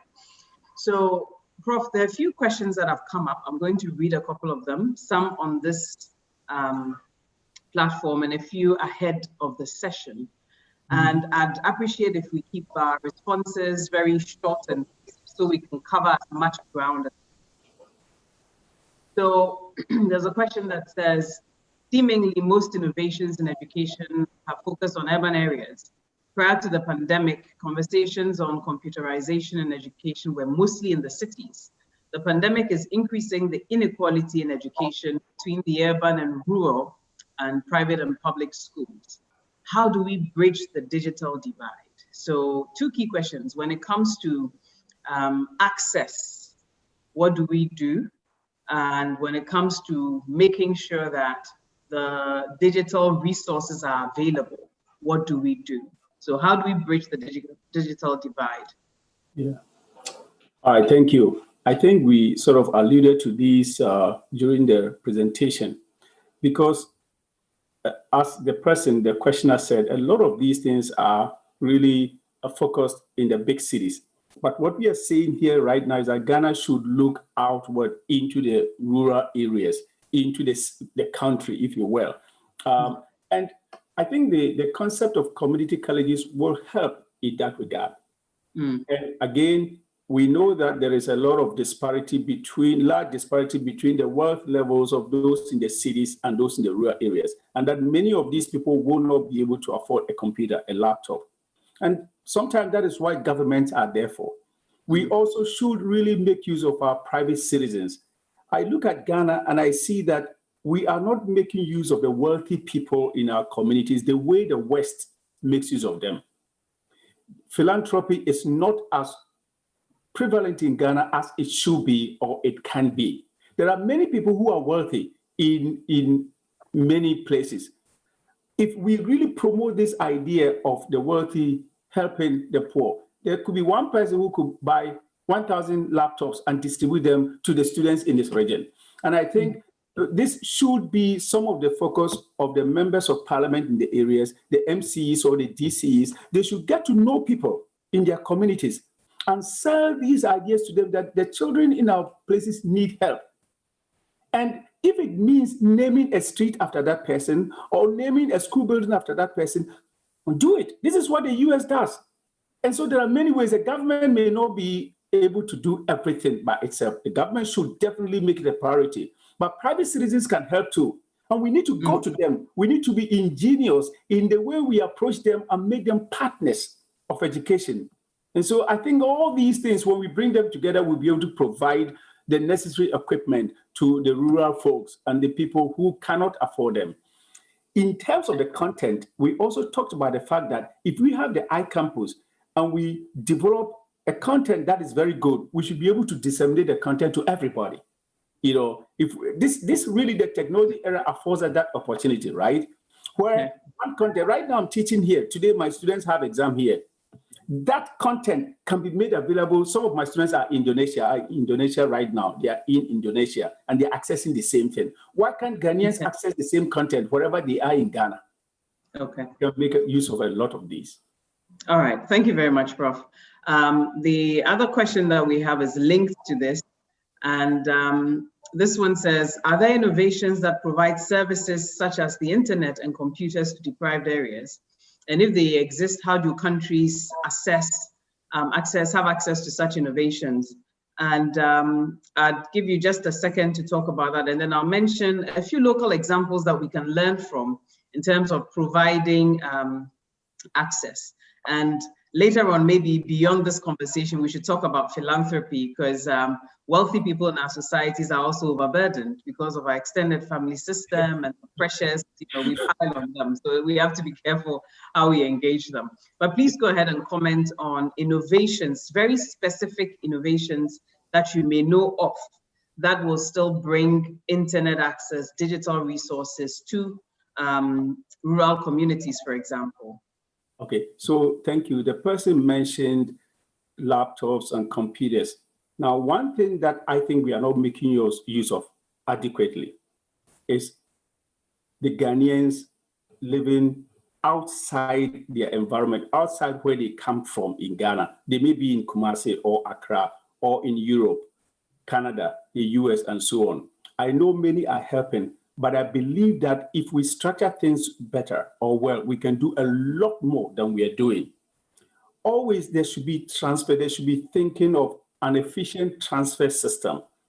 Now, I know that many communities in the United States, many Ghanaian communities have formed societies, communities. So those from, let's say, a district, there may be 100 of them or 200 of them in the US and 200 in the UK and Europe.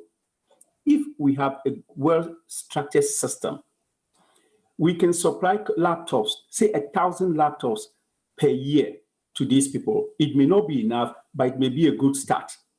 Okay. So let's make use of all the people, right? So somebody is asking, is there innovation? That is a very simple innovation. Usually I want simple things that can be done. So let's make use of our citizens domiciling elsewhere and try to help. And you're talking about the wealthy people. Yes, we overburden, but let's at least do something. All right, thank you, Prof. And to answer that question, to add on to what you said, there are actually very innovative organizations in this country who are providing resources. And I'm not talking about providing just the physical resources. There's a local organization, for example, Tech Aid, that has a product called Asanka, where they actually have content, learning resources on devices which are not internet powered, which can be in any rural community. You attach to a computer and then people within a certain radius can access the information. It's just like being on the internet, but you're not. You know, so it's also useful to showcase some of the examples of what we ourselves as Ghanaians have created and have up and running in our local communities. Thank you, that's good. All right, so there's a question also on the future of jobs, that the future of jobs will mostly be in technology. And how do we align education? How do we reconcile taking skilled labor route? And I think we've addressed that quite a lot in terms of using technology so that we can, you know, fit into the world of work a lot more comfortably. So let me take a different question, which is really important. And this is from Akwesi Sapong, who's asking about inclusive education. What do we do for students and persons with disability? Yeah. How do we make sure that whatever we propose as innovations are inclusive enough and innovative to their benefit or for their benefits? Yeah, that's a good question. The number one thing is there must be something in our hearts. There must be something in us that says that these people with disabilities are as important as those of us without disabilities. It may take a lot more to meet their needs than it will take to meet my needs. But if we recognize that these people should also be productive members of our society, then that is the first step to ensuring that we will do all that we need to do to make provisions for them. Just this morning, as I told you, my students are taking an exam. In the United States, students who have disabilities, they have a special office for them. And I get letters from the office that say this student needs 1.5 times the other students, what the other students need to take exam. Some of them need double. So it's 1.5 or double. And immediately they do that. If I'm giving the regular students 2 hours, these students will get 3 hours or 4 hours to take the same exam. So I think this is just an example, but I think that the society has to recognize, we have to recognize that these people are also members of our society and they should be productive. And they can do, look at some people without even arms are able to write with their legs, but we need to support them. We need to provide them with all that they need for them to succeed. But I know that when we're growing up, it's like, oh, you just push the person aside. It's these people, they can't do anything. You know, they are dumb, they are this. We need to be modern in our approach to things. And if we are not deliberate in this, we can't do it. But that's my answer. We can help What them. you're saying is the onus also lies on institutions to make the necessary arrangements to accommodate and support people with disability. All right. There's a question, more like a comment, about scaling up. And this is from Mr. Charles Boama, and who says there's already the AIMS, the Africa Institute of Mathematical Sciences, designed to do some of the things you're suggesting. So why not just scale it up? Why don't we look at what exists around us and then scale up?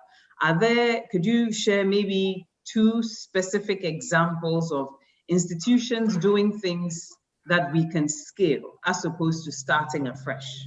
If you have any specific examples that come to mind. Yeah, I don't know what the African Institute of Mathematical Sciences, what they're doing, but if they're doing what we say needs to be done, then definitely we should help them, right? We should help them scale up.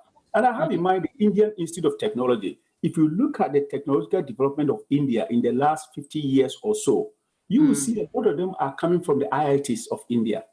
If you look at the US, MIT is a very important school and other schools like that. I think Africa needs to think about all sectors of our educational system, and creating a school like the African Mathematical Institute of Mathematical Sciences and actually sponsoring that school, actually sort of dedicating resources to that school, providing them with the professors and making sure that it's competitive to get in. I'm focusing on that because these are the people who should design our equipment. We should, I mean, you look at the country, I remember this, there was a time I wrote to the Nigerian president and I saw this same idea, names, I call it name, Nigerian Academy of Mathematics, Engineering and Sciences. Put it near Abuja. Look, Nigeria should be creating, manufacturing cars and computers and so on and selling. Ghana can do the same thing. But the thing is, somebody say, why are we exporting cocoa at this time?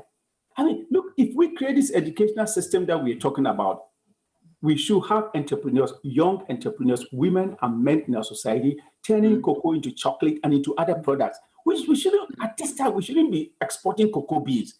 And we get only 2% of the profit. When Switzerland, that doesn't have any cocoa, gets about a 90%. I mean, what kind of thing is that? We keep talking about it, but we are not doing much about it. It's time to act.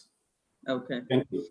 There are a couple of comments that are linked to our educational system and the role of exams. And so on one hand, we're talking about, you mentioned ethics earlier on in our conversation, and teachers who are helping students to pass their exams, parents who are also buying for the awards. There's a question about how do we move away from judging students' performance based on exams? How do we, if you teach as a teacher, you want to know whether they've gotten the understanding and whether they can apply it. So how do we begin to do that and move away from exams as the sole or the major way of assessing a student's ability to, or a student's understanding and ability to apply what we've taught? Okay, assessment is always important. I think it's the nature of the assessment that is in question here. In the past, because everybody is focusing on getting to a 4-year university and doing a liberal arts degree or becoming an engineer or doctor or pharmacist or lawyer, everybody is focusing on that. And so exams became too important. Okay, assessments are important, but if we shift the focus to what we're discussing right now, then somebody who knows how to really use his hands to do something will be assessed appropriately. Okay. He may not pass the English test, but he'll be able to build, he'll be able to manufacture bricks and do those things, and that assessment will be appropriate for that person. And so you will see that this pressure on parents to ensure that everybody gets to that 4-year university will go down. That pressure will increase. And so I think that there are a lot of things that we can do together. But again, also, I'm saying that it's unfortunate that we are seeing students and parents behaving this way, but they are not behaving this way in a vacuum. If government and all of us don't work together to ensure that what is unethical is punished in our society and what is ethical is rewarded, we can't do these things in isolation. The whole society will become chaotic. Okay. So I say the real gold in Ghana is not the gold under the ground. It is Ghanaians for orderliness, leadership, and development. GOLD. It's our own development, how we create an orderly society with strong leadership and development agenda. That is the real goal, not the one on the ground. Thank you. Okay. Thank you so much. And as we wrap up, just a summary of some of the comments we received. We're getting comments about this starting from the mindset. So it's a mindset shift that we need to begin, a journey we need to begin. And then also the comment about great ideas, but then execution has often been a challenge. So how to execute. Prof, let me challenge you, and this is a real challenge. I want one word. One word you want us to go away buzzing in our heads. So when we wake up tomorrow morning, a word that we're thinking of, one word, not a sentence, but one word. One word. Wow. Yes. Well, you say innovation, so I'll say innovation. Innovation. Let's change. Change. Thank you. Embrace change. Thank you. Thank you. All right. Thank you so much, Prof. It's been a wonderful session, and I will hand over to Jerry. Over to you, Jerry. I've enjoyed it too. Thank you. For that very illuminating session, and many thanks to you, Dr. Charles Apiedu, for lending us your breadth of insights. Dr. Isias, I like the way you ask the questions like you're kicking a football. To this end, we'd like to say many thanks to you all, our dear panelists and participants who have kept faith with us all through the day. We've gone through a raft of issues bordering on our theme, And we can promise you that tomorrow would be equally stimulating. We have topics such as telehealth and telemedicine, a private sector-led COVID-19 recovery scenario, transforming business strategies, aligning the digital to the physical world, the future of work post-COVID-19. And on the last day, we crown it with adapting to the impact of COVID-19. We are going to share stories and best practices. My take for the day is as simple as this. COVID is not the disruption. You and I are the disruption. And so let's come to this discussion same time tomorrow with more innovative ways to push the agenda of SDGs for the good of Ghana and the world at large. I am, by the grace of God, Jerry Edemajalolo, and on behalf of the Ministry of Finance, Ministry of Planning, the SDG Advisory Unit, and the GIPC, I say thank you all. Good night, goodbye, and Godspeed.